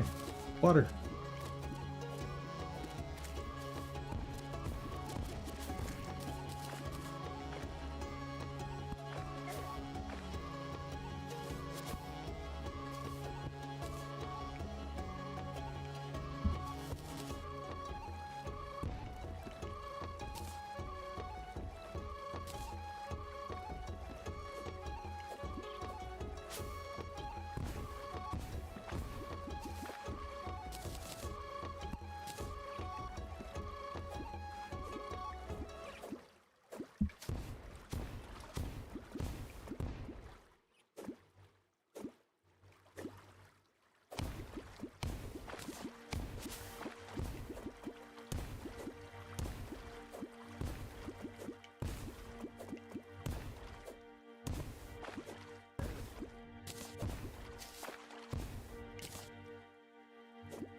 ocean chest in the middle of the jungle. We're gonna pretend that makes a lick of sense. Not really anything I care about.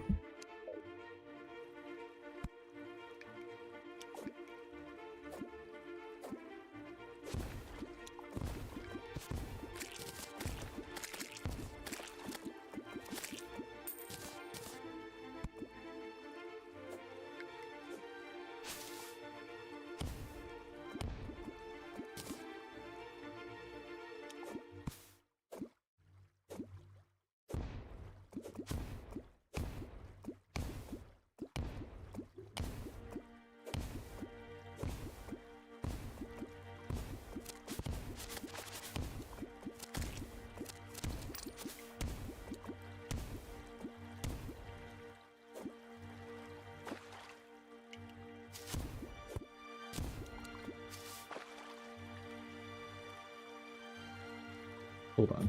I need to get rid of some of that water.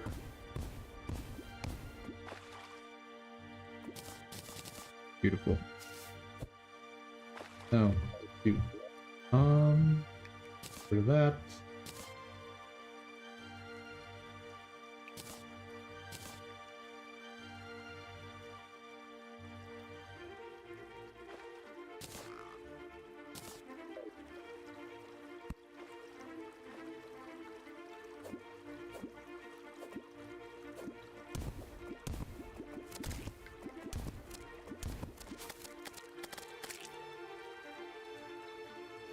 Are we there yet?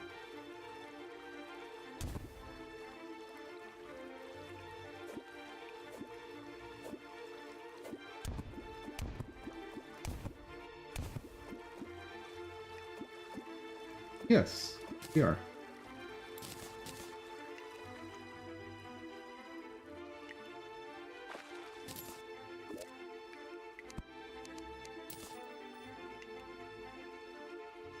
Don't need the blueberry. That. Oh,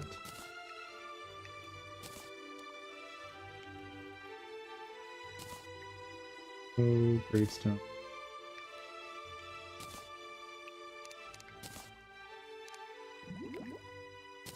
And glow sticks. Mud, that's for sure.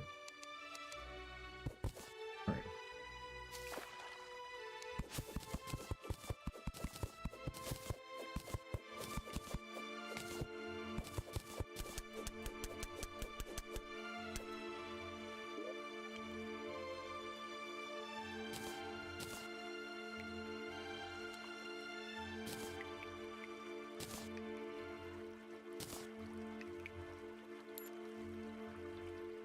Good enough.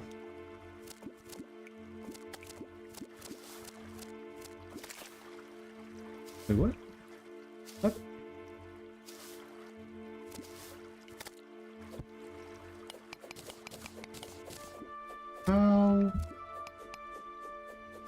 How did I get down here?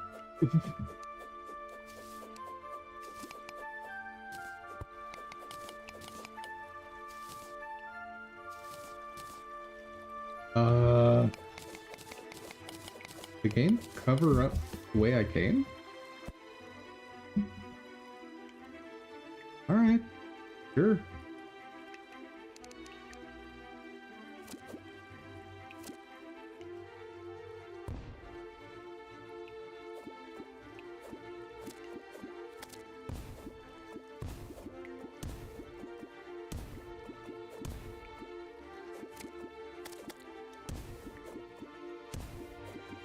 And this is the fast way to find jungle spores. You just divide up the jungle into a whole bunch of elevators, which becomes incredibly useful in hard mode when you're trying to summon Plantera as well.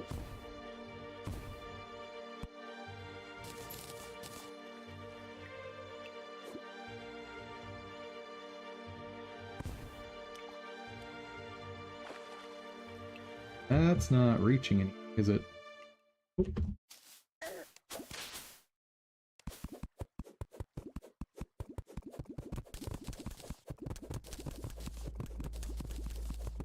Give me that spore. There we go.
We're getting there. Oh, is it actually draining? I think it's actually draining. Good, good, good.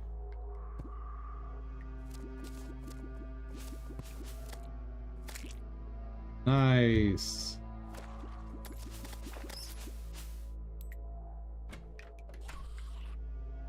Fun goodies.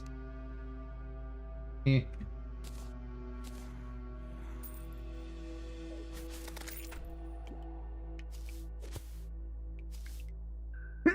Excuse me.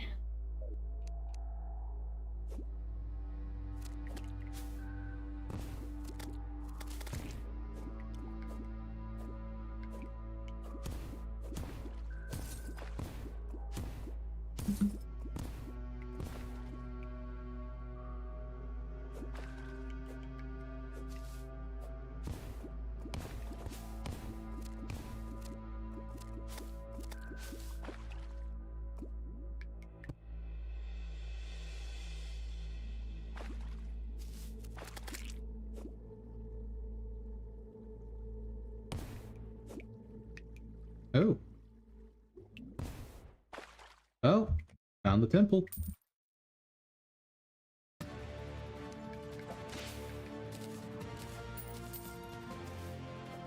am I doing on spores? I think I need, what, 12? Oh, yeah, we're done with spores. Nice. That'll be the last thing we craft right now, though. Oh, right. Forgot.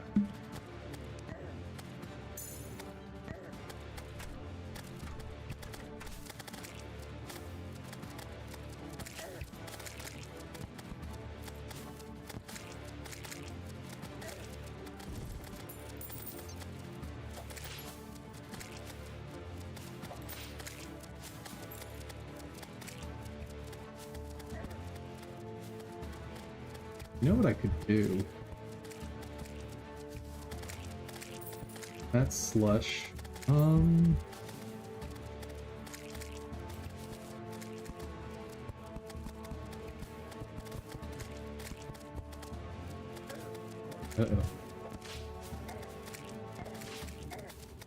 Never mind. This won't work. This won't work. This is bad.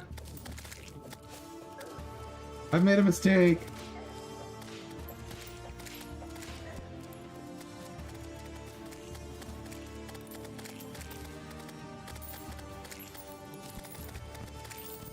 Oh wait, I've got Muramasa. What am I doing?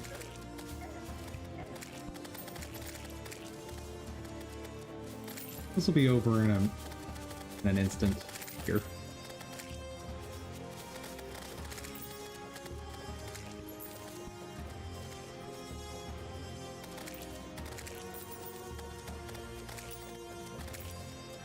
Who's that? Oh, that's our slime buddy that keeps breaking out of his house.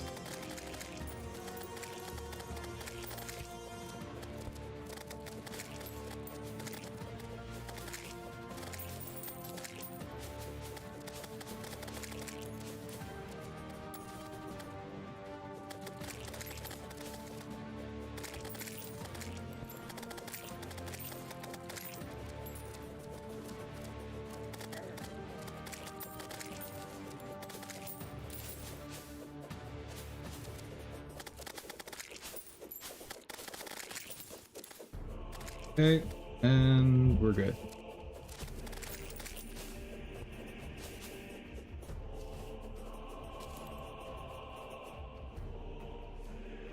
We lost a door, but we're good. Crafty craft craft.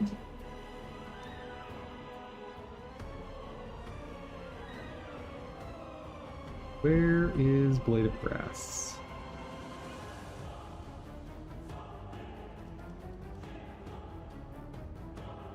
Aiming mate. What? Interesting. Not know that was a thing. Show me that recipe again. Void Vault. Interesting.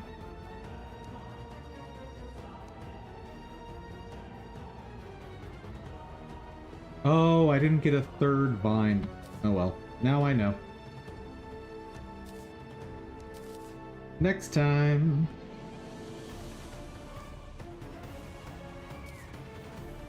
Need to place more storage.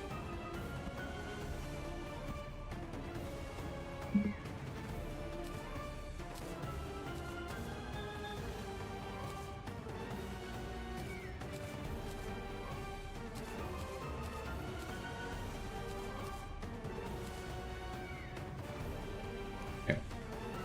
Long enough break for sure. For sure, for sure.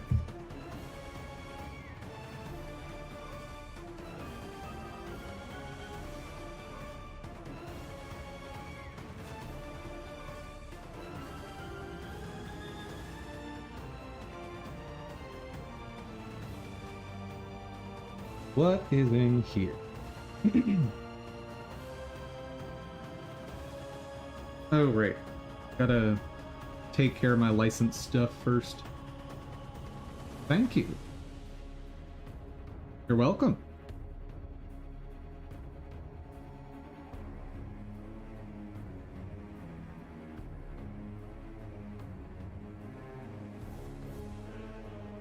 Hold up.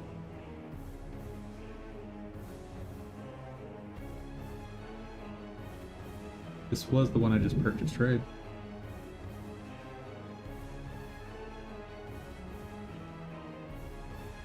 Yes.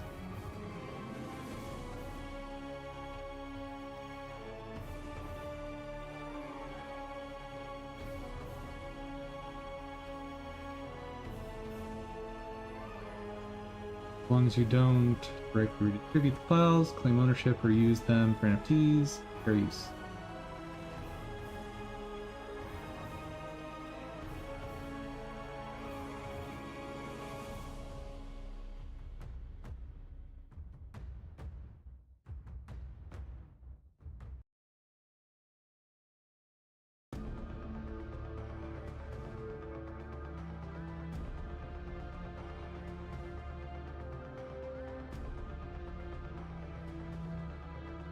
Oh, the animations I'm excited about.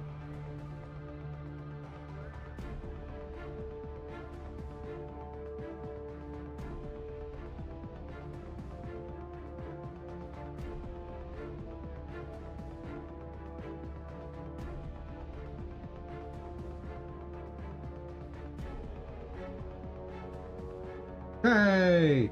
Wait. Oh my goodness. Seriously, bro?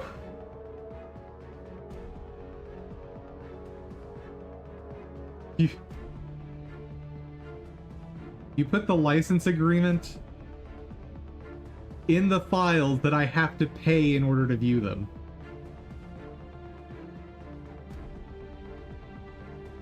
Oh my god.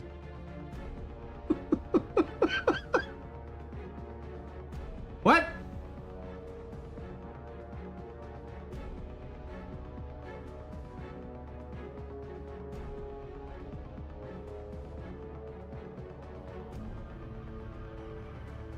All right.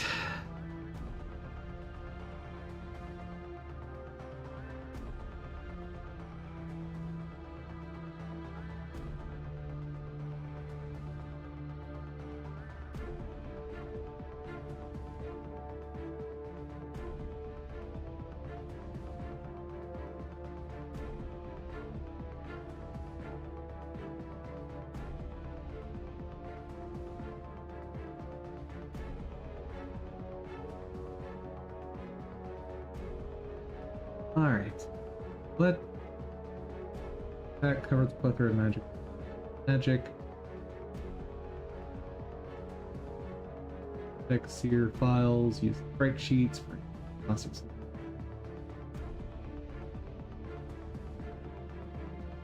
I should assume that these 5 are the only ones in this pack. But, bro. Come on now.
Let's go ahead and get the full list.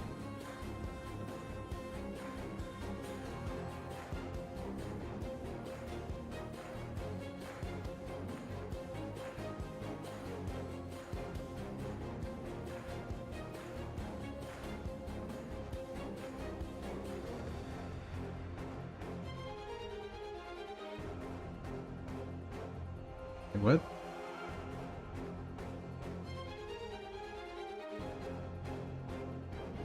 You're not part of that pack. Get out of here.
Part of the nuisance here is you can't really see what you're getting.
Okay, so this one is one of them.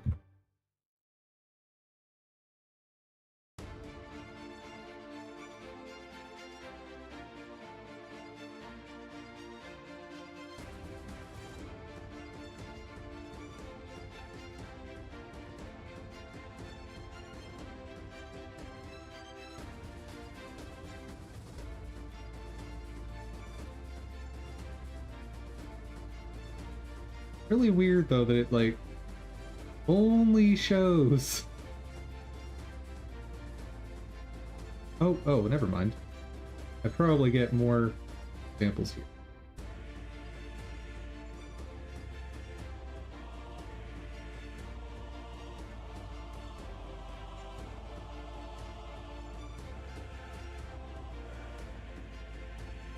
Effects are a lot.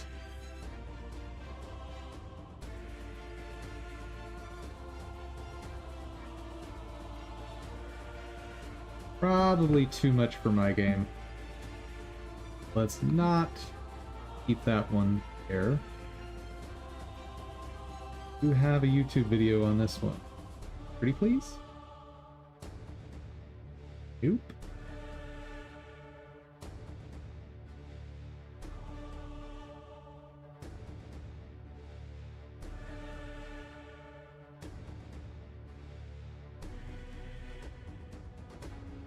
Yeah, I'll mention that one.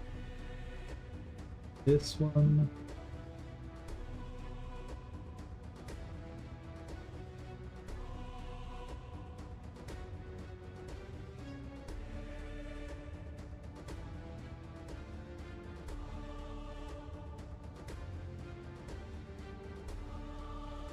Very much. Two others so are following.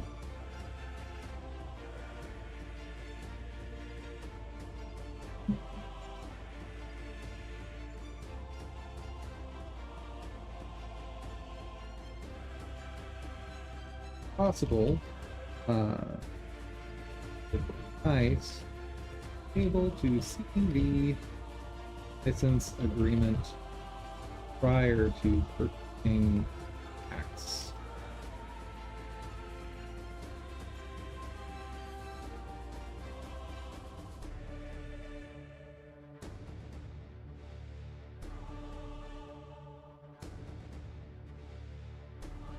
Okay.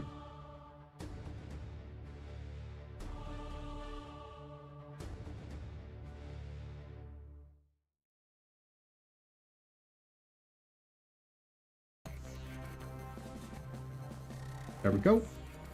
Got that. And you know what? I'm just gonna go ahead and purchase this one. These look too amazing. I'll eat the cost if it's a problem.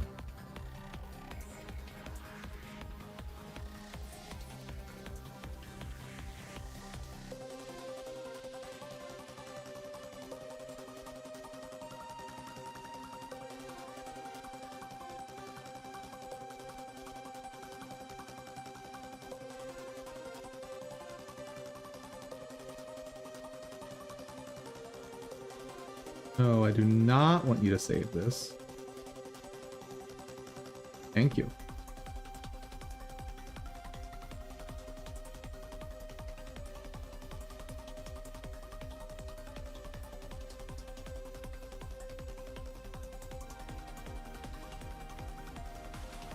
And give me just a second, guys. I want to confirm that this didn't try to save my payment method, even though I told it not to.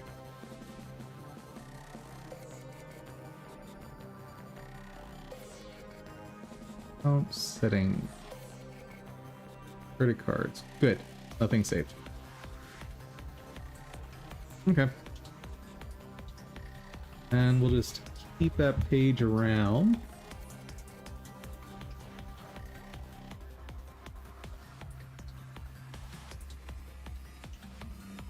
Oh right, I needed to grab the license stiffs from the other one before I got distracted. Not you. Be wary.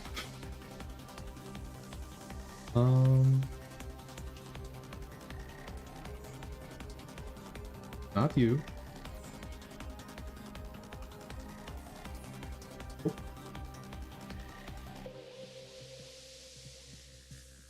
This one. I think the full pack was here. Good, good, good, good.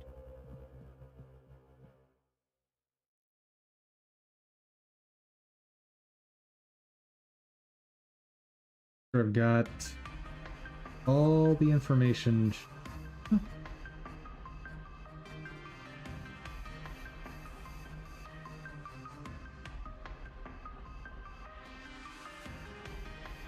Save as PDF. Cool.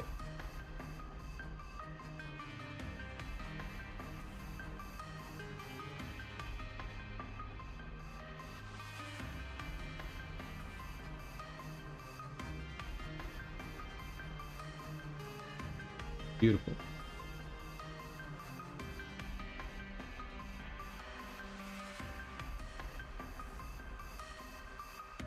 See this. Oh boy. Go. Using the contents of this asset pack, you agree to be bound by the terms. Subject to the terms and conditions of the agreement, Seraph Circle grants the licensee a non-exclusive perpetual worldwide royalty-free license to use, modify, and incorporate the asset into video games, commercial and non-commercial software applications. Same. Animations, films, videos, illustrations, graphics, media, educational materials, which is you guys, what you're seeing right now. Other creative projects. Restrictions. The licensee is expressly prohibited from following direct and intentional redistribution, redistributing the asset or any part thereof as standalone assets or as part of an asset pack, whether their original and modified forms, free or for commercial gain. Use in NFTs, misleading attribution, claiming ownership, authorship. Proper attribution is appreciated but not mandatory. Use the assets to create... Oh, examples for clarification, but these are not all encompassing. Okay.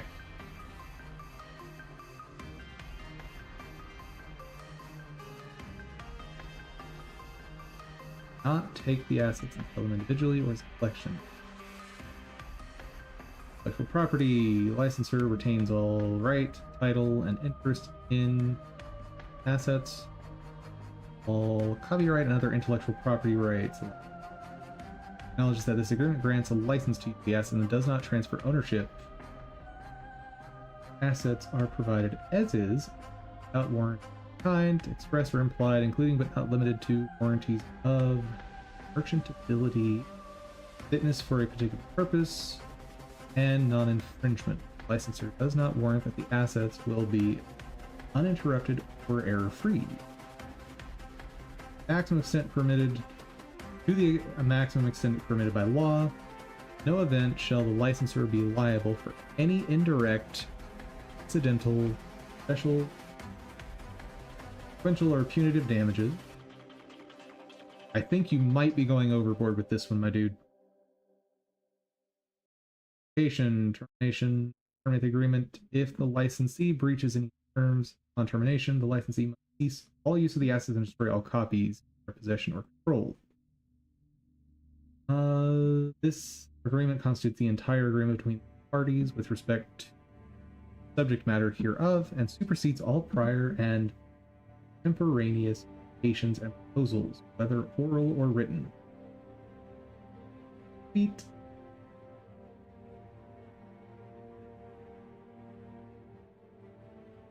That is an acceptable agreement.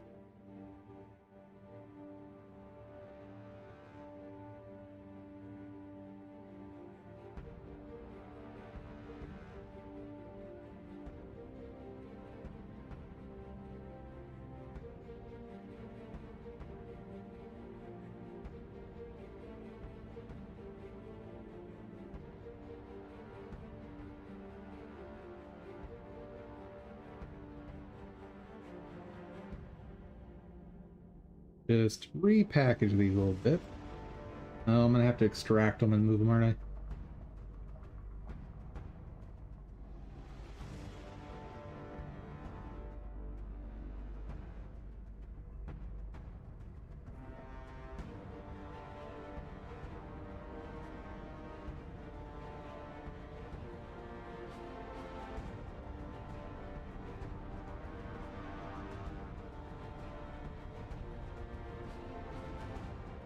Oh boy, they are all just zipped up, aren't they?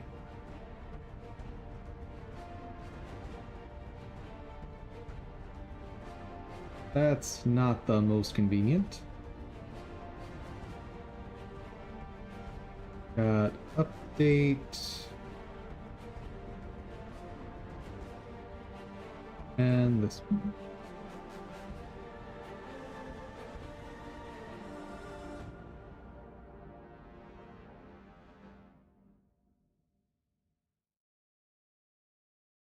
Folder.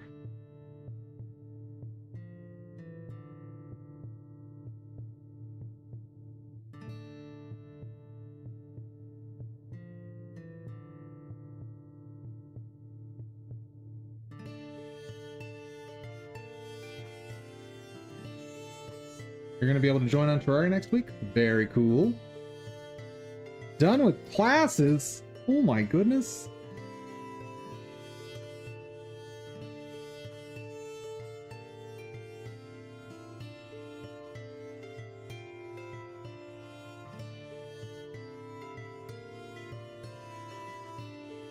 Aha! There we go. Much better.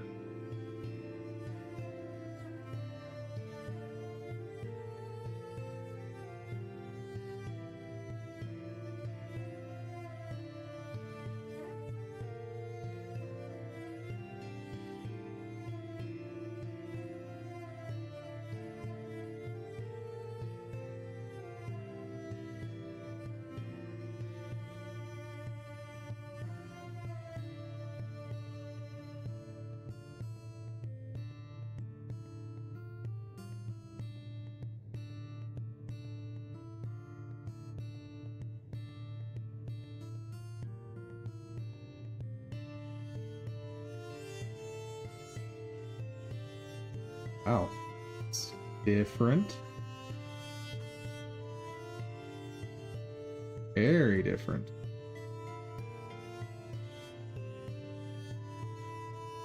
Definitely, maybe can use some of these.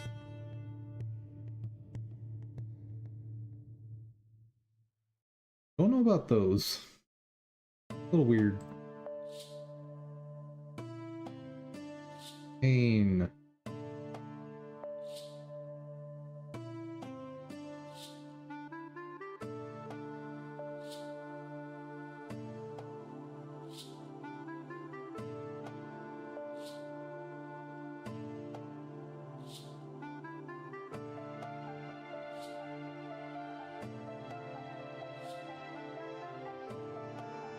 Where's the fireball I wanted?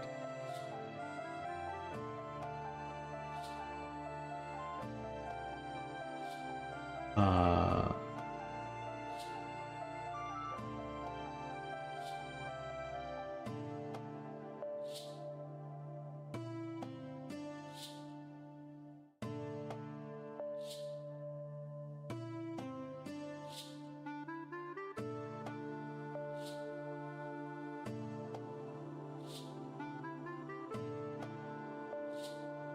Did I maybe purchase the wrong thing? Should I have double checked what I wanted was in here?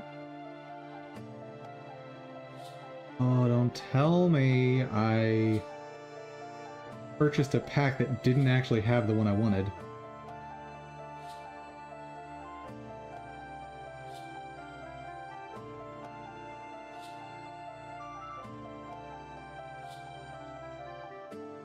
Did I do a total dumb move here?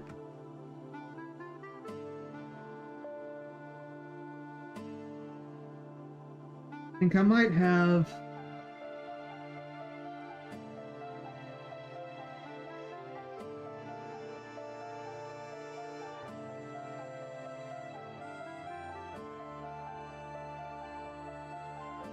It is only $15, so I'm not going to cry over it, but I am upset with myself if I mess that up.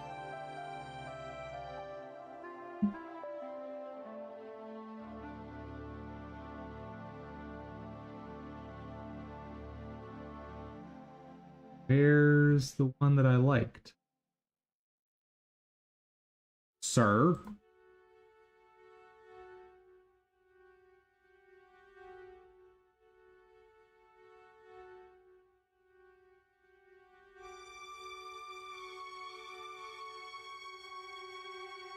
Nope, not that one.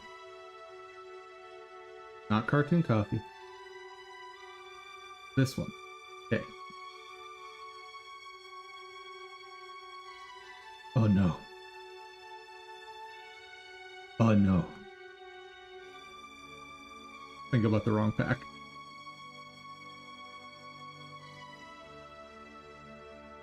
Yeah, I bought the wrong pack. Wait. This one is part of this set.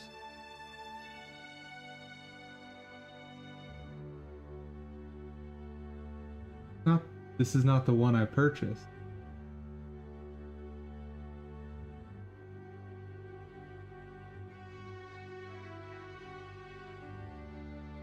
Huh.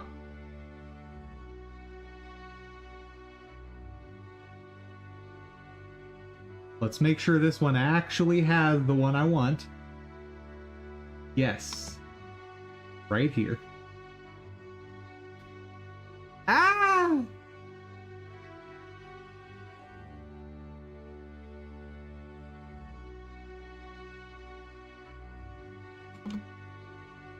Well, my bad. 1 second, we're buying another pack. Ah!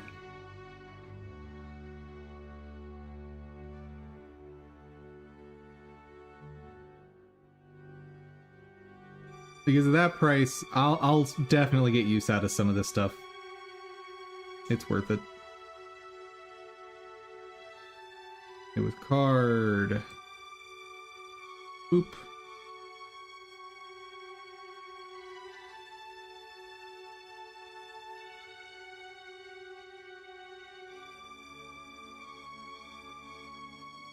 Okay.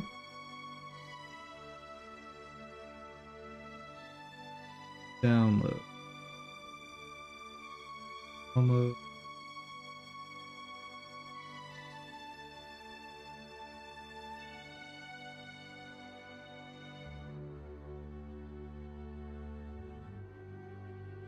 And where's our info? PDF.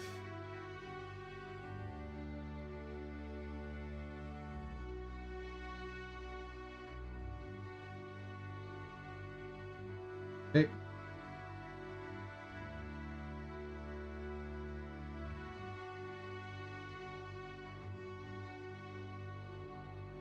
Free. That license info anchor.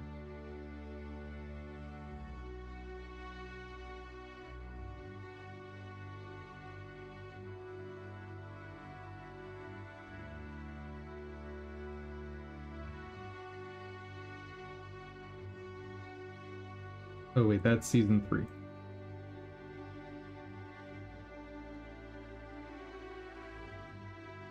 Yeah, and this folder name is no, that one's fine, sorry.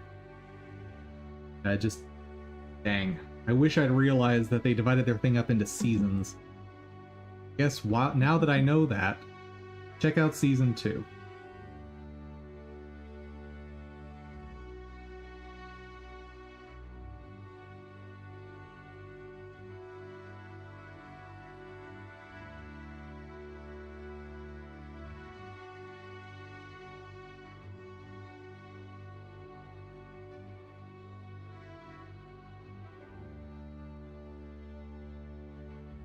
There's a water ball effect right there. Fortunately, it doesn't have enough colors for what I want to accomplish, so. Whew! So these are some cool effects that I may have to consider later.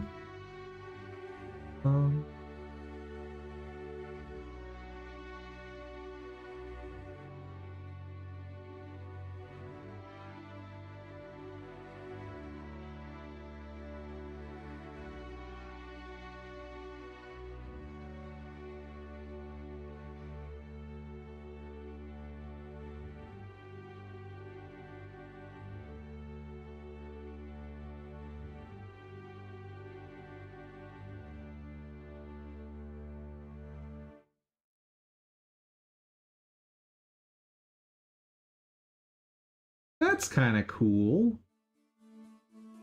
Good job, storefront owner.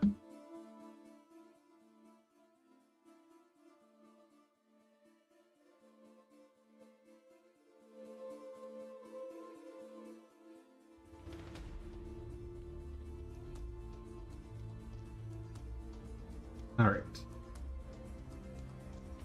Let's get to sorting these. Ooh.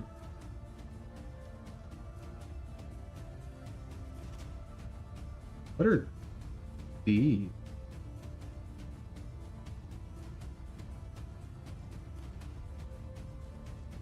Oh, these were some of the music and sound effects stuff. Okay.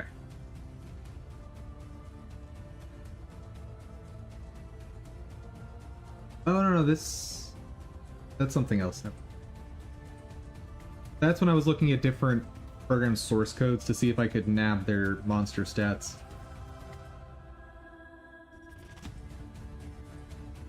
What was this?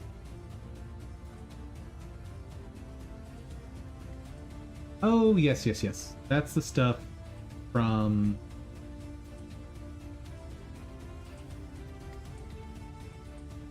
the Essentials pack from the one artist that I've been talking to.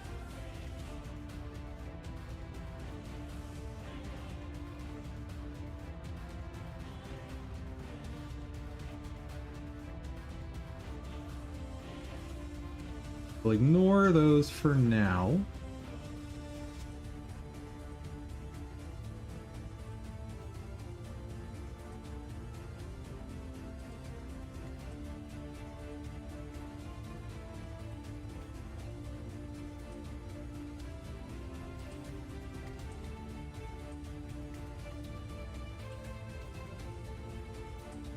That's that one, that's fine.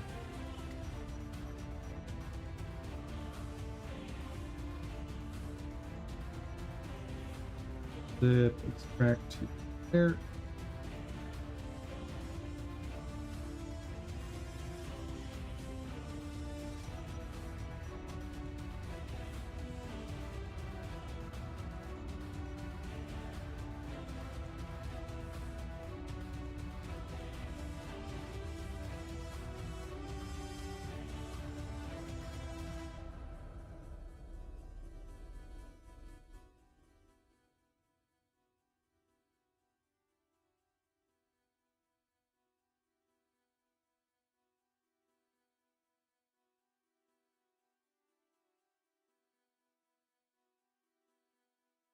Then there, I need this for license agreement. There we go. Whew, finally getting somewhere.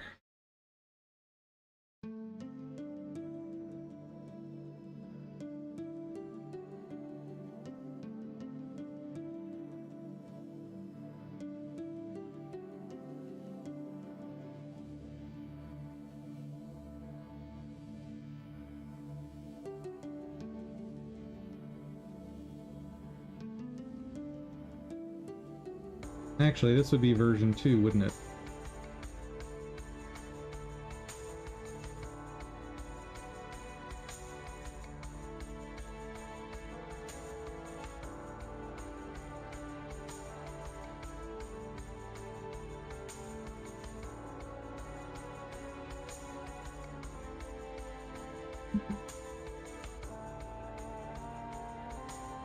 And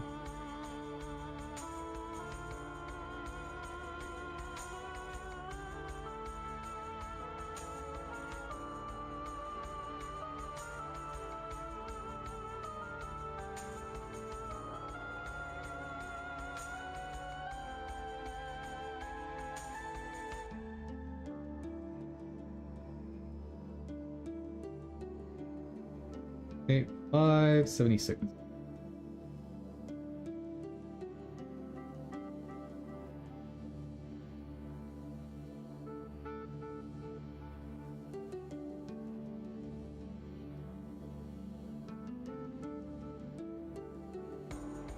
And shrink this down to 96.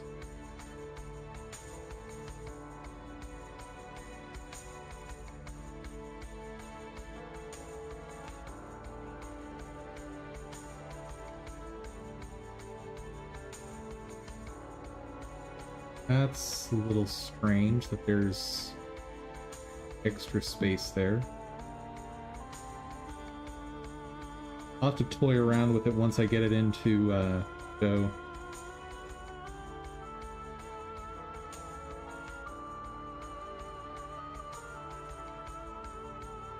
If I assume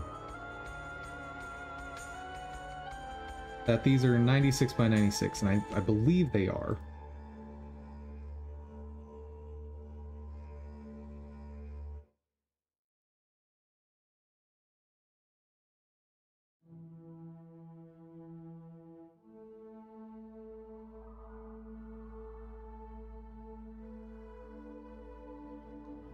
Okay, 12 frames. That's fine.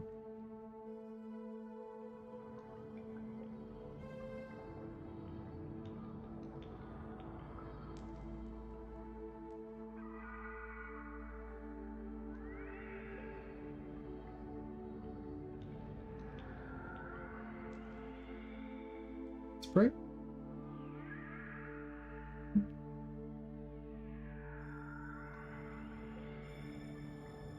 Already running. Oh, it is already running. My bad. There's one option. That's version 1.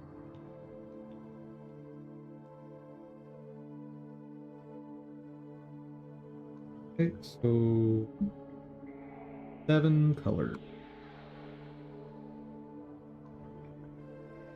Main color should probably be something like that.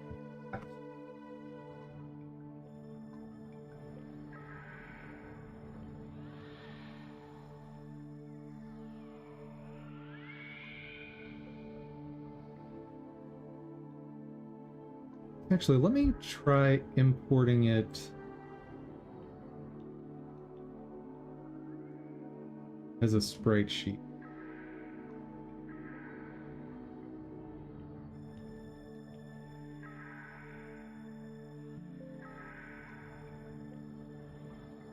So after it's imported, I can do that maybe. That's not what I wanted. Not bad.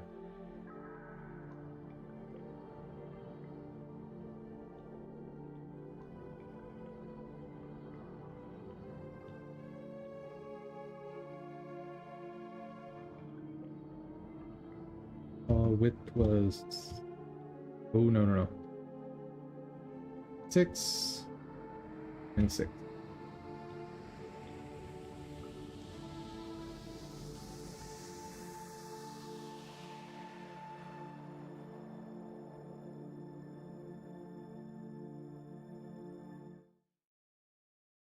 Not too bad.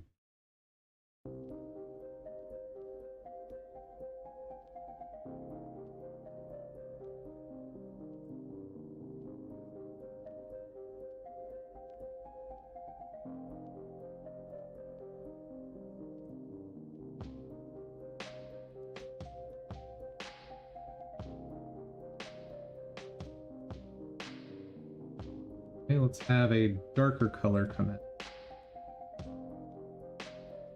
Actually, let's use this as a basis.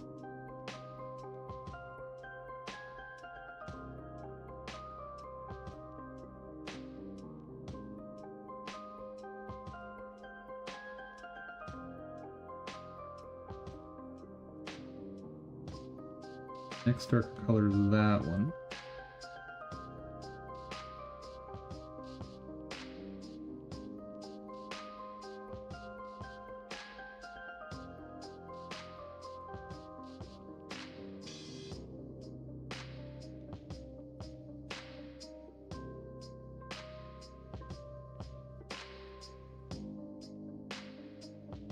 That's the white I want.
I could throw a green in there.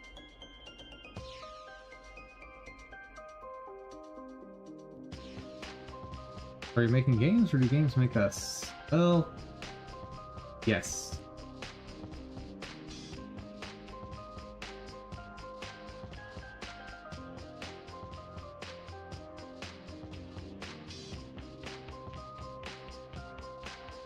I kind of like it.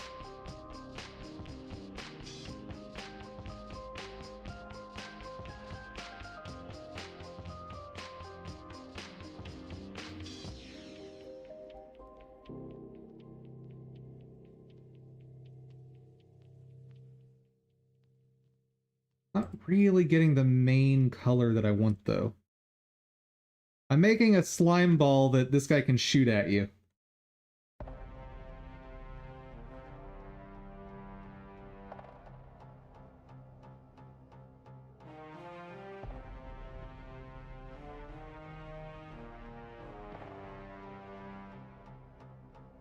What if? What if I make the, like, invert the color scheme a little bit here?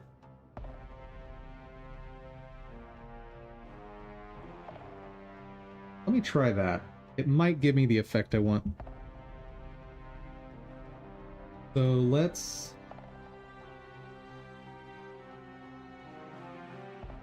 write that paper! Let me try... putting that as the lightest color. Then I need to go down at least a few shades. Too bright. Okay, instead, take that down another notch. I don't want this to look like an energy ball.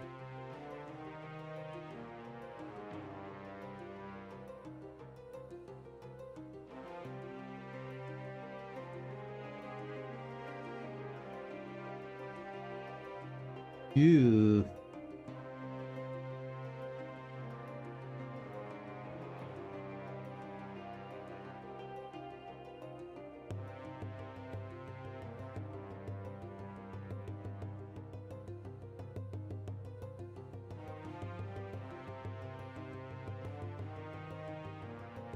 You know what? Let's grab... oh, nope, nope. Fab, monsters, slime.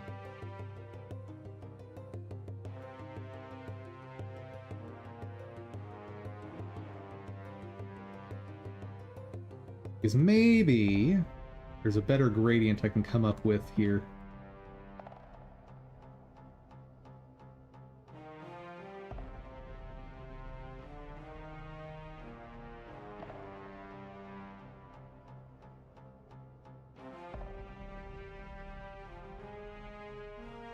So what is the main color? Probably this. Okay. We're gonna put that... good. Already like it better.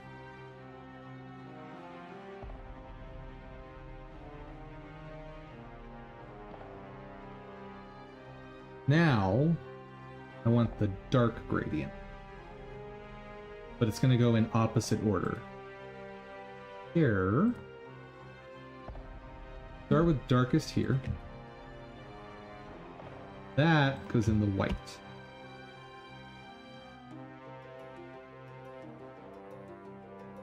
So a game like mine today?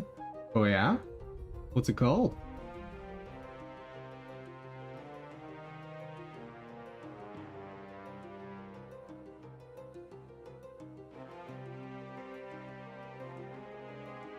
Don't remember? What?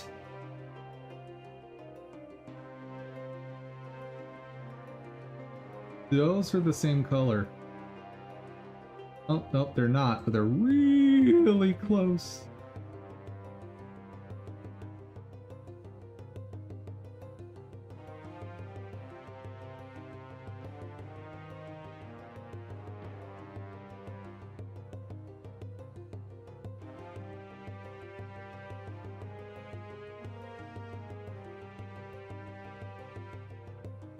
Oh yeah, that one.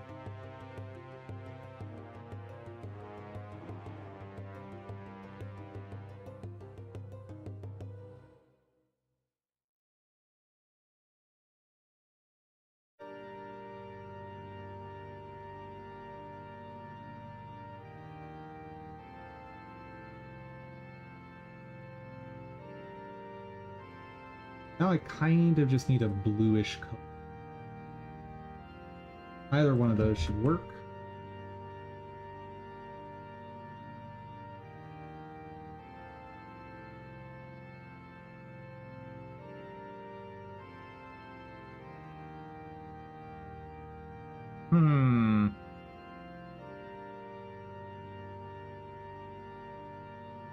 It's a bit too dark in this range.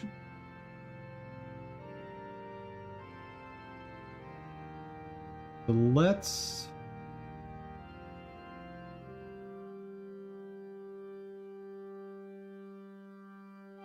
Darkest color is going to change.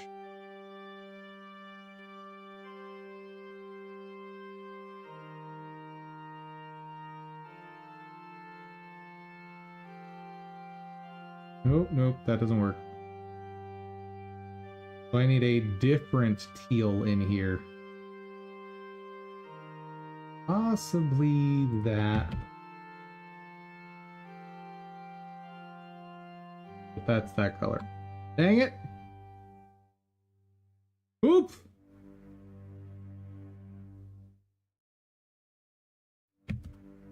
Does this one work for me? Putting it here?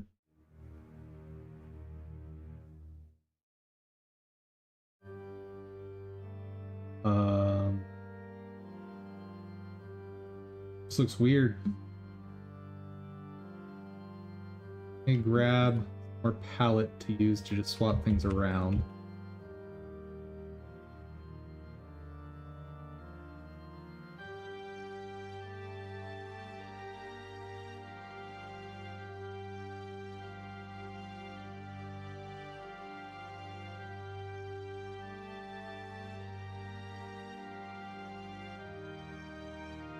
What?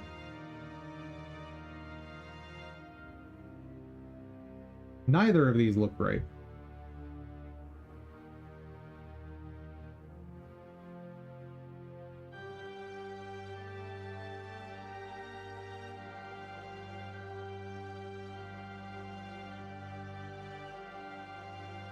Yeah, none of these look good.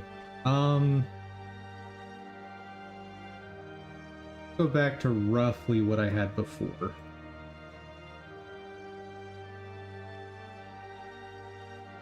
So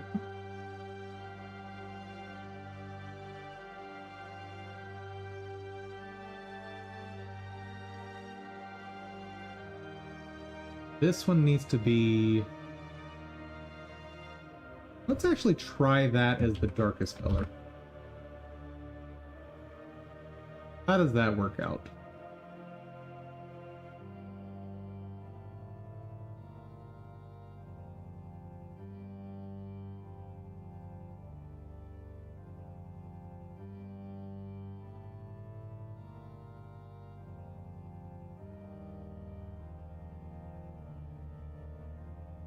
That kind of works for that.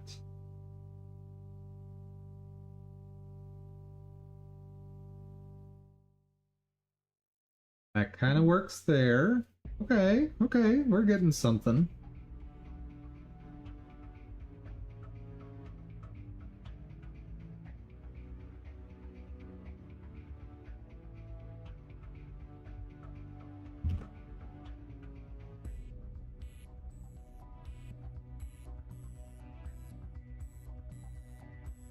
That kind of works. Kinda. This one I think is a bit too dark.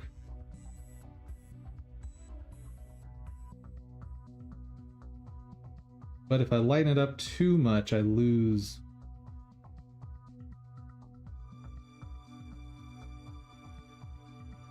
contrast. I think that's probably the best I'm doing with this asset. Let's compare it to this one. I do not remember the size.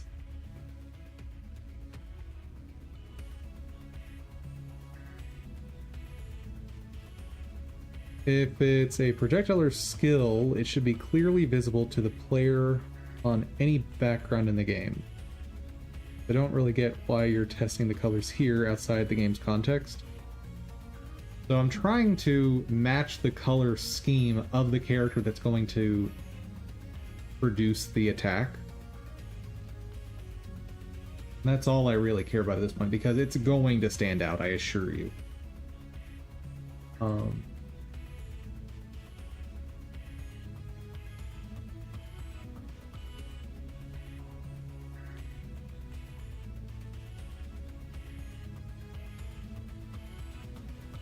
I think this was something like 10 frames.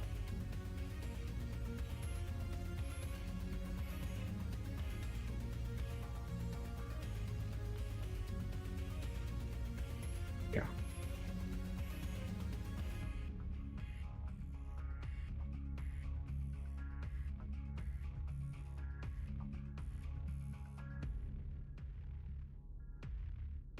Part of me likes this one better.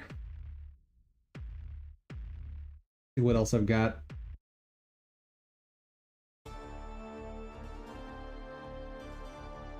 I did just buy a whole bunch of stuff.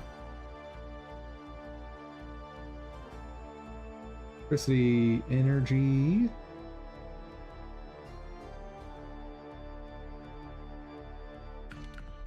Anything in here I want to use? No.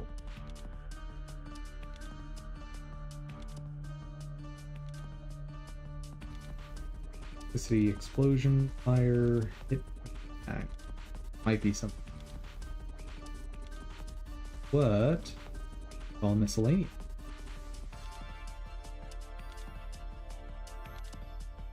Nothing I can use. Flash, smoke dust.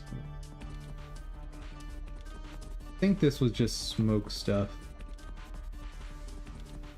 Yes, smoke stuff.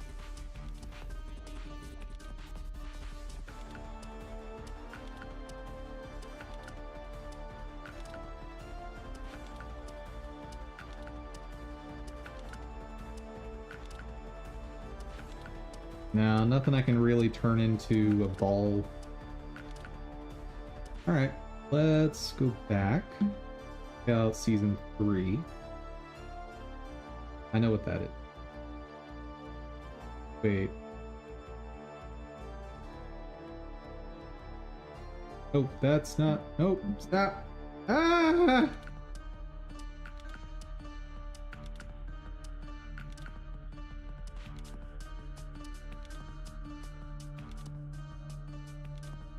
That's definitely not what I want.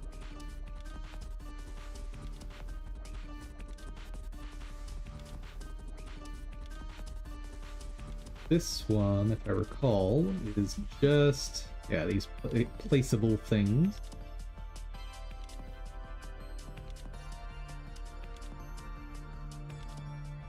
Fire, what do you got? Talk to me.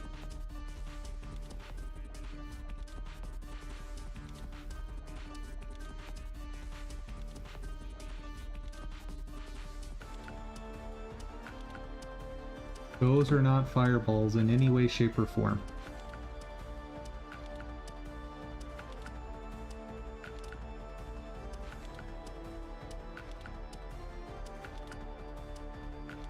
I wonder.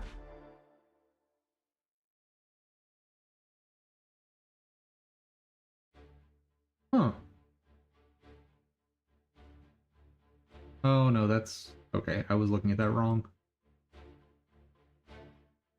Not gonna get the effect I want out of those.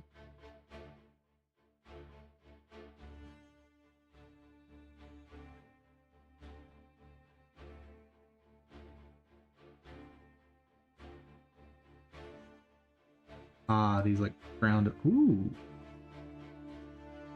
Could I use some of these?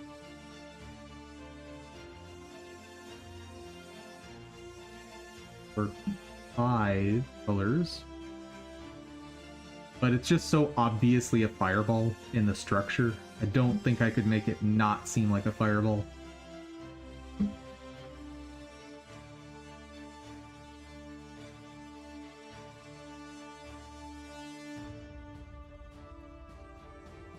I thought had maybe something.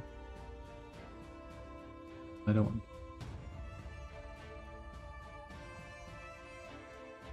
Yep.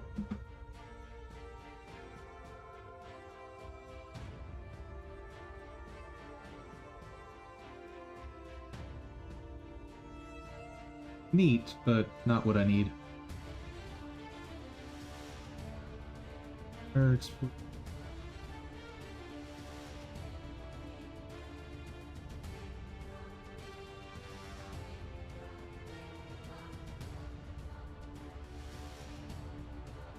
Alright, this one was kind of interesting.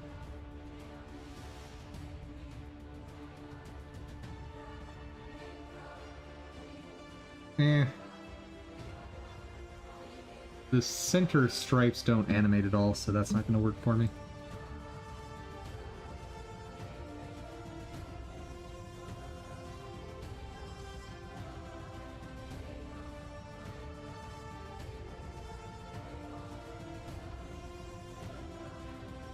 Alright, just slightly different revision. Alright.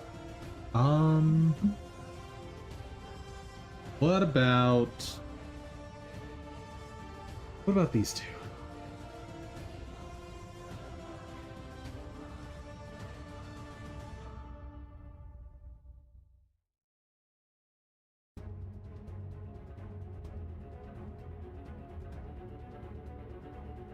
Oh ho!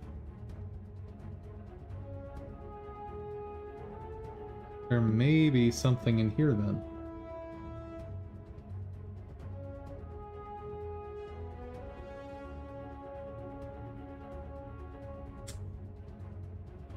That does not look like water to me at all.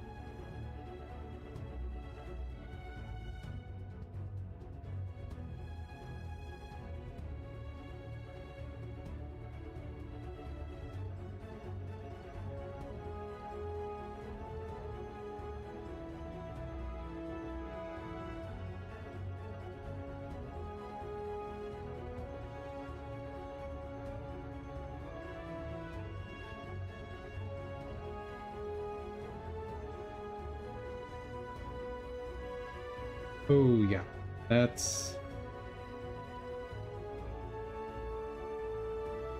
not what I need.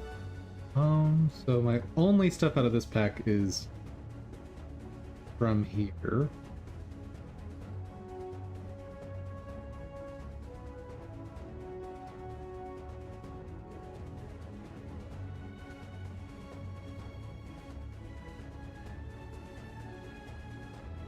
There's maybe something to be done here. I'd have to really tweak it, but there might be something here.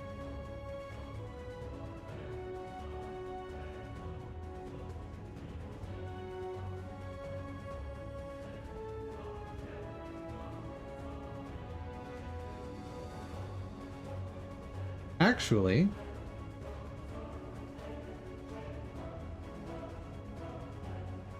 this gave me an idea. I think maybe a very, very good idea.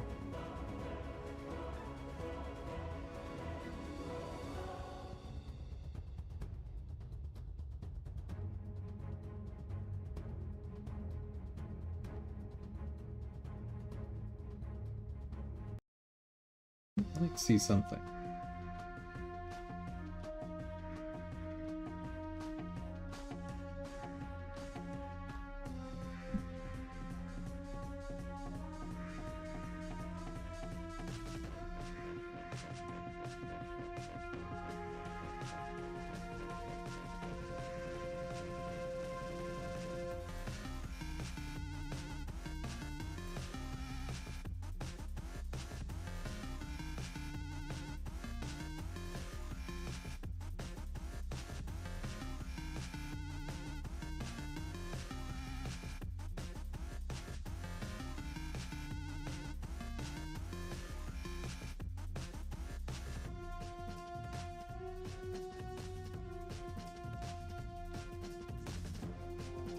Here's what I think I'm gonna do. Double check what else is in this pack.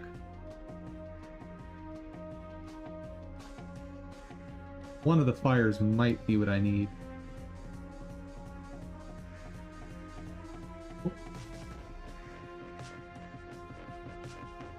Beautiful, but not what I'm looking for. Oh, way too involved. Actually, let me do this.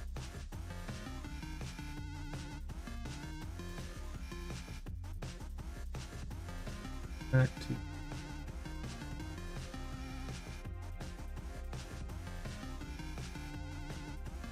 And it's worth noting, I have lower resolution versions.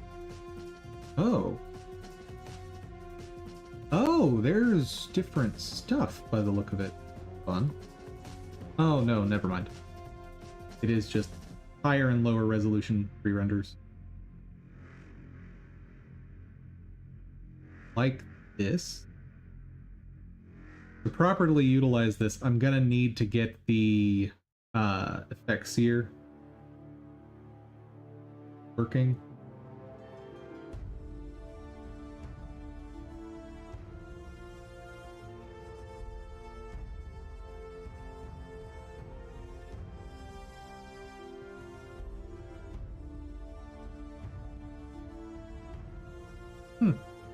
Kind of neat.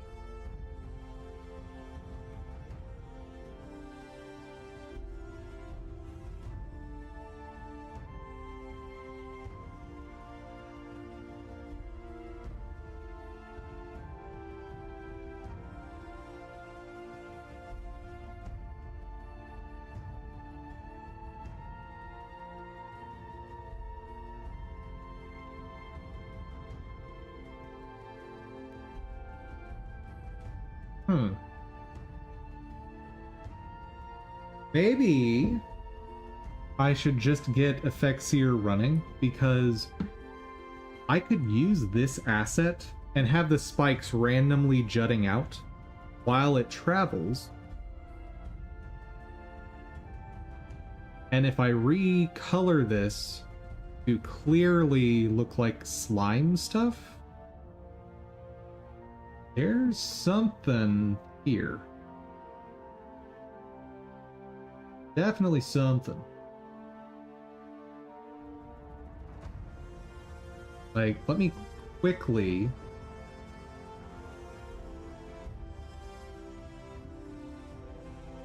do a retexture just to show what I'm talking about. Actually, let me look through the rest real quick.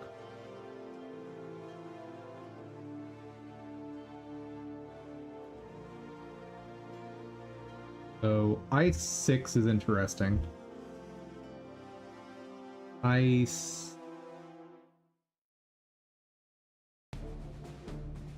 one might be something there.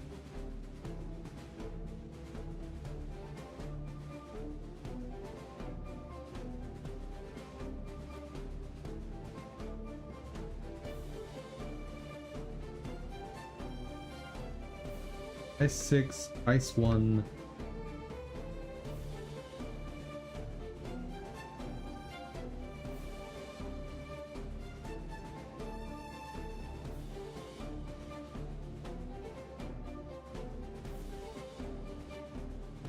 Ice 6, Ice 1, Earth 1.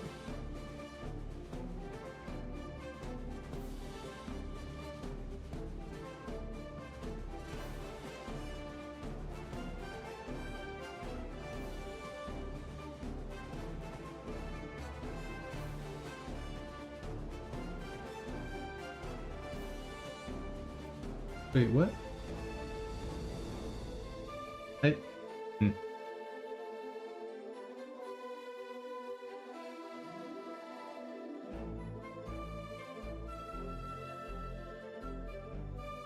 Why is it so transparent?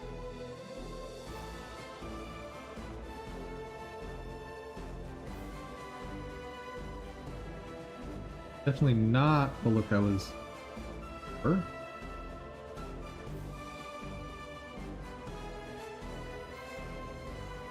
I would want to strip the transparency out of the... Oh, right, I need to posterize them first as well. Oh, that's a lot of extra work. I don't want to... Come on.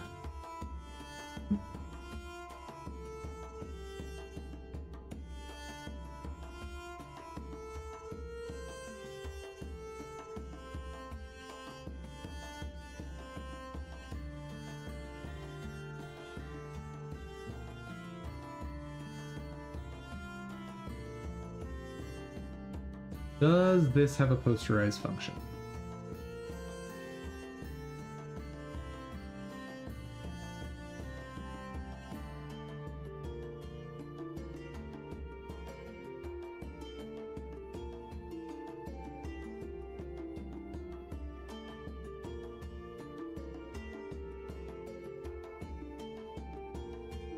No. Okay.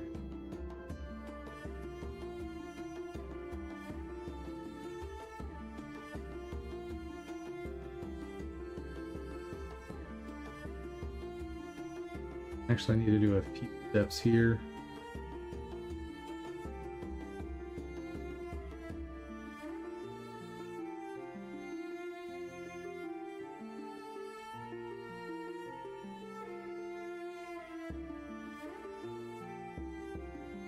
Start with this one. Yep.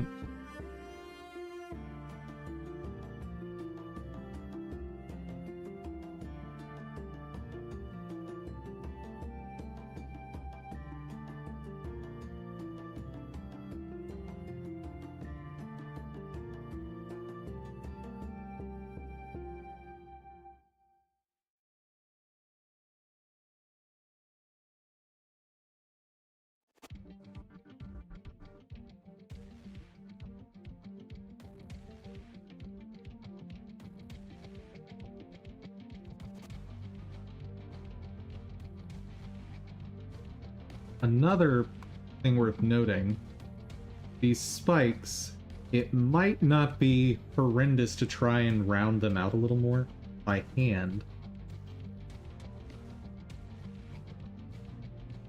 Especially if it's only like one or two. Alright. First off, colors. I don't know, layer. Transparency, remove. God.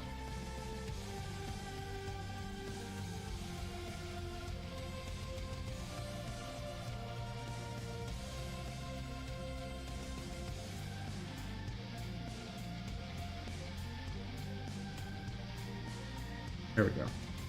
There. Color select, no tolerance. Composite. Oop, that's not right. Instead, I want fuzzy select. What? No, it's connected? Garbage. Okay, well in that case I can just change like 1 pixel and 6, right?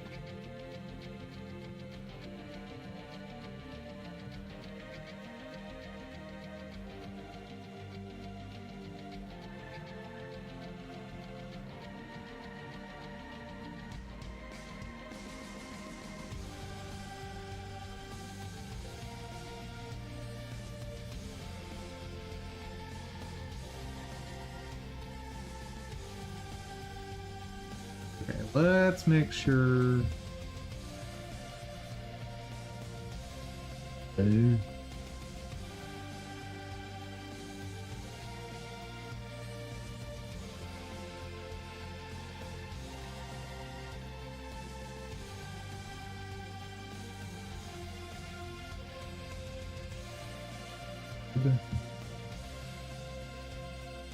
Not good.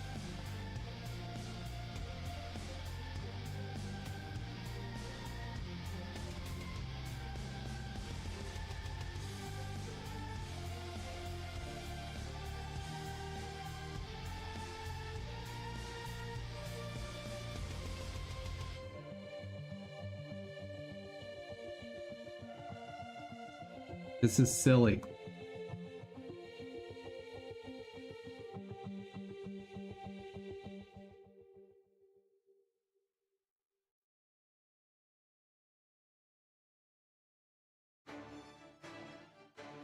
You know what? There's a better way.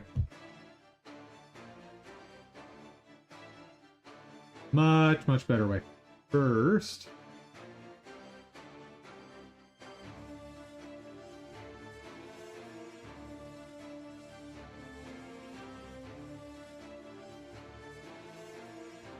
oh, not that. Oh, can I have a color selector, please?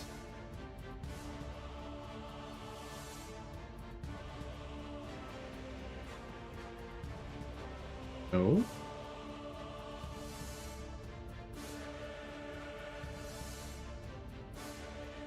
There we go. Perfect. Now, clear, transparency. Move alpha chain.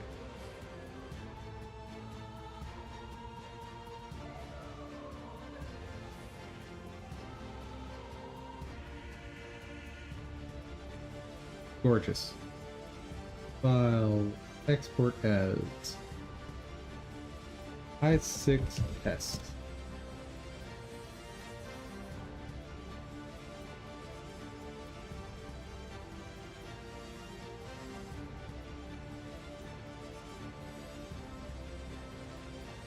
Now,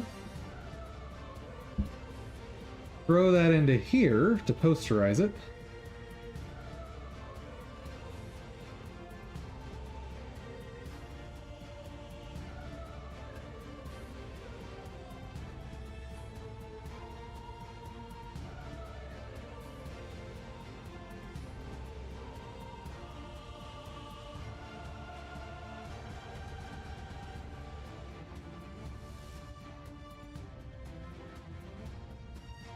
I think that's the right move.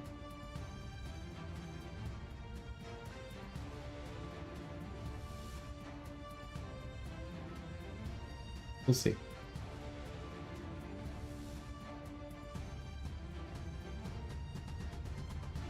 Oh, whoops, I loaded the wrong thing in here. Whoops. That was almost bad.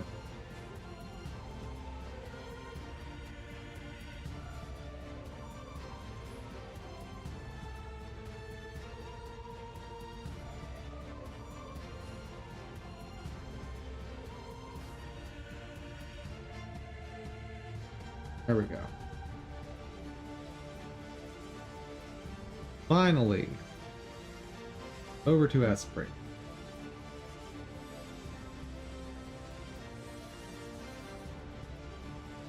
Why is the palette not actually being reduced very much? Also, where did that green from? Oh.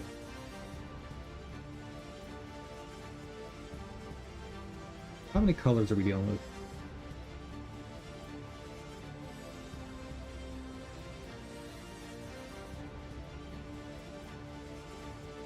So 17 rows plus 4.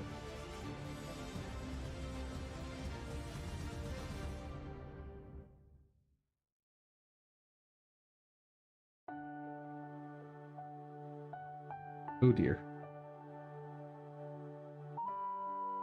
Not even close to the palette.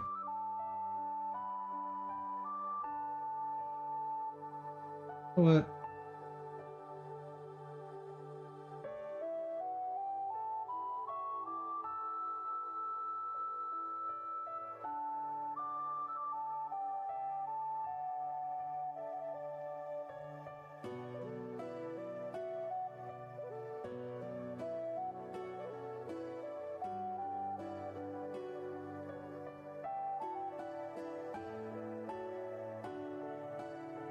All right.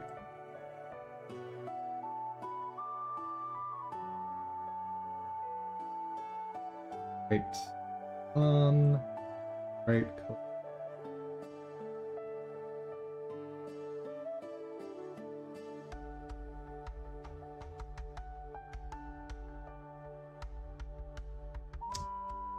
Part of the problem is the color in here just went to white.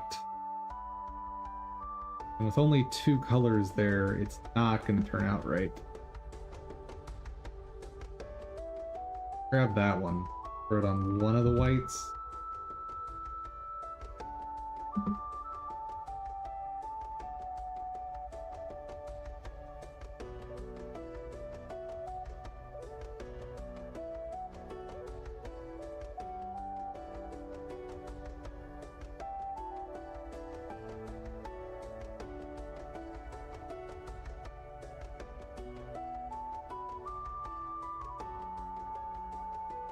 There's something here. I'm sure of it. Alright, let's...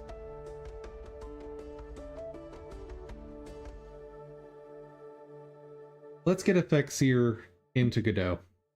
I think I'm going to want to use these effects.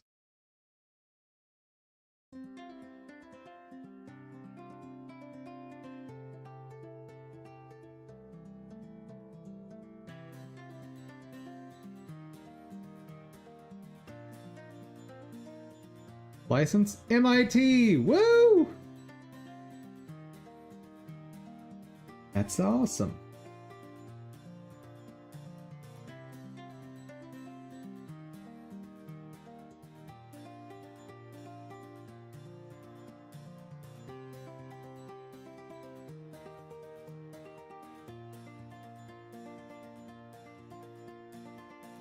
Wait. What is the tool?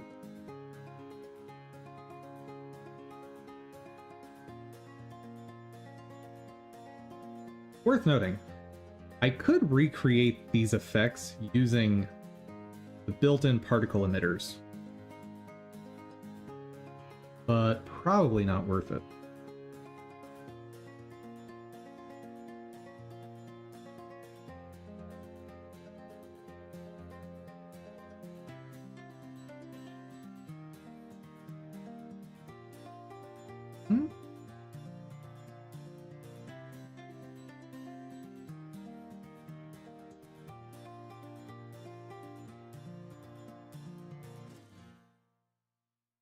See. Guess that's the one I want. The one that I want? Hoo hoo hoo.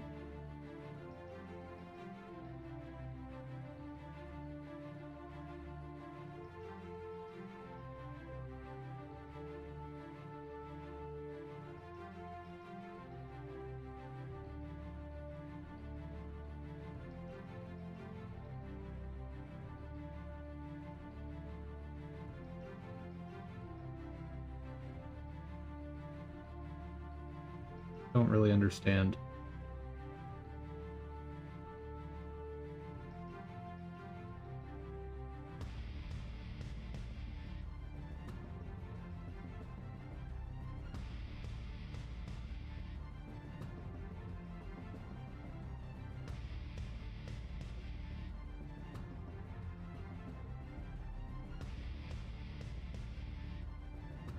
Oh. Fancy. Okay, controls are a bit different than what I'm used to. Okay.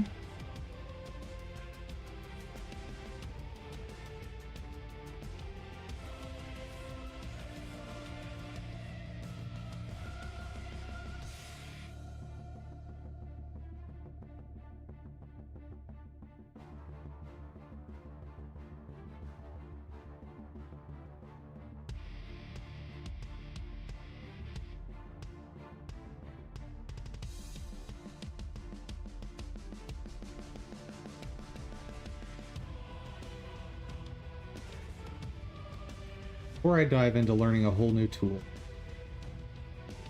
let me see if there's a way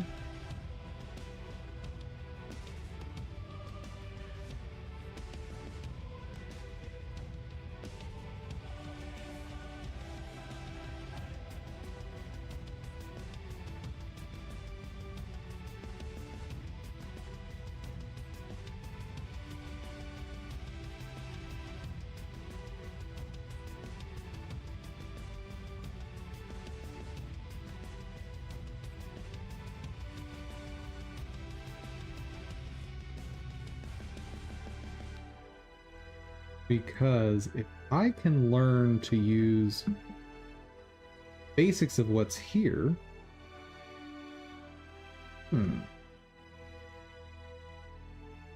it will be easier for me to figure out what assets were used by opening them in FX here, though.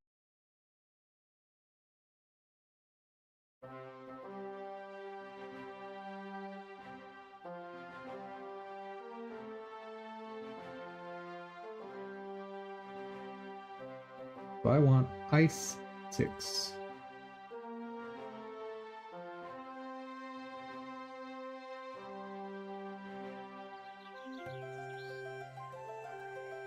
Those are not randomized, are they?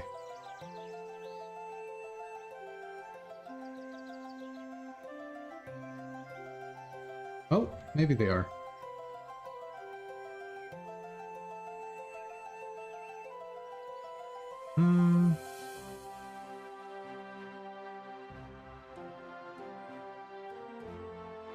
Hard to tell.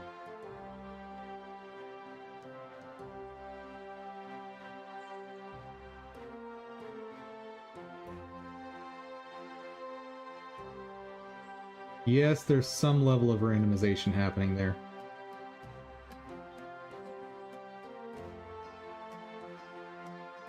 Guaranteed. Okay.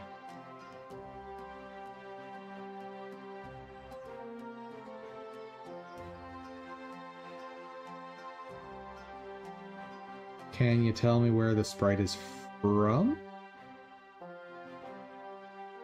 Like, what if I wanted to change the sprite?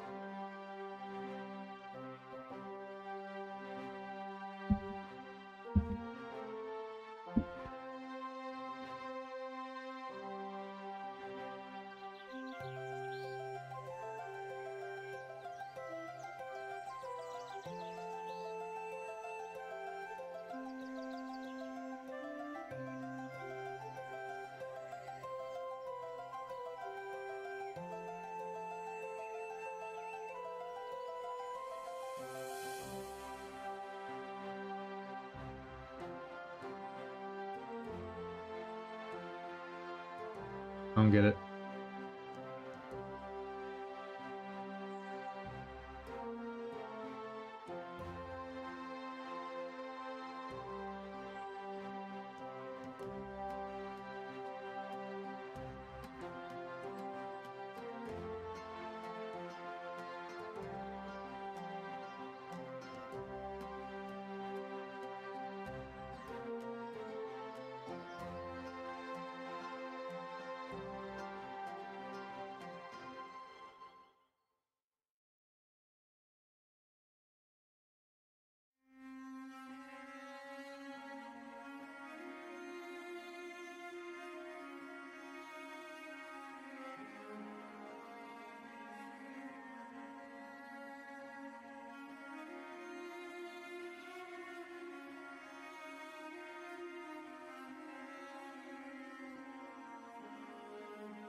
But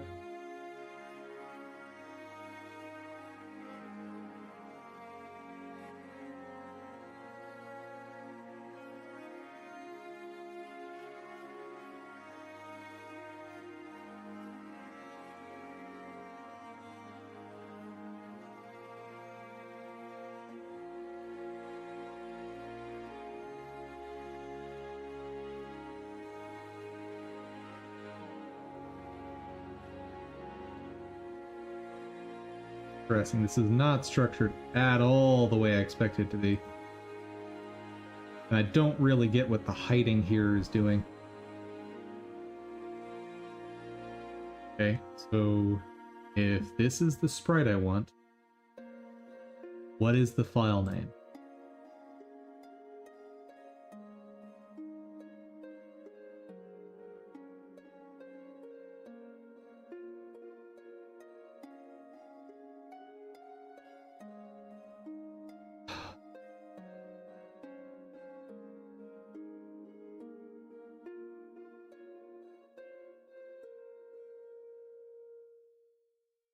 Get it.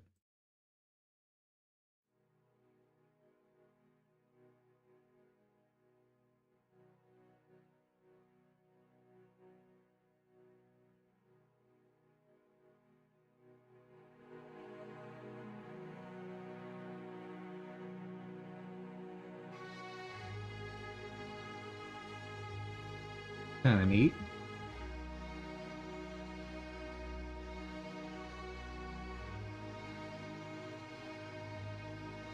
Just weird. Like, if I wanted to change the sprite, how would I do that?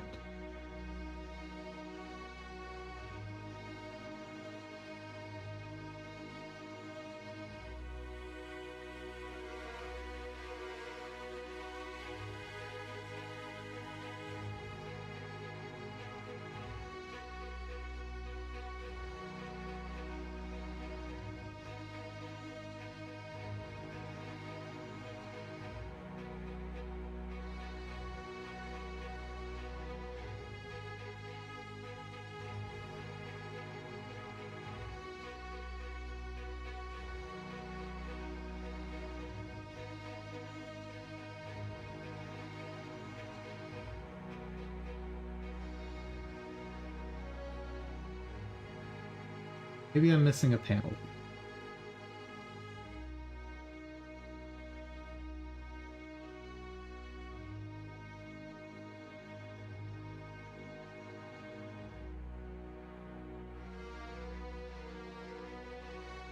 I don't get it.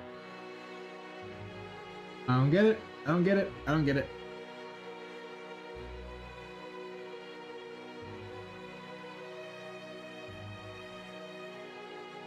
I'm done with you.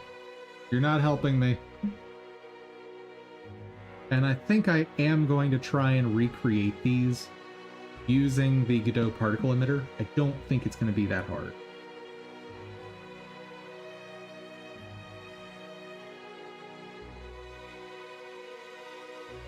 Plus, I'll end up with a better overall effect by doing that.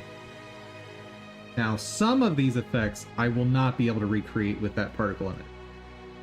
But for those that I can recreate, I think it's a good idea.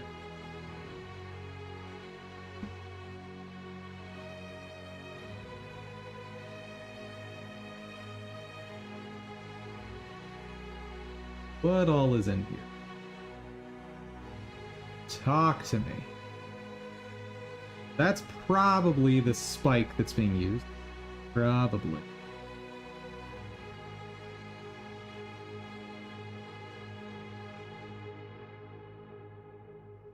That is.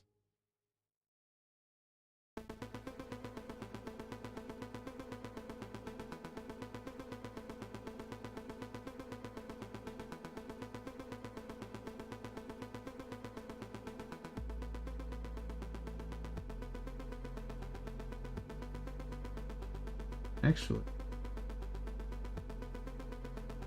how about using those fireballs?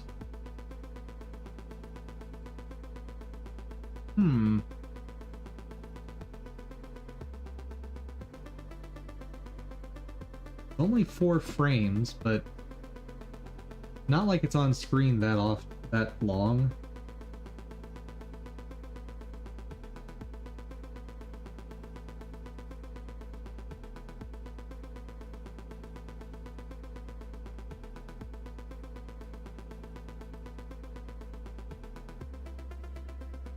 These two are equivalent. Like... oh, the shape of all of these are identical. So that doesn't... yeah, that's not going to work. I didn't notice that at first, that these shapes are exactly the same. So it's going to look bad if I try to use that.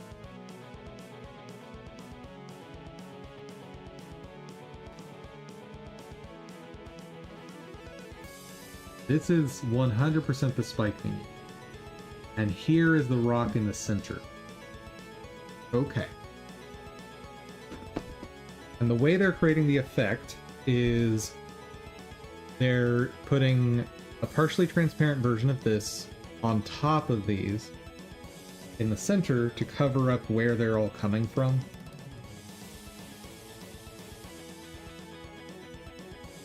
That's what's happening.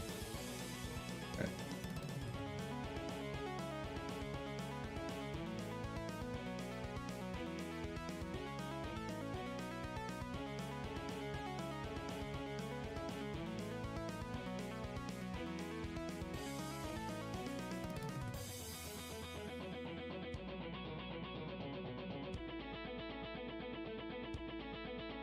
think I'd prefer to use this rock for the center, though.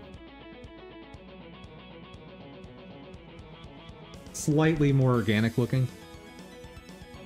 I'll have to work on the gradients more, but I think that's the one to go with.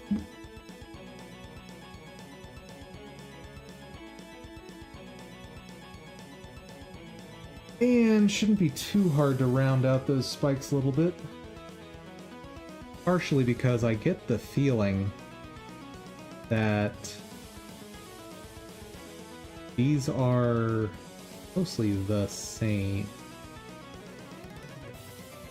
There is a little bit of change happening.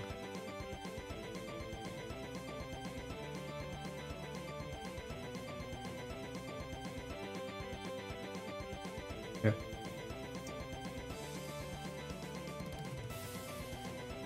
I think my first step of this, though, is going to be just recreating a similar effect. Without worrying about redoing colors, just give me a similar effect.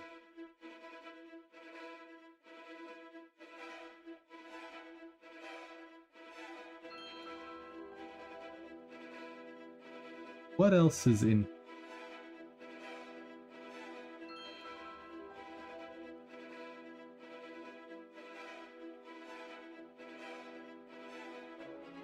Ooh. Oh.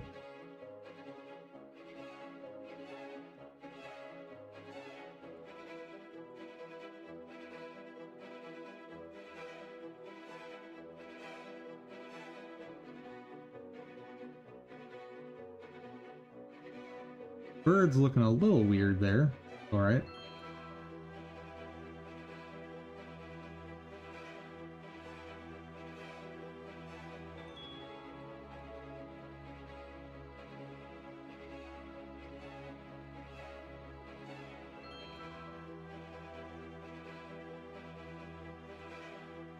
These piles are very weird.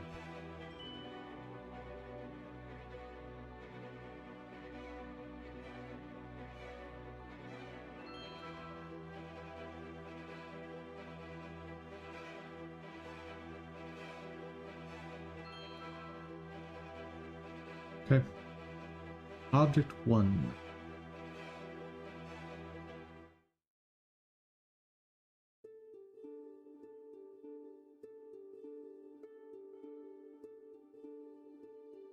This one I'll call slime ball.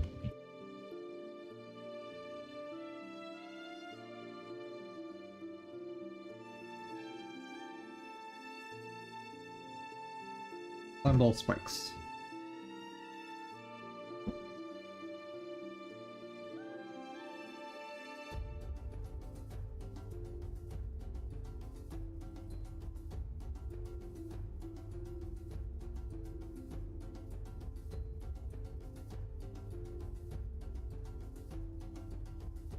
I'm assuming 32 by 32.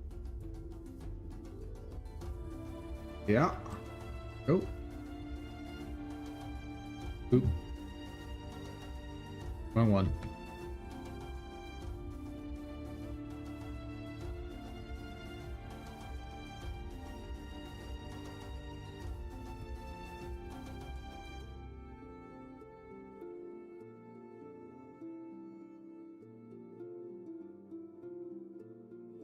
The general colors placement, though, here are very similar to what I want anyway. I should just be able to apply the new gradient and it works.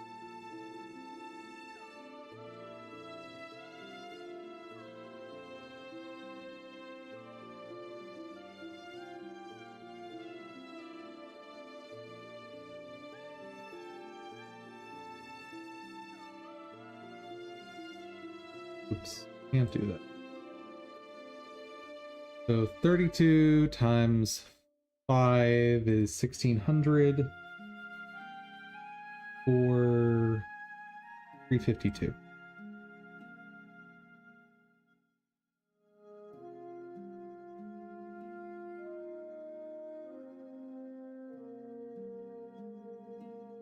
$32.96.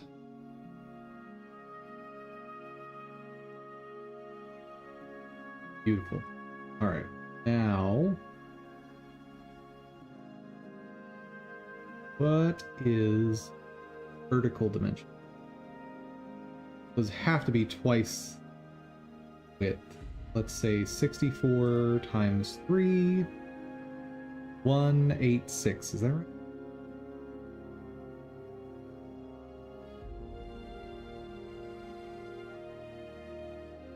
Oh.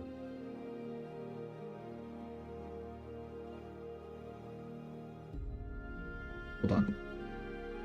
What dimensions are we talking about here?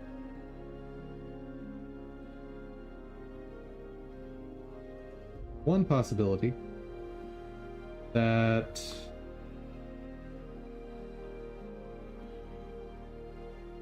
go from the bottom of this. Next possibility is there's an extra. I'm gonna guess it's 48. So 48 times 3, 150 minus 6.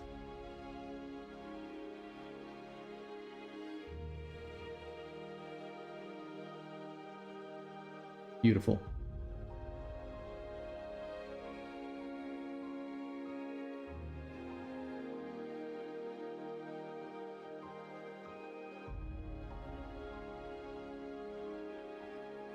Now let's go over to Sprites.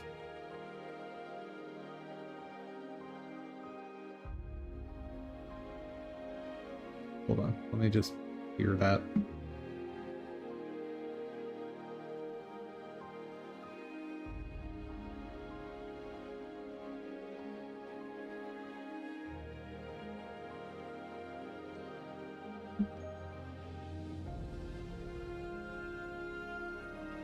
Oh wait, I don't want to actually do the colors yet because I want to try just recreating the effect first.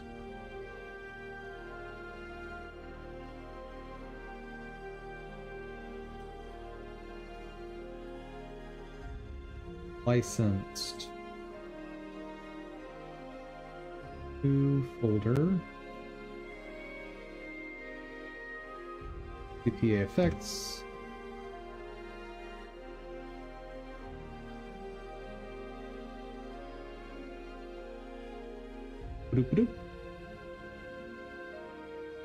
And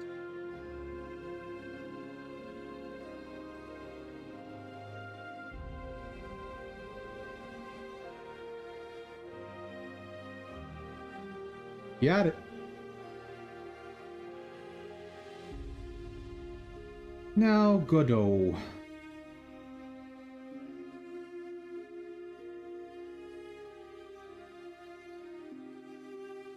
Sprite.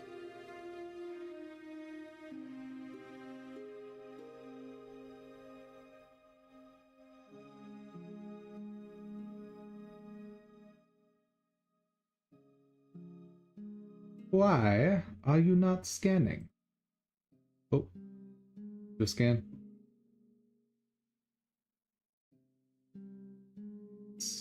Licensed. Good.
Right. Huh.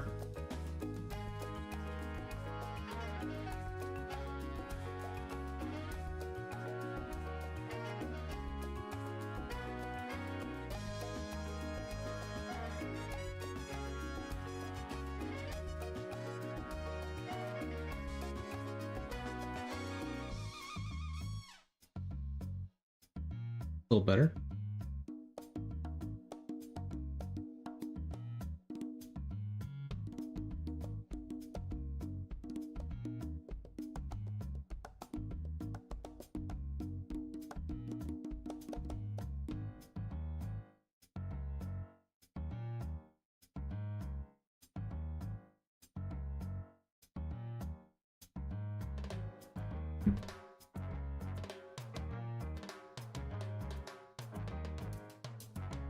I wouldn't have thought you'd put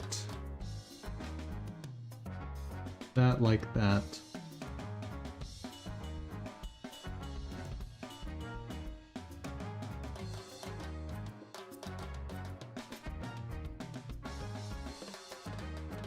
How did I do this before? I know I did it. Question is how?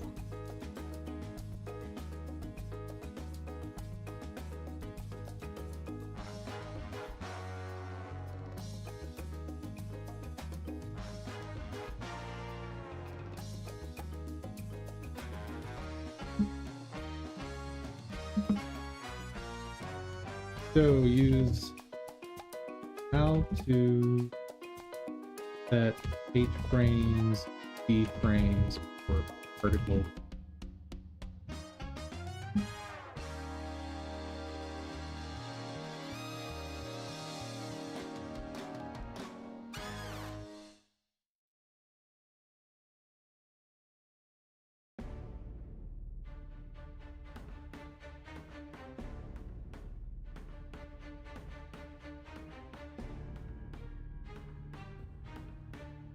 Artist system use a single texture or an animation flipbook. Flipbook is a texture that contains several frames of animation that can be played back. Goes in at random. Okay, so instead of this, do I need to tell it flipbook somehow? Do this texture. Atlas texture, maybe?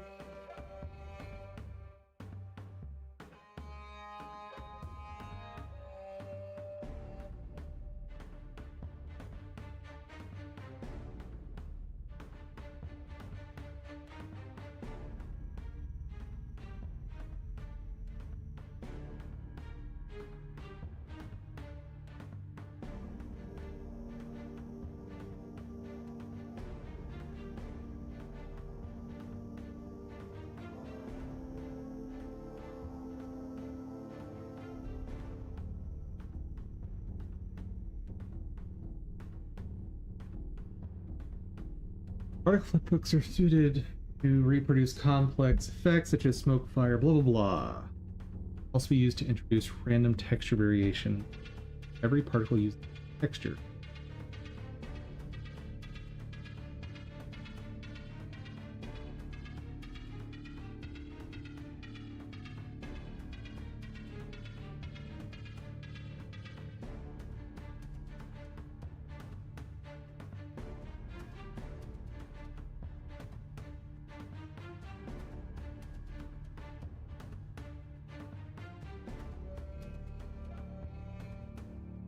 Hold up.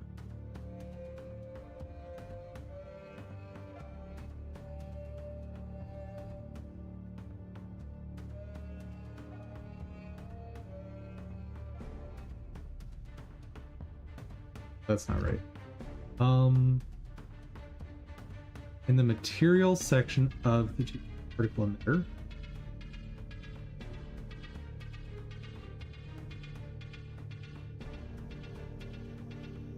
in this enable particle it is this. Oh, okay.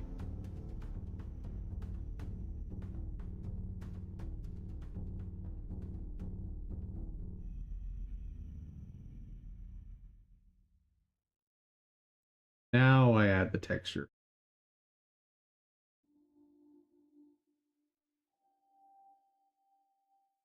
Yes.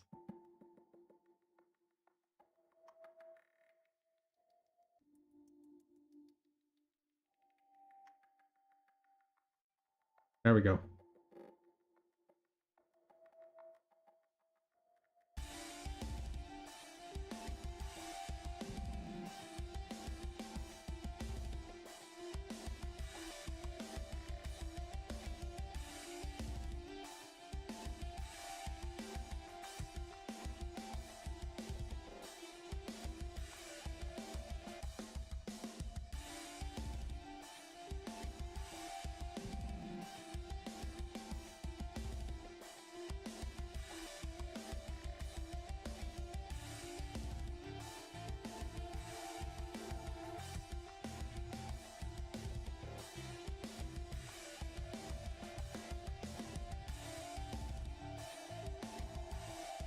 Okay.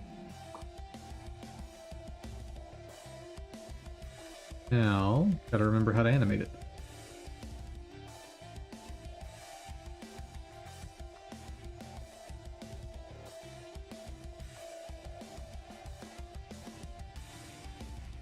Done the animation section of particle process material. Particle process material. There's no animation section. Bruh.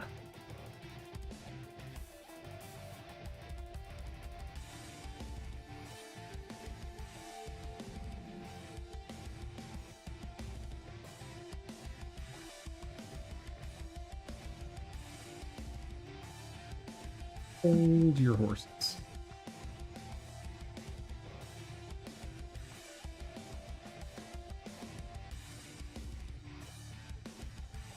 Okay, now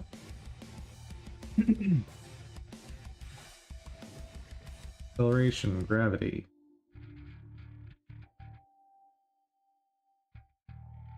Zero. Good. We're getting somewhere.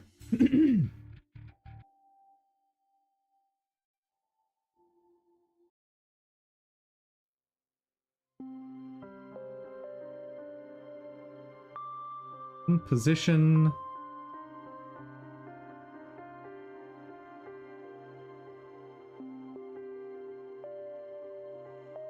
Hmm.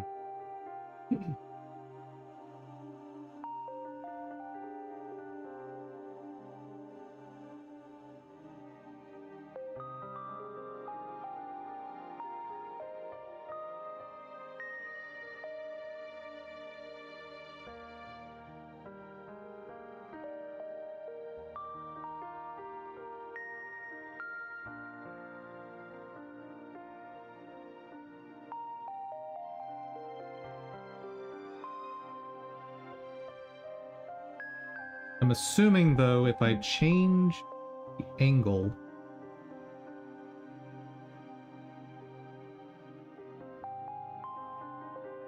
rotating around there. Dang it.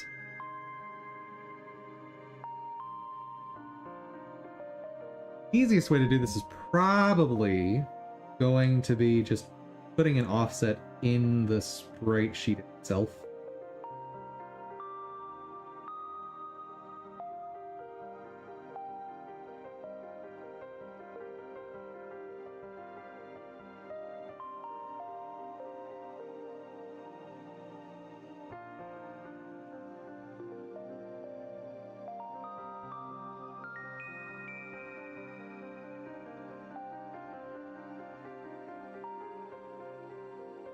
It's not really spawn I want there. Nation offset.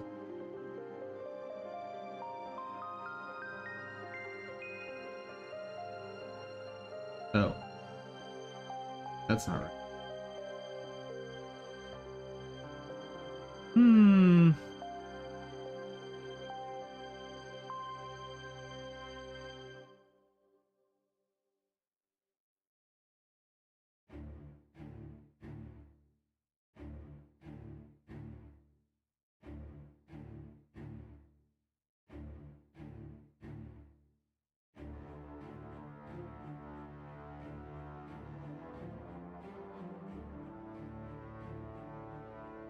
Oh. I forgot. If I don't pre-render this, I don't have a way of making... I don't have a way of making the shadow.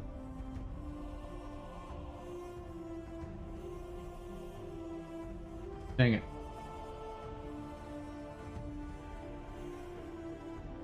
Give me a minute, guys. I'll be RB.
Hello, chat.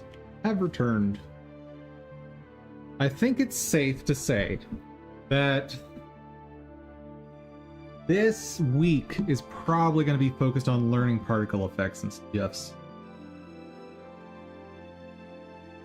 Probably. We'll see.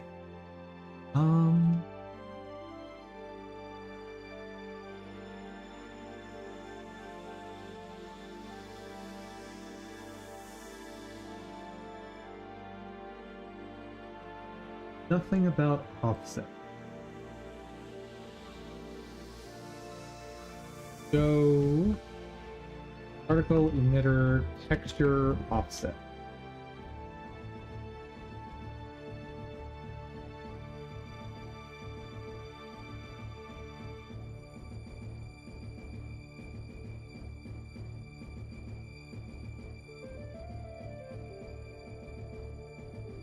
Two D particle emission mask offset.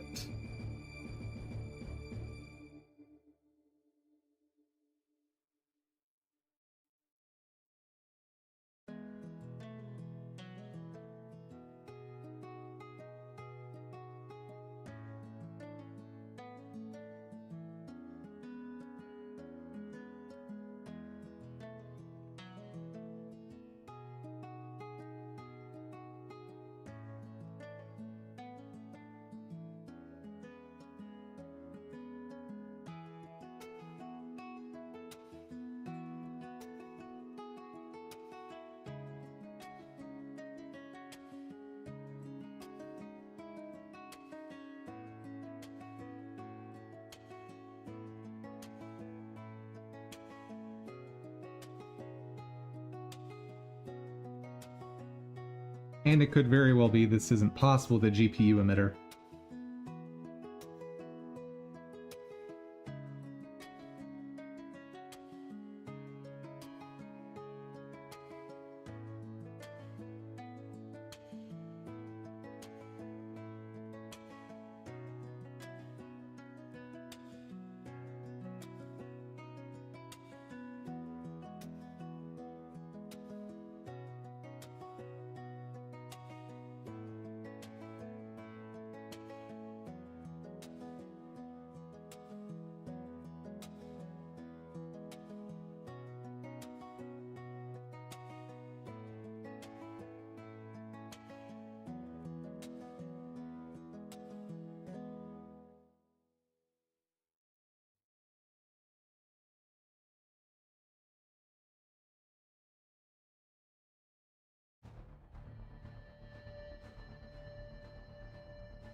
Gotta be something.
I don't know, man.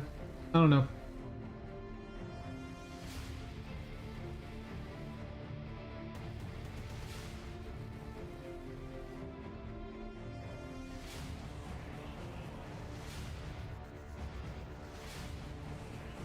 What?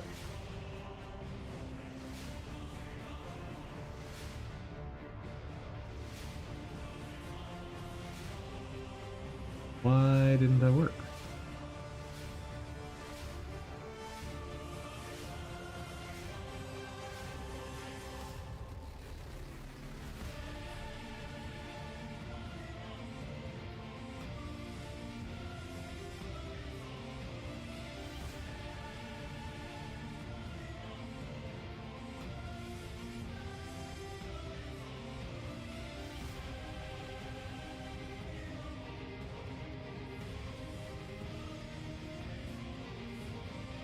What?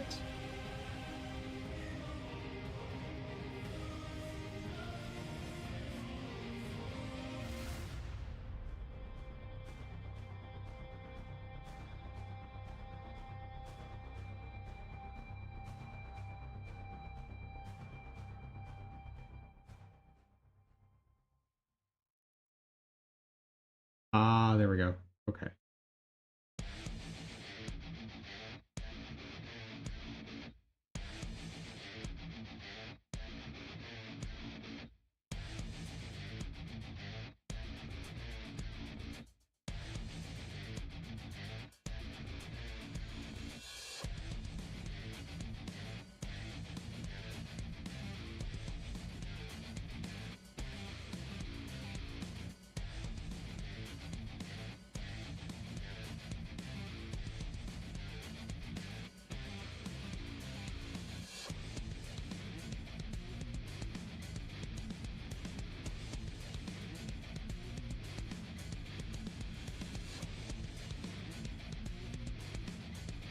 How would I get them to radiate outwards, spawning at those locations?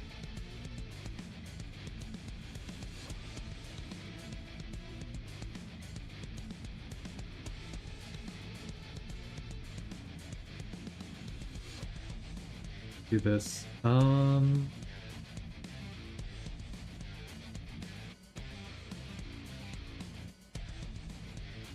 Oh, that's not right.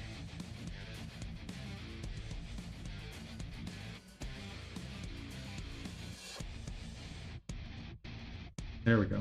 That's what I want for now.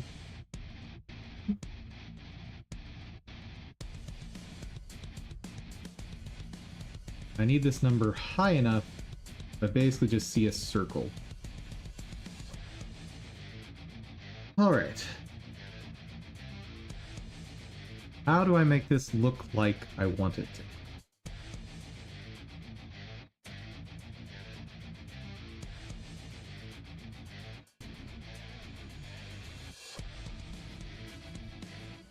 Definitely not right.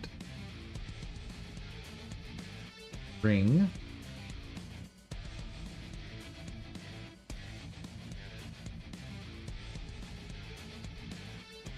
Okay, we're getting somewhere.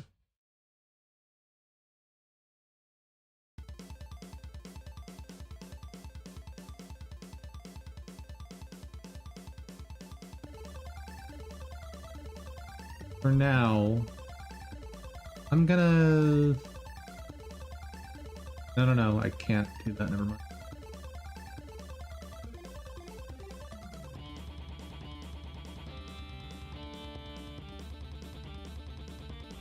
Why are there clearly different radii?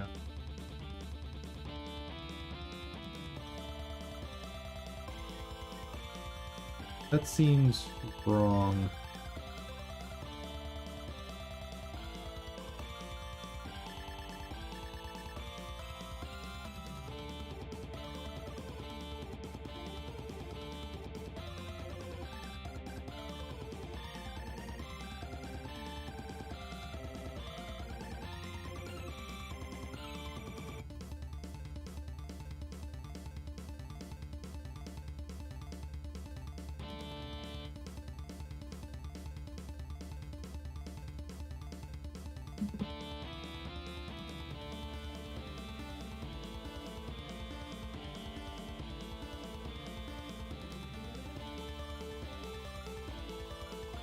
They're clearly spawning inside the ring.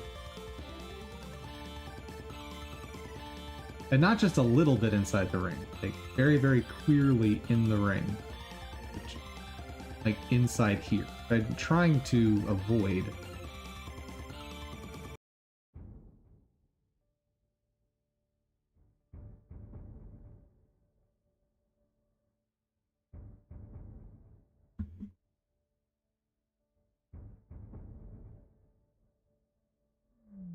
Okay.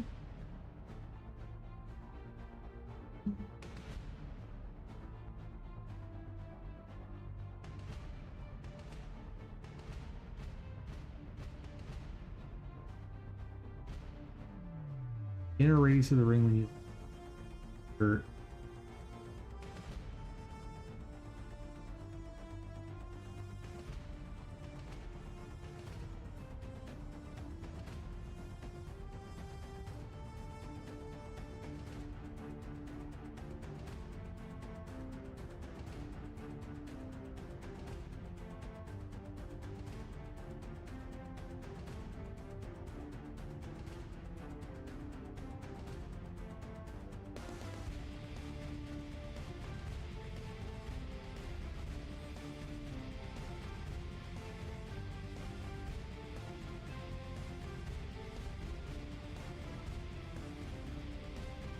I don't get it.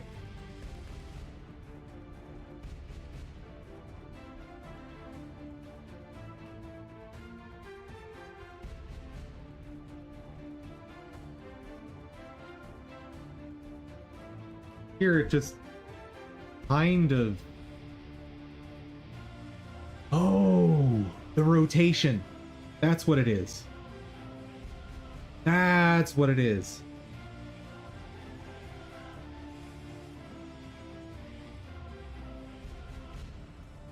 There we go. Okay. That's why it was looking like it was doing that. Okay. Now, how do I tell it, based on your spawn location, face a specific direction?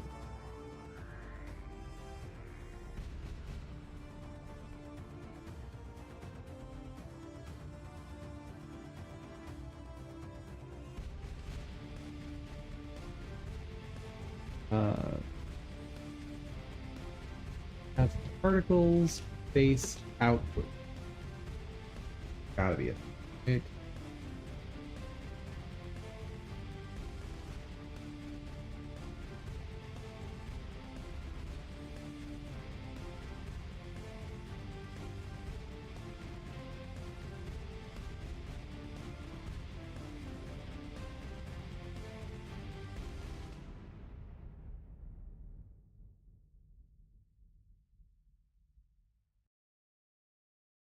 Particle align Y.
Okay.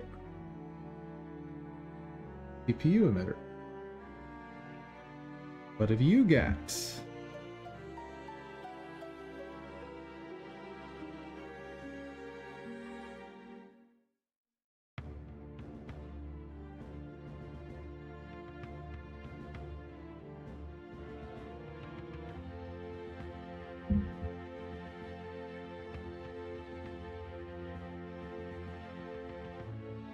Oh yeah, this one doesn't even have a ring.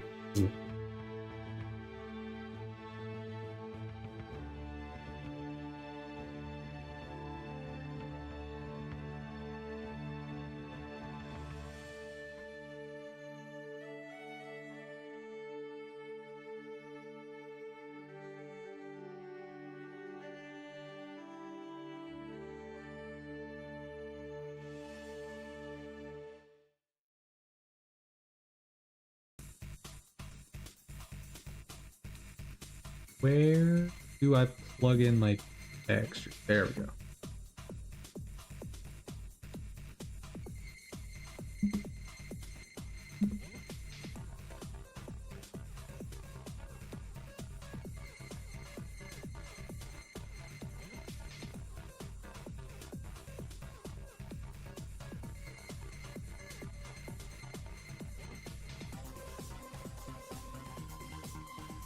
Good.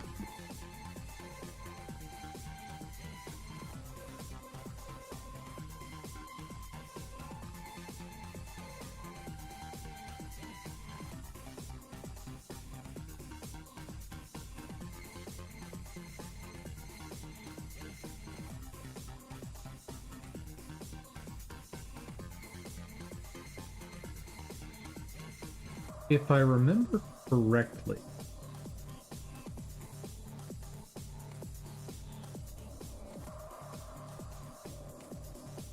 nope.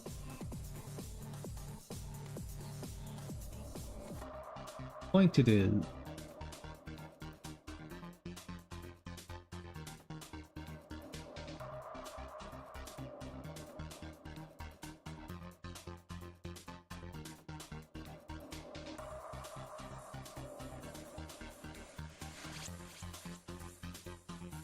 Seems really weird. I can't find position.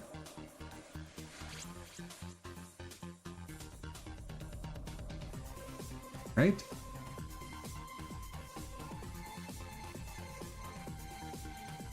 Line-wise, something I want. Sure.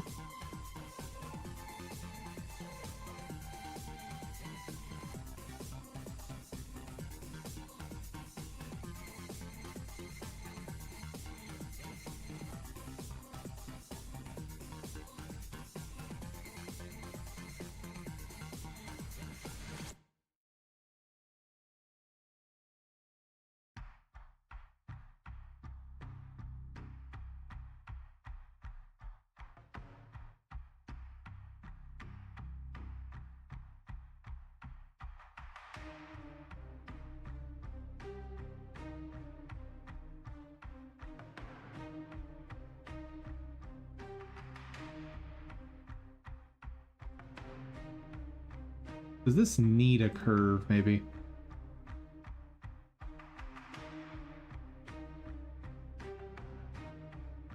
Nope.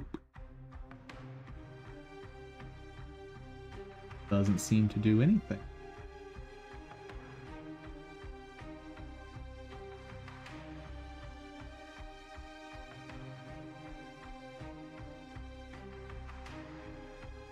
The heck?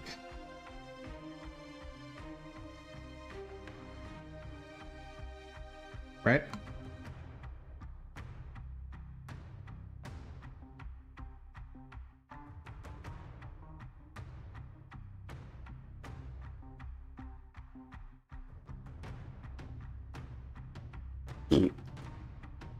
Sure.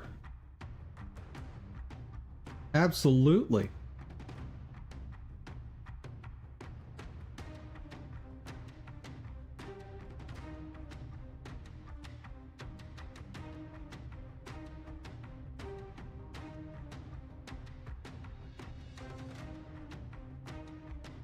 I'm confused. What is causing that?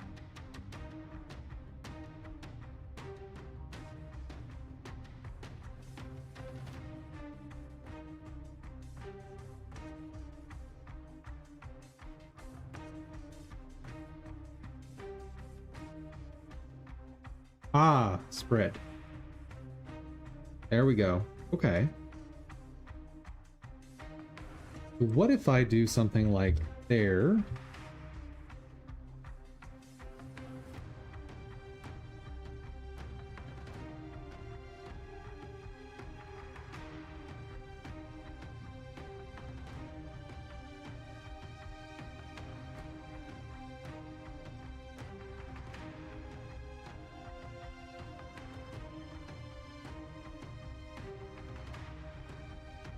Wait, why does my angle not change anything there?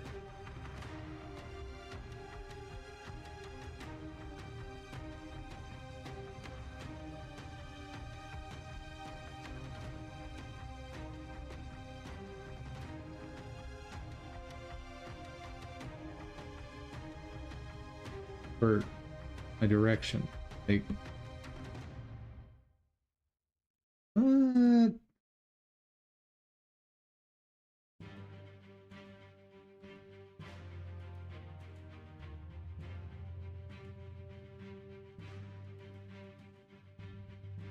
the line Y is just not doing what I want.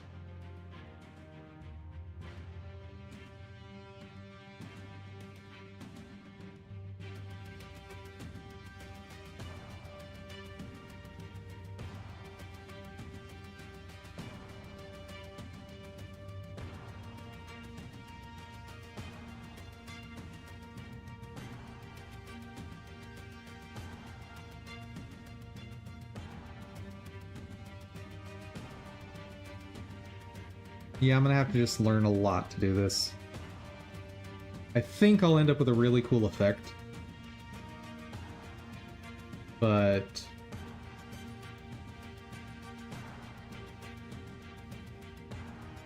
hold on.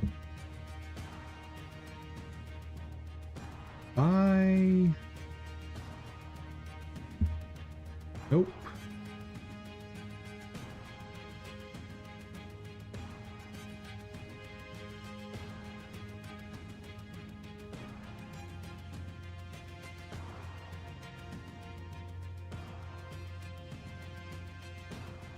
Nothing like flip.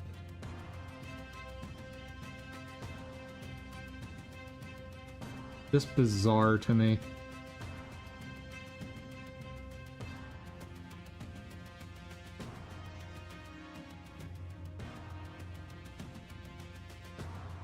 Sphere surface would probably be fine if I could get them to move radially outward. So get rid of velocity. Hide that so I'm not confusing myself. Okay.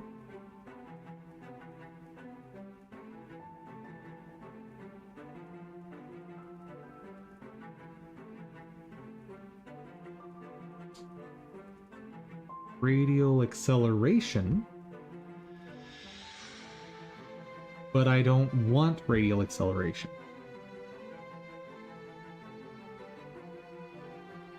I want radial velocity.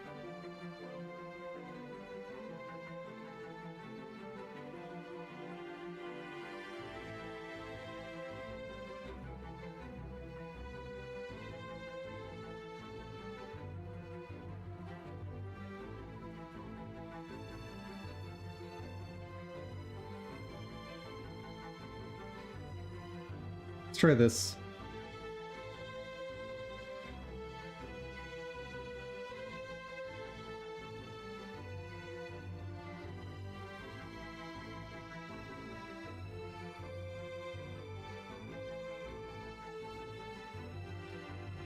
So first of all,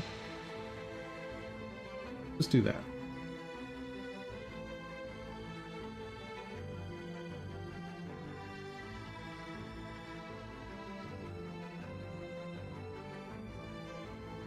And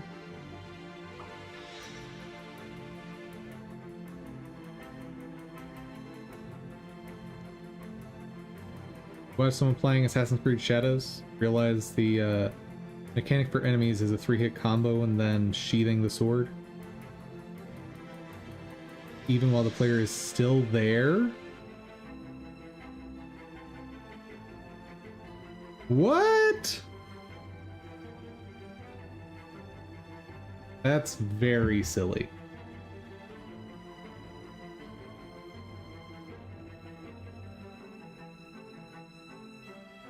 So let's align Y.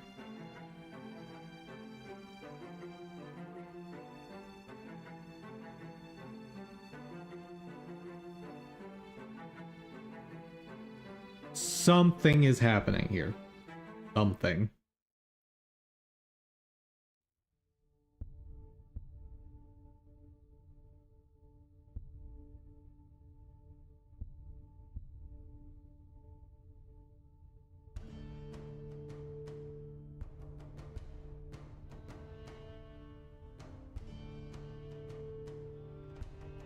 Okay, animation.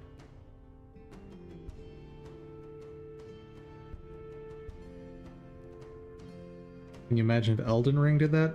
Well, there's a lot of really dumb enemies in Elden Ring as well.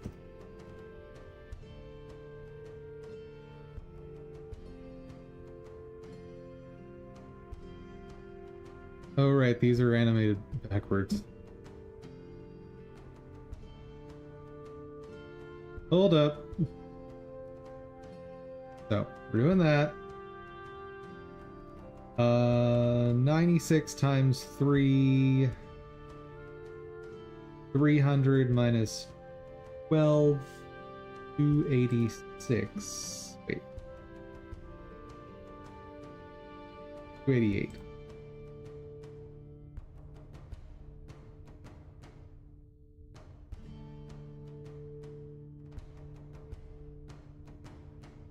Oh boy.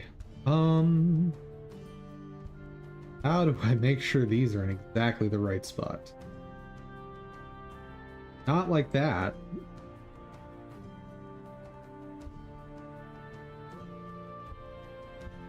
Start at 97? No, 40. I don't feel like I'm safe.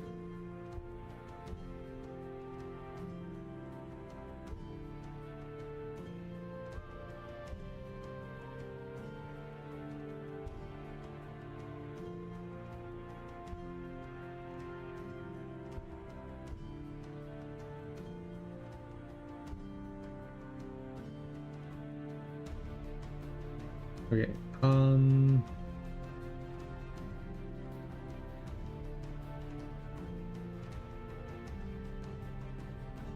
48. That's wrong. God. Ah! Chat, save me. I don't know what I'm doing here.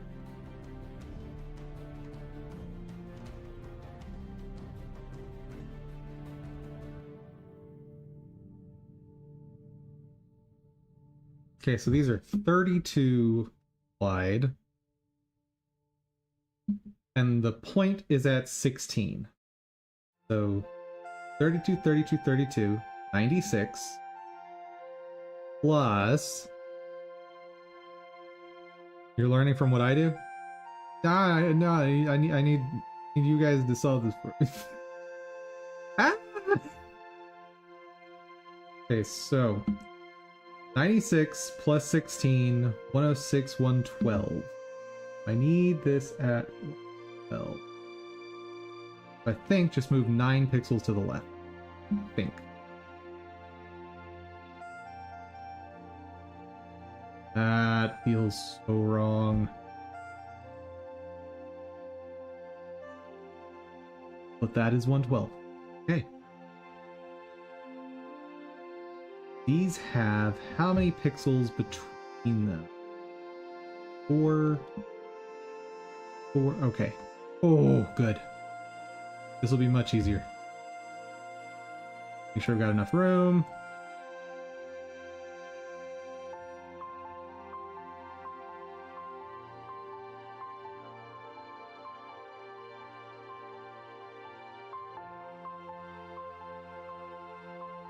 Okay.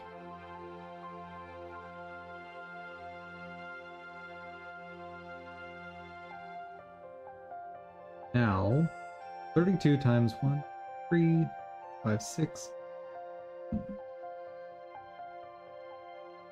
I don't want to do math. 288. Beautiful.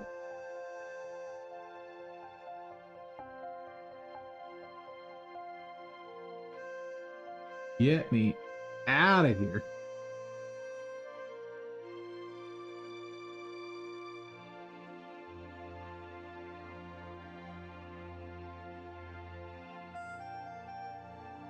Let's save it like that first.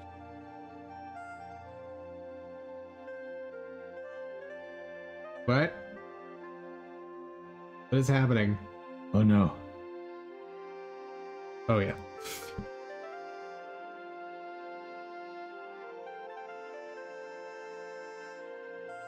Okay. Forgot one step. Flip vertically. Save it.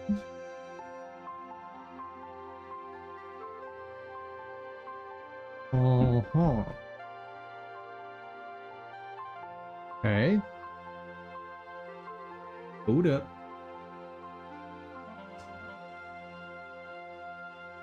I do like the idea of there being some variance. It's not that much. Oh, there we are. We're getting somewhere, chat. Getting somewhere. Oh my goodness.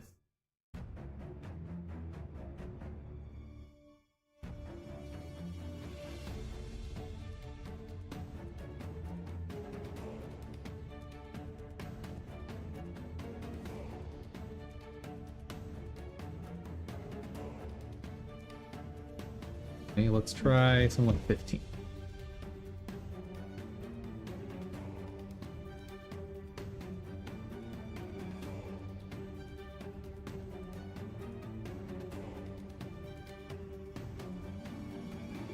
I kind of like that.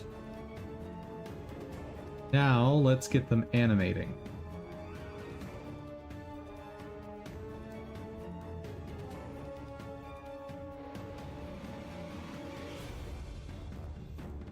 Right.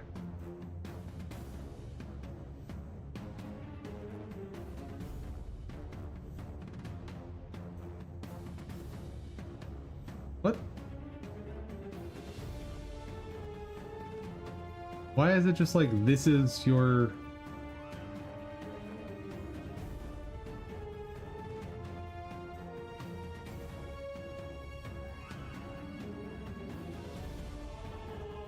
How...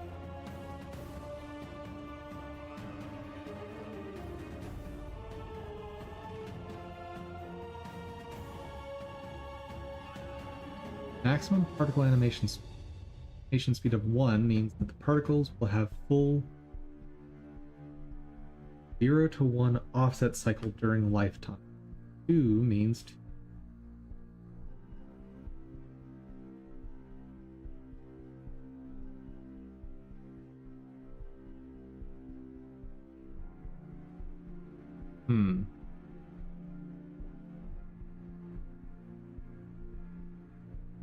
Oh, they are animating. Hold on.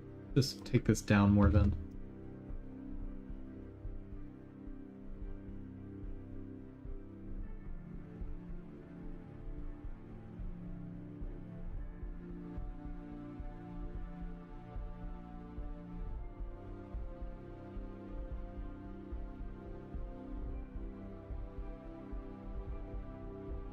How?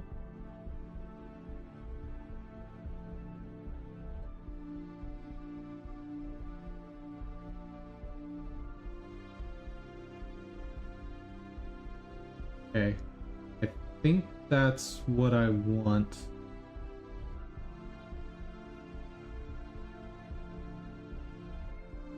Okay. We're getting somewhere is the point. Right? That's the main point here. Ooh.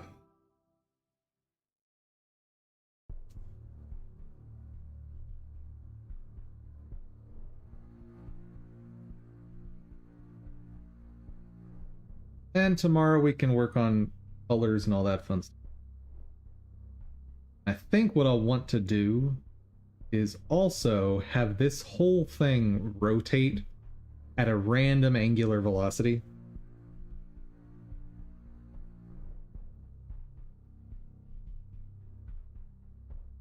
Yeah.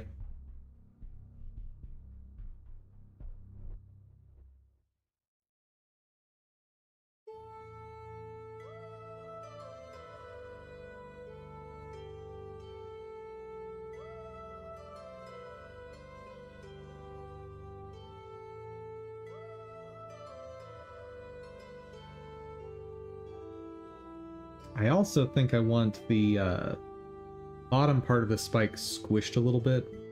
Like, I need these to be more tendril-like, as opposed to what they are right now.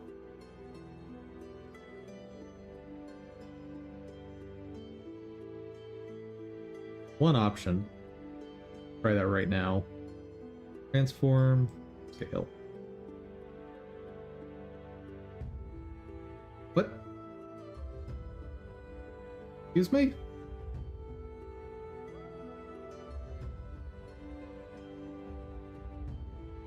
There we go.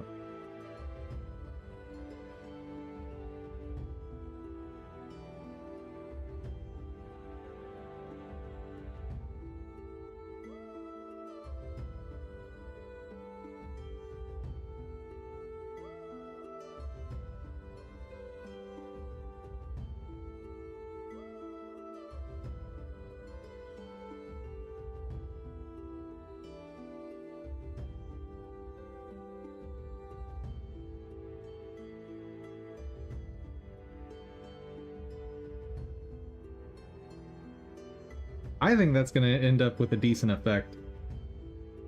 Like, obviously I need to redo colors and whatnot. But particularly since it's not going to be on screen very long,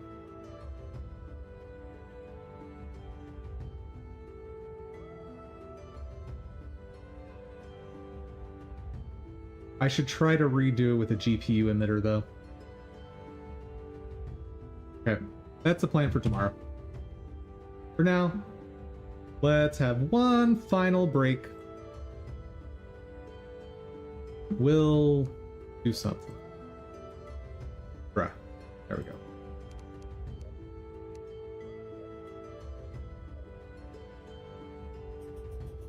Why am I not in my bed?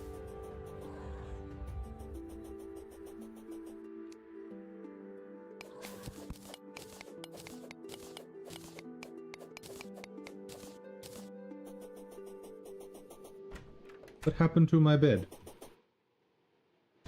Oh.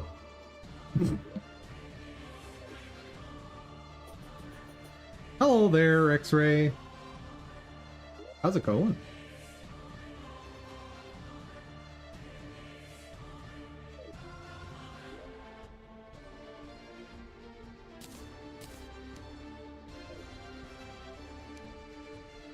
Door.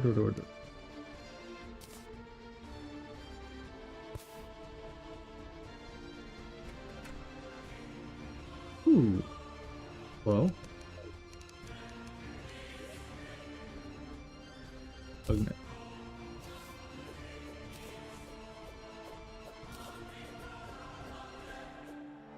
Beautiful.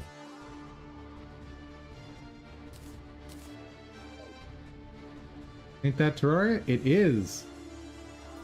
I'm about to end stream, so just taking a break to chill and wind down from breaking my brain with particle emitters and whatnot. So feel free to throw out any sort of dev questions. Yeah, I've been trying to reproduce an effect from another particle system, and I'm getting kinda close. Kinda sorta.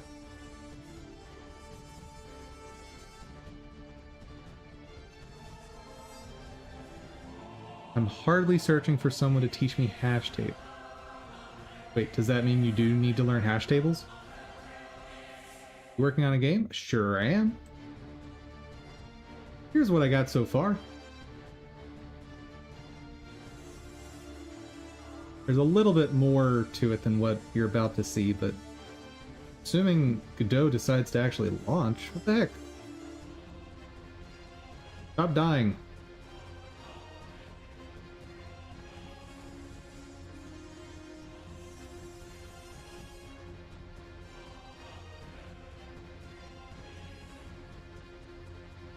Few more features in this because I have a lot of it disabled while I'm testing, but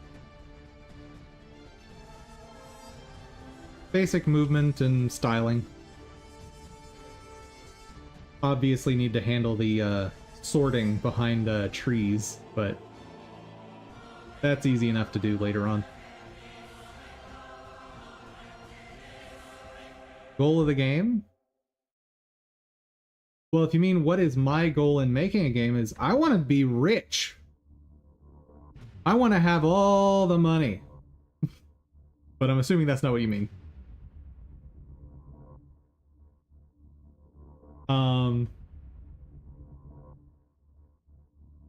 So my main reason for making the game I'm making is I saw that there was no such game out there for what I want.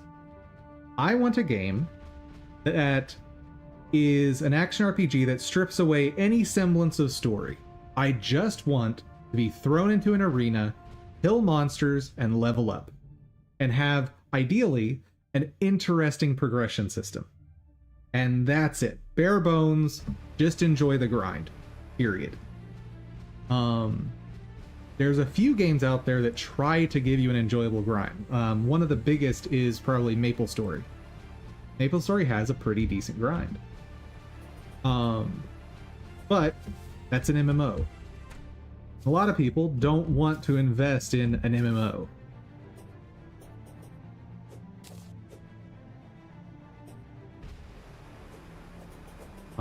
So that's my goal for the game itself.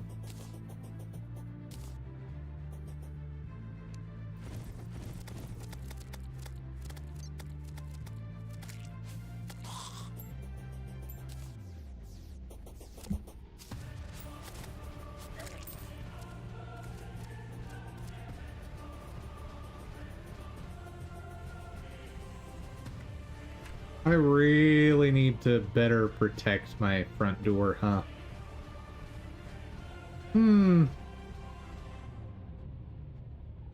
Yeah. Oof.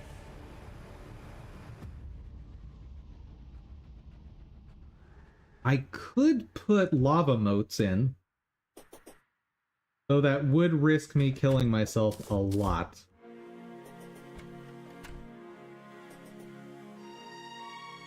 I certainly don't have a lava charm yet. Let's see. I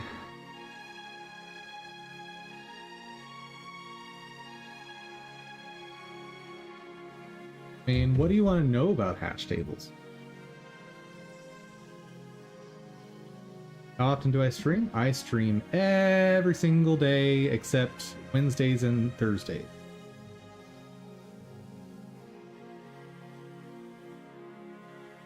I'm not ending stream, by the way, guys, but I'm just going to show this real quick on stream. Boop.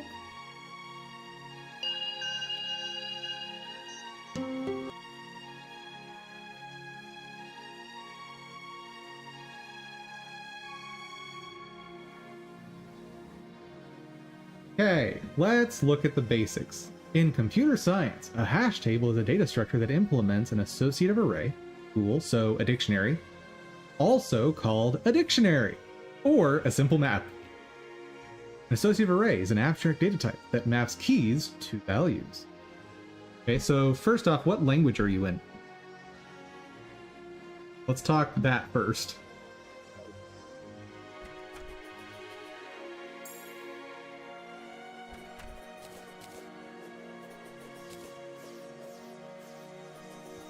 C and C++. Okay, so you're living in hell. Got it. If I recall correctly, C++ doesn't have dictionaries.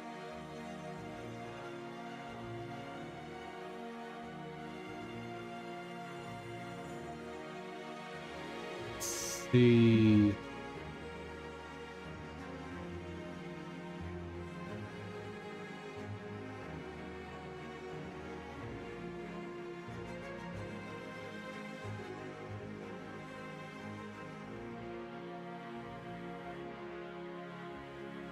Dictionary is a data structure in Python that enables user to do blah blah, where each key must. We'll learn how to create a dictionary-like data structure in C++. So, as far as I know, dictionary itself by name does not exist in C++. There are maps.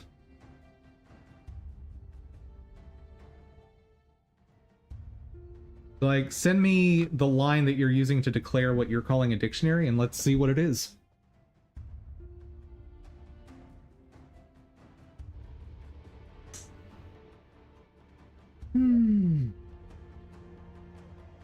I need... Oh, wait, I'm trying to build that sword. That's right, that's what I've been trying to do. Let me make sure my spawn point is set.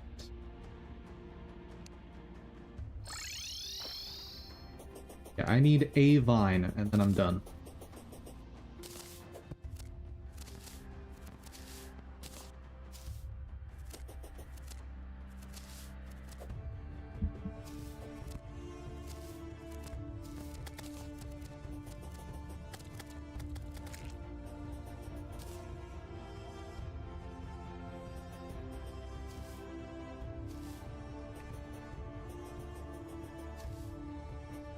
And then I can start working on the fiery greatsword or whatever it's called.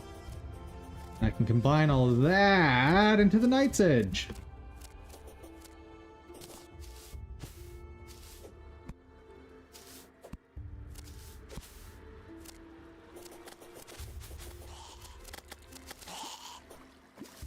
I think Night's Edge has projectile with it. Hope.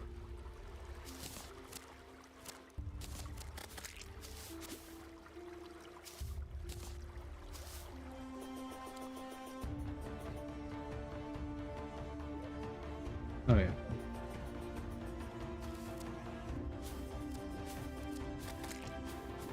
I need a vine. No vine.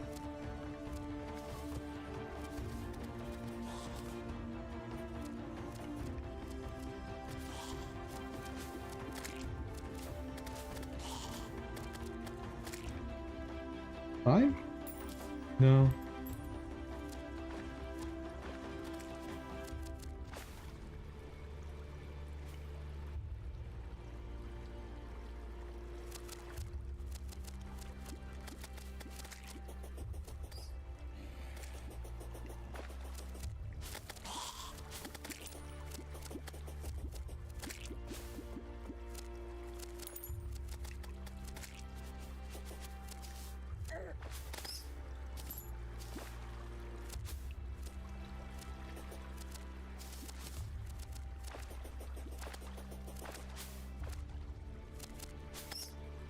Okay, let's go underground. Find some vines. Should not be too hard to find, but this game does like to troll.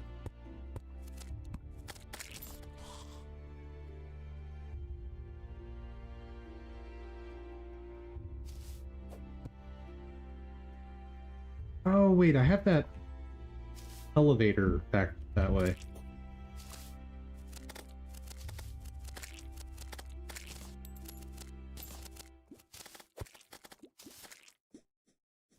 Oh. Okay, fairy, where are you taking me?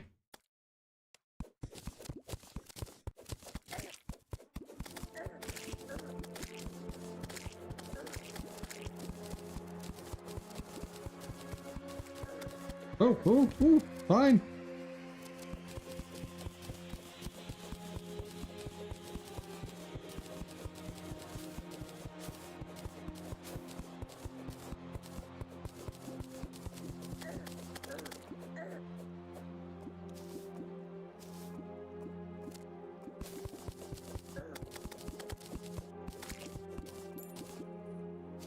Fine.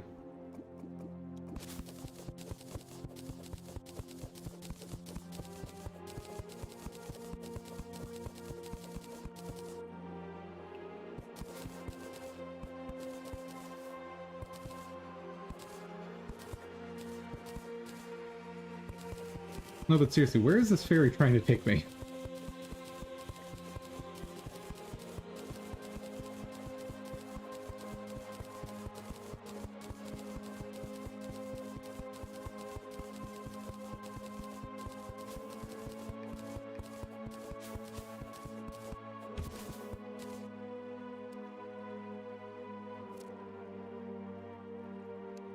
Unless... Oh? Okay.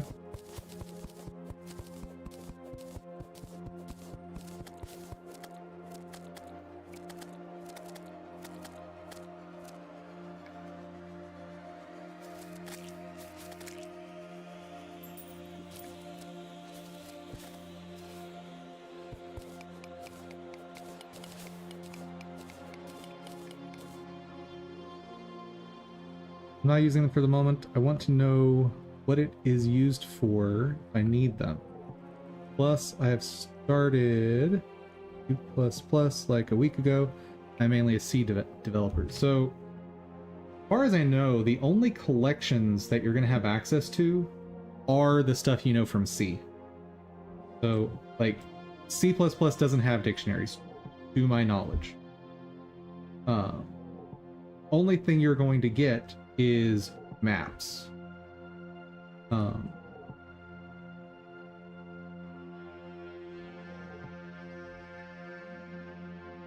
on.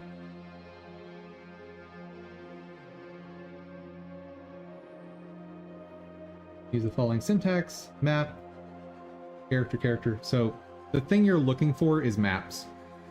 And they function just like dictionaries.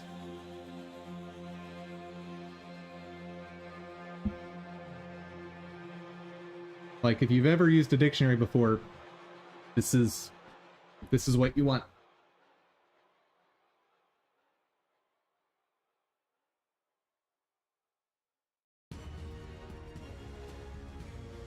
The thing you're going to learn in C++ after being a C dev is you gain basically nothing new.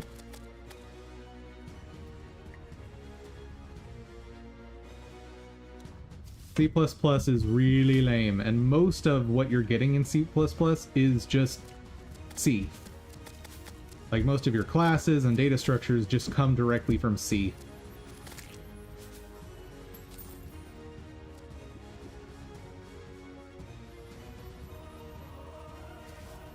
To be clear, a hash map is just a dictionary where the keys have been passed through a function. Yeah. A hashing function. I'm aware. But functionally no different than a map. And does C++ have hash maps even? I've never checked. Oh. So I don't even know that it truly has hash maps. It looks like it just has unordered maps.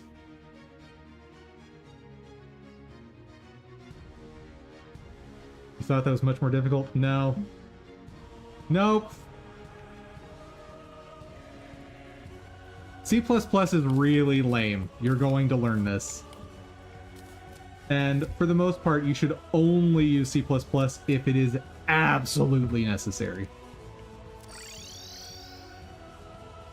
Sorry to burst your bubble, man. Okay, blade of grass. Talk to me. Okay, the last thing I need is volcano, which I think I know what I need to do.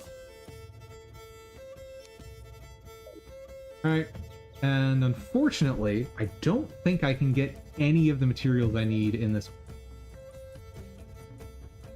Pretty sure. I guess I'll use mud down there. Don't have anything else really.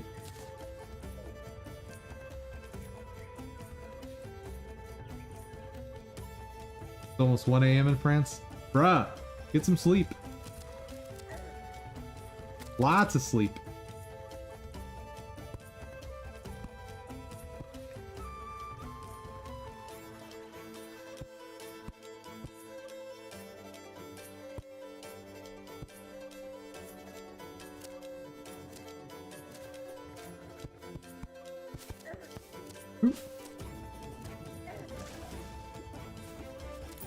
Oh, I might not be able to do Wall of Flesh until after Skeletron. Or not Skeletron, but... Skeletron? Yeah, it is. And then the hard mode equivalent to Skeletron Prime, I believe.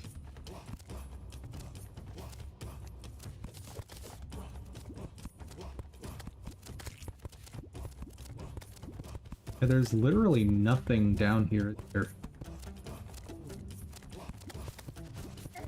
Ah.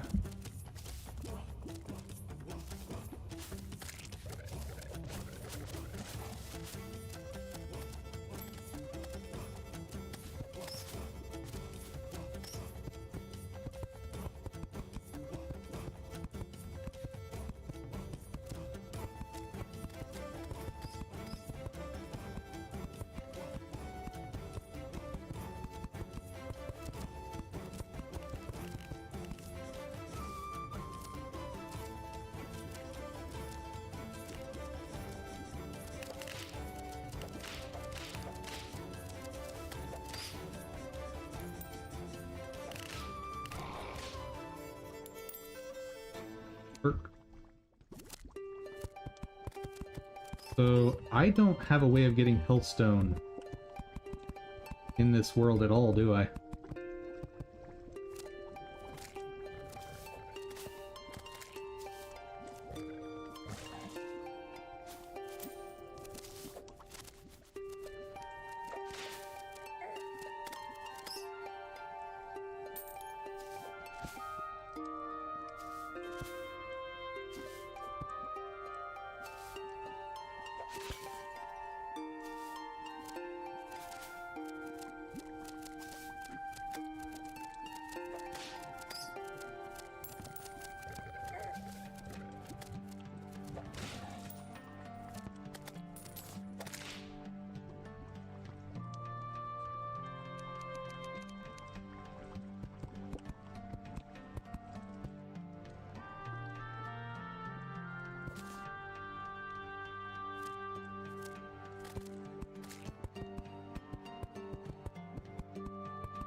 I'm just gonna Spider-Man my way around here.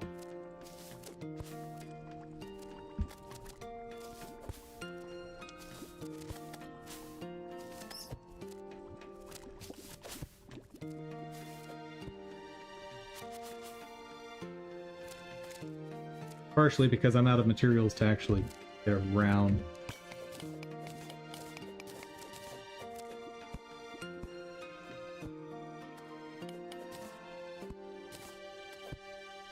There we go.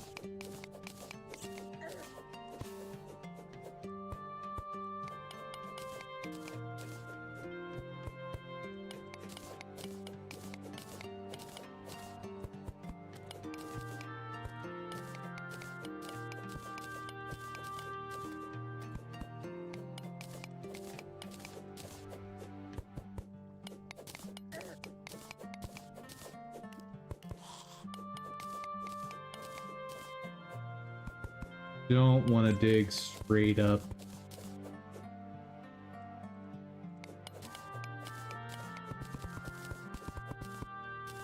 Cool silt.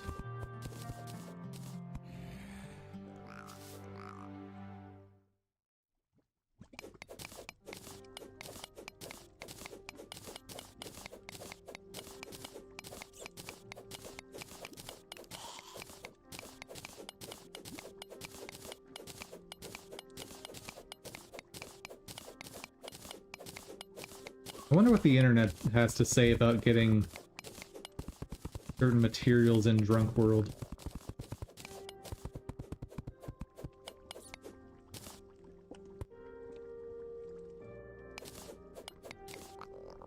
Hold on. What does the internet say? Terraria, Drunk World, Hellstone. Where do I find Hellstone?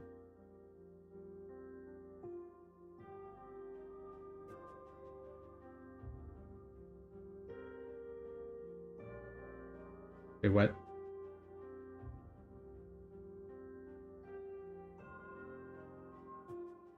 Either at... Go to the right and left side of the maps. Drunk World. Hell is inverted. Lava lake around the center of the map. Islands. Far side. Elevator. Use rover platforms. Make a bridge. Wait, so Hellstone's in the sky? Maybe? Yes?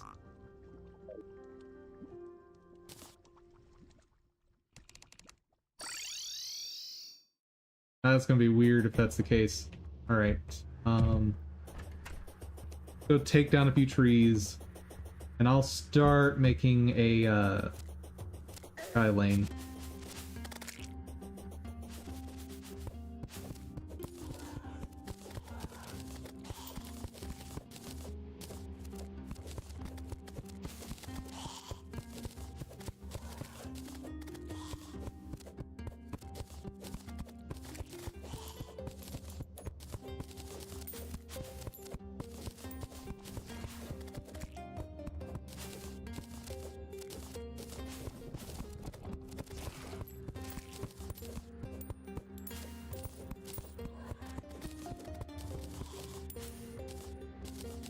Alright.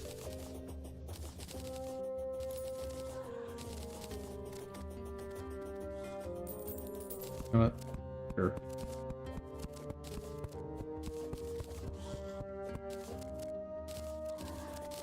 And I'll go plant those acorns.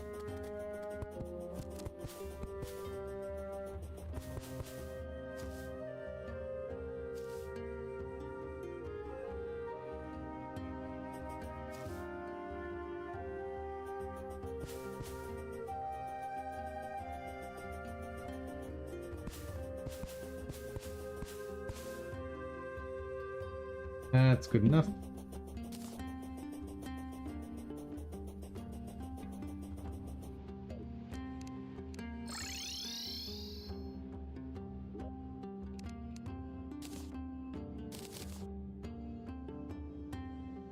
I think I've got everything I need.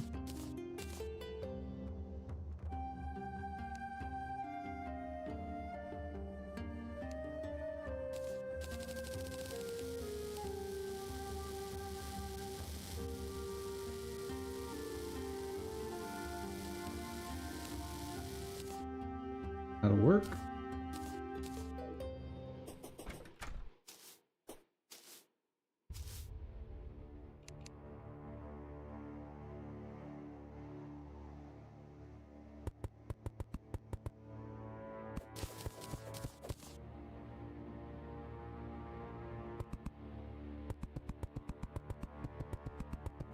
Oh yeah, it builds down.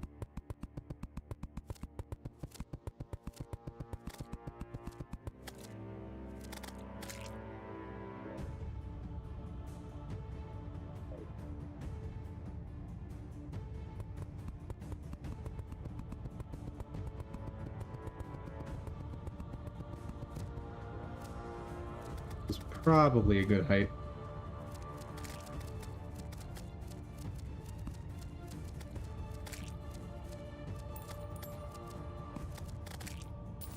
Oh. Fine.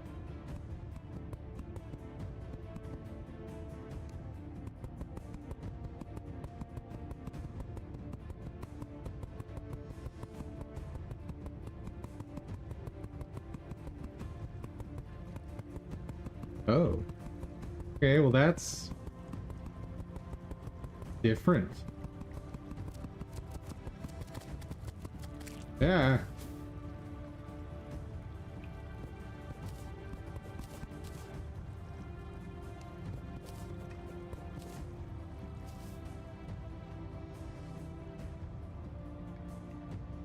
Yeah. Oh.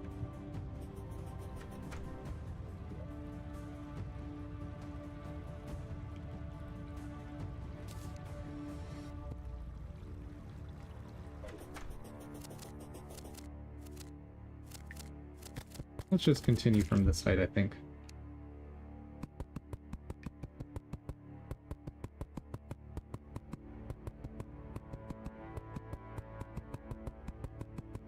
If I need to go higher, I can. Yeah, because that's getting me into space.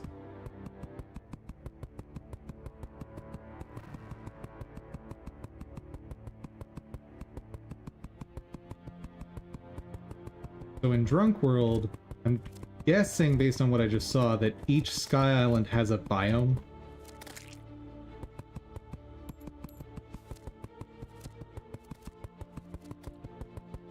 Which is how you do fishing quests in Drunk World, that makes sense. Or, you know, make your own biome.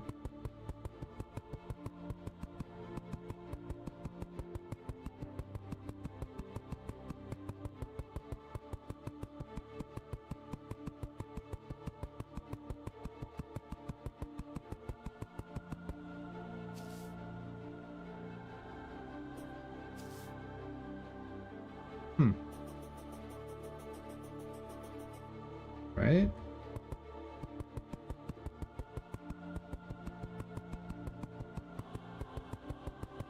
Awful long while since I've seen a Sky Island.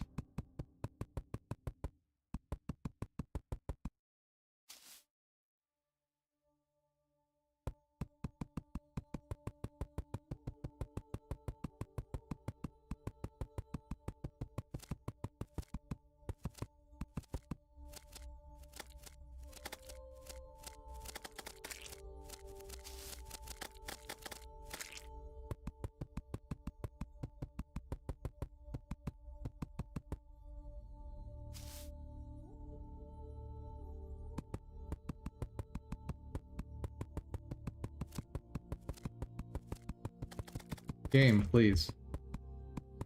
While I'm still young. Relatively speaking.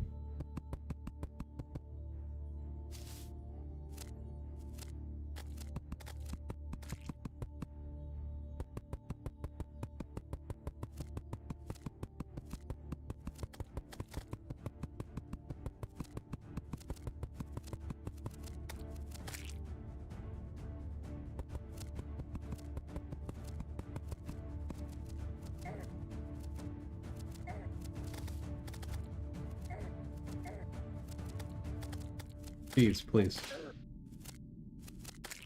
Thank you.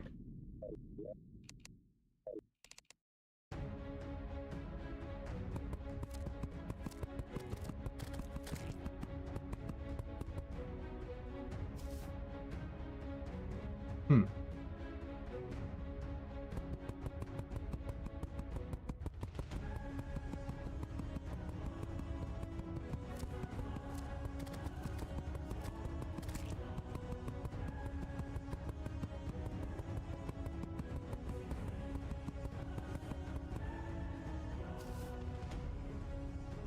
What the heck?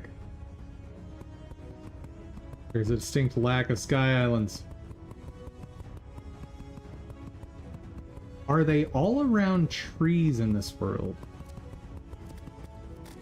That could be an interesting way for them to do it.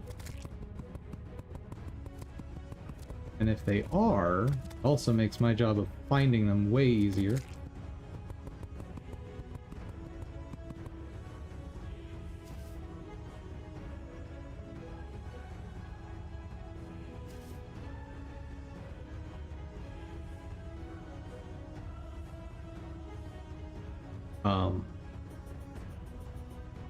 That was not a guy.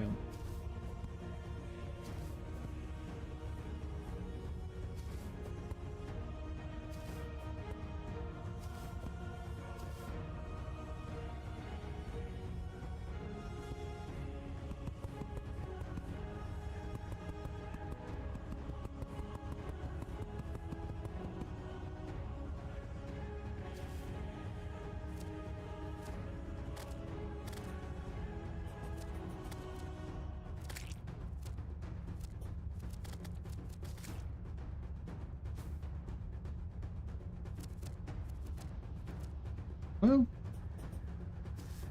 at least that area of the sky is scanned now.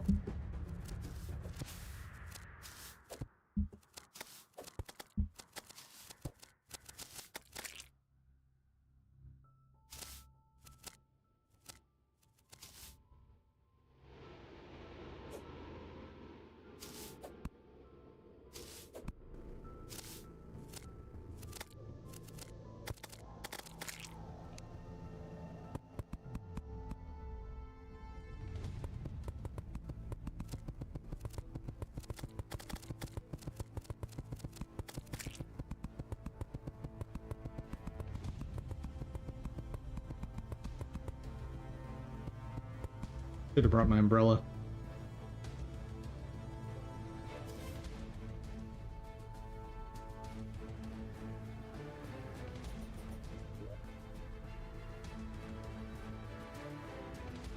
I don't get it.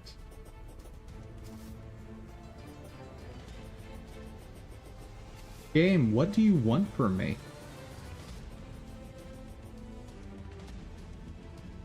No fisherman, though.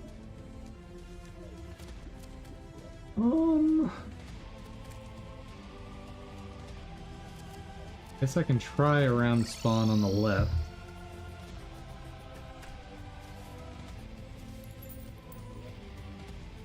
That was reachable from the tree, though. Or at least viewable from the tree, I should say.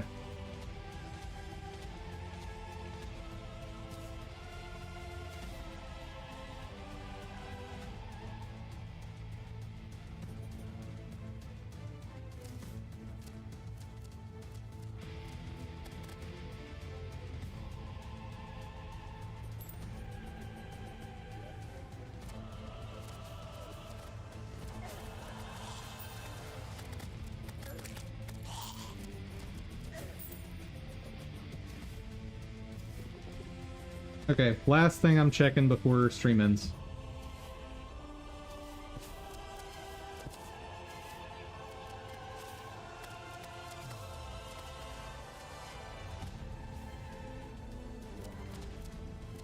Three.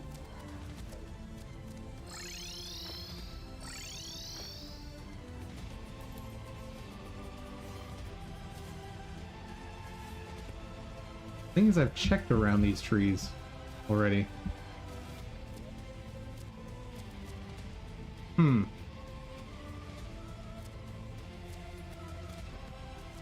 Bruh.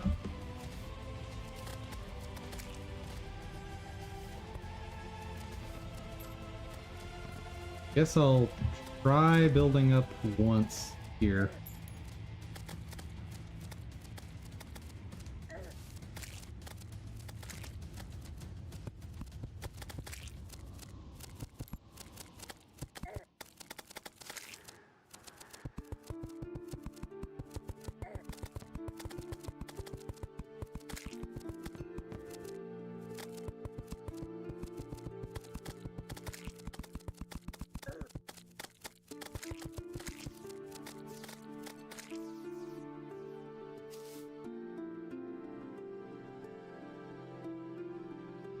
There's one. Okay. Finally.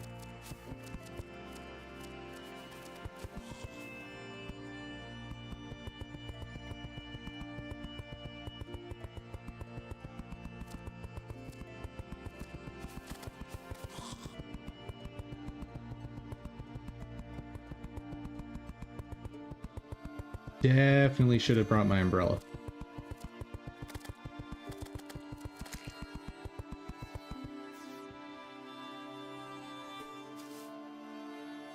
Just a desert. Guess there's that.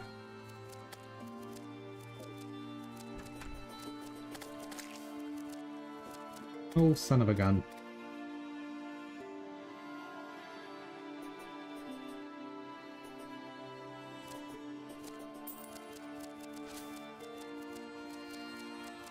Yeah, man. Get out of there. I'm not up high enough to get away from gravity yet. There we go.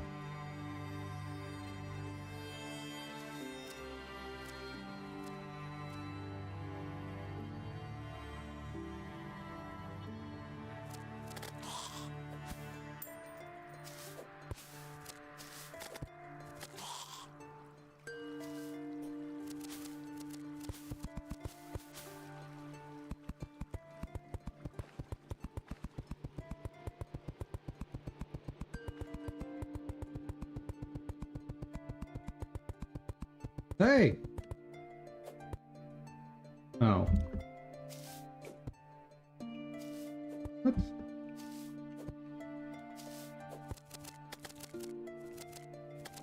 Why is there nothing here?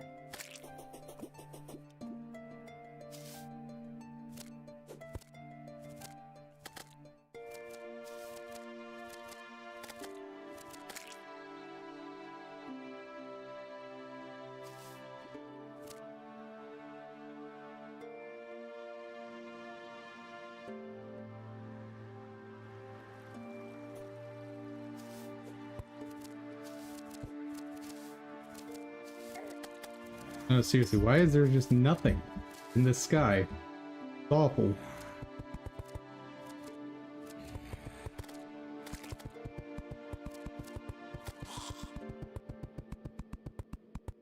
And I'm burning through so much rope!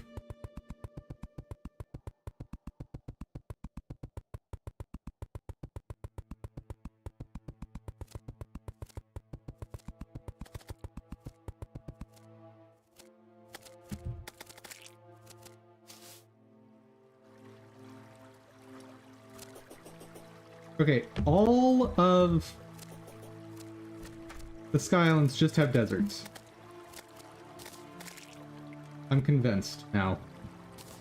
This is garbage. This is all kinds of garbage.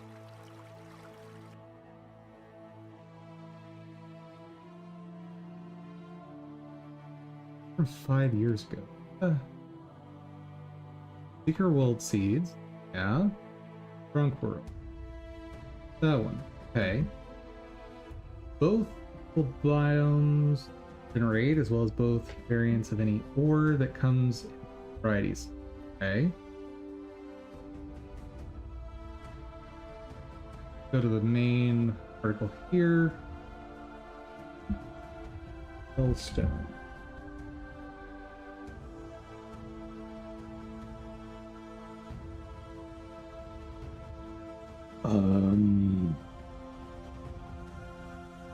How do I get Hellstone?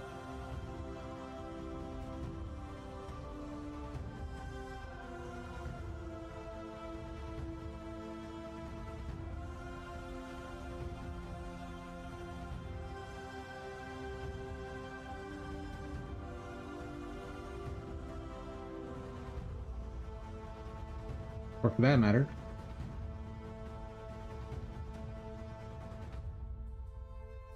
Okay, how do I find anything? Shadow words. Game. Or internet.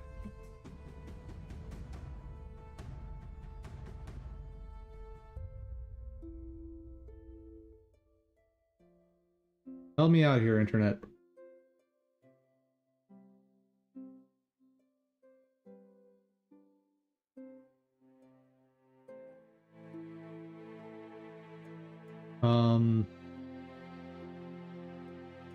Oh. Ooh. Okay. So that's how these worlds generate. So I've got to get all the way to the edge of the map then. Okay, I just misunderstood. Got it. Well, that was a big old waste of time.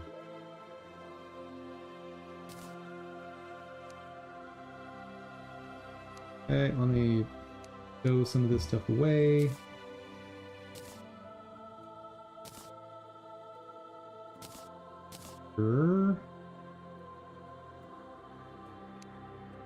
Burger, delicious.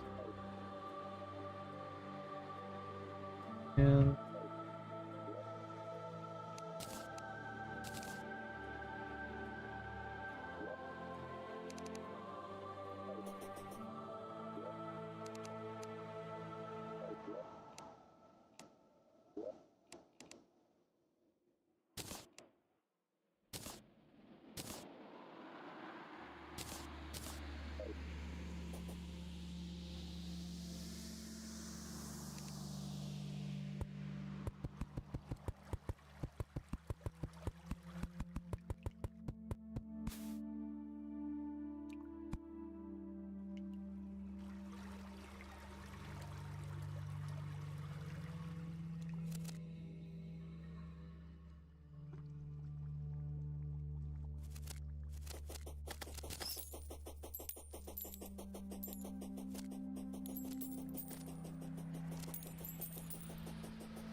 oh boy. Oh, it's already been 8 hours. I'll go to at the latest 8:15.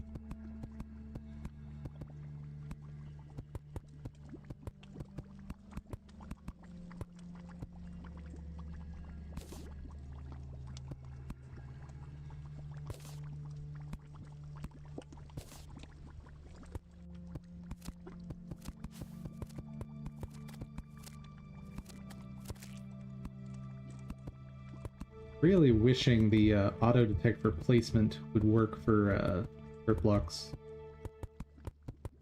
Go quite a bit faster.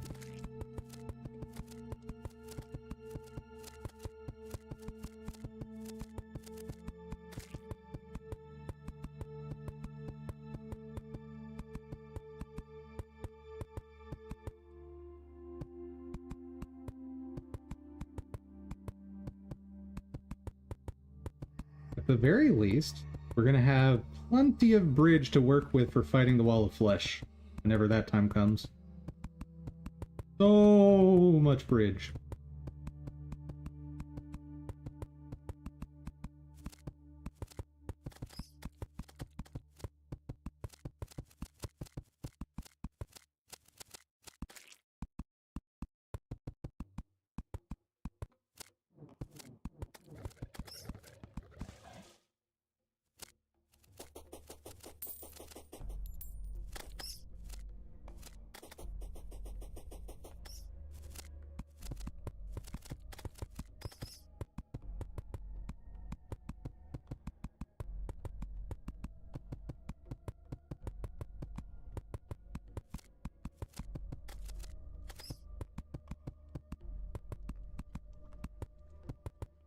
Oh, we're getting to stuff? Sort of?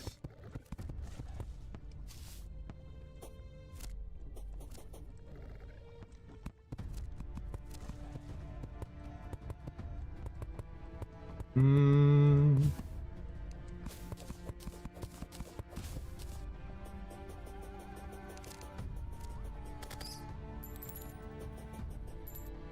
It'd be great to get Demon Sight from one of these.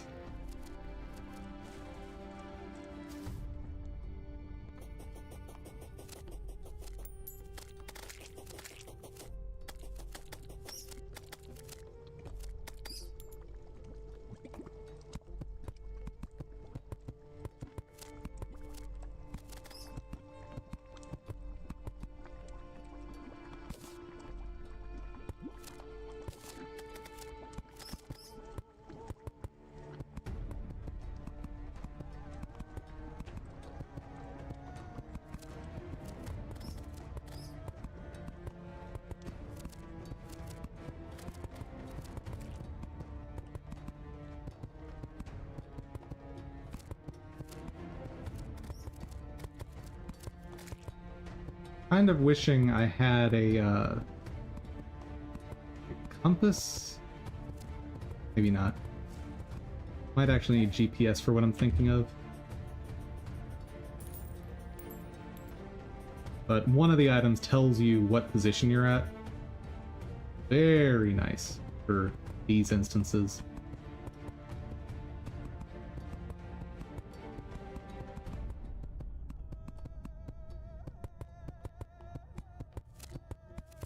Oh, there's a pot. That might bode well. I don't think... Yeah, I'm not close enough yet.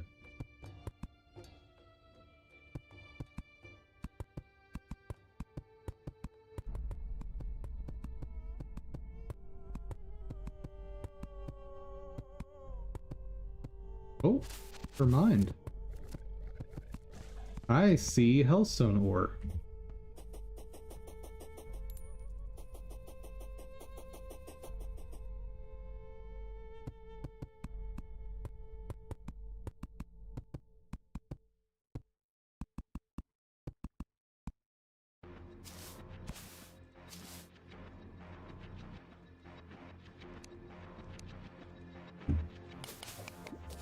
Stand on that.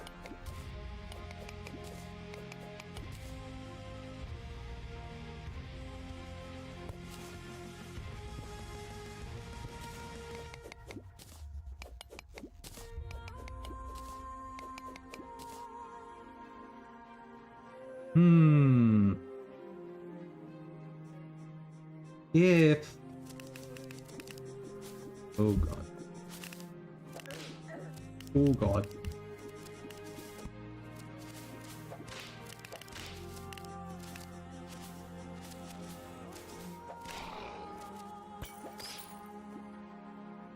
Let's find a better spot for Hellstone.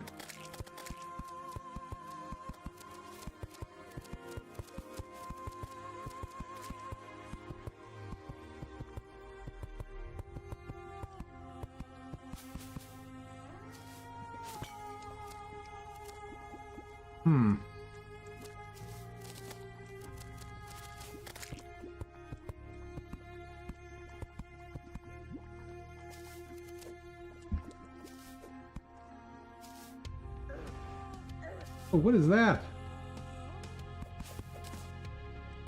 Geyser. I don't think I've ever seen one of those. Dude.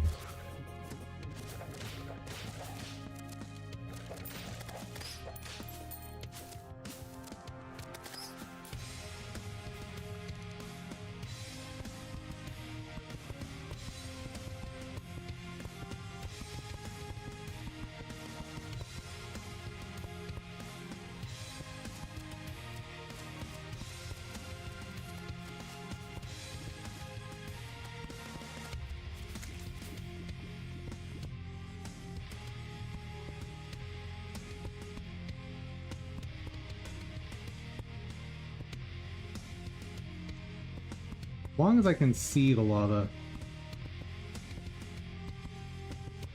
I can know generally what's happening with the terrain. A little bit of hellstone. Itty bit. Oh god. That was dumb. That was real dumb.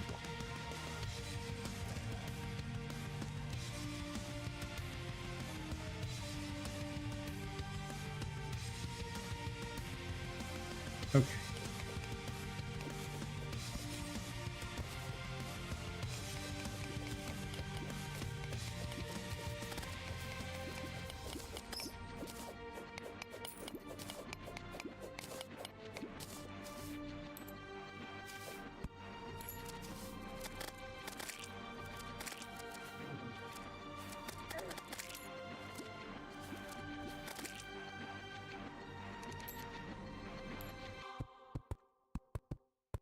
Please, let me just get to normal terrain. Please.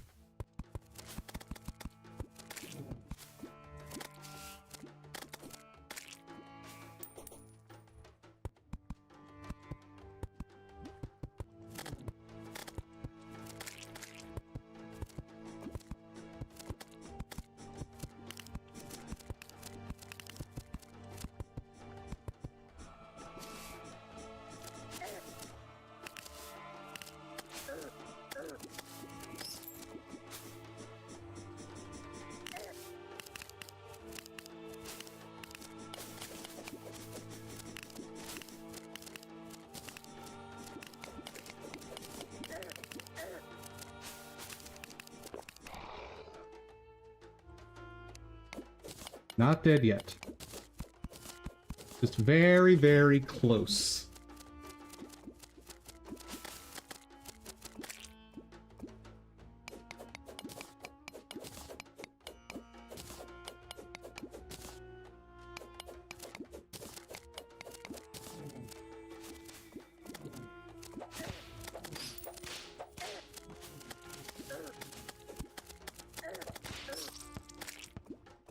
Yeah, that makes sense.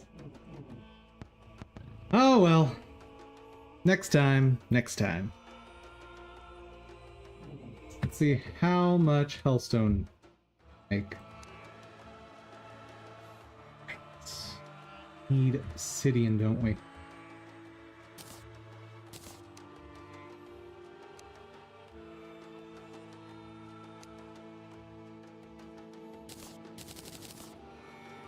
Okay, and how many of those do I need for that? So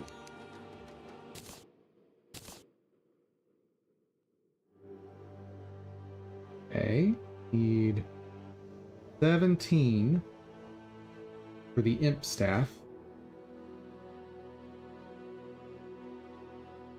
That will be better.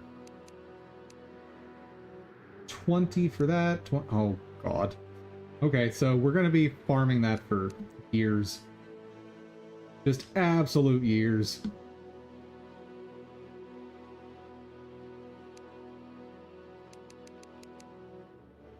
That's fine though. Drill containment unit. Ooh, fancy. Alright. That will do it for today, folks. Everybody, we didn't get a lot of on-paper work done, but we did a lot of learning and shopping for assets. The shopping is, I think, done for now. At least for finishing up Slime Golem. And outside of that, we're learning how to actually use particle emitters. Before we had a day of just learning what all the features are of particle emitters, but that didn't really answer how do you use those features properly. Now we're learning how to use the features in concert with each other to get the desired outcome. Like, I've got a firm grasp of the visual I want. Now it's just a matter of making that happen. All right. That is going to do it for today, folks. Everyone, thank you so much for joining. I hope you had fun. I hope you learned something. If you did, please check out my Ko-fi page, link in the description. There, you can help support the channel. And when you do, you'll get access to some dev tools I've made for you guys and roles in the Discord. Above all, though, hope y'all have a fantastic day. Take care, everyone.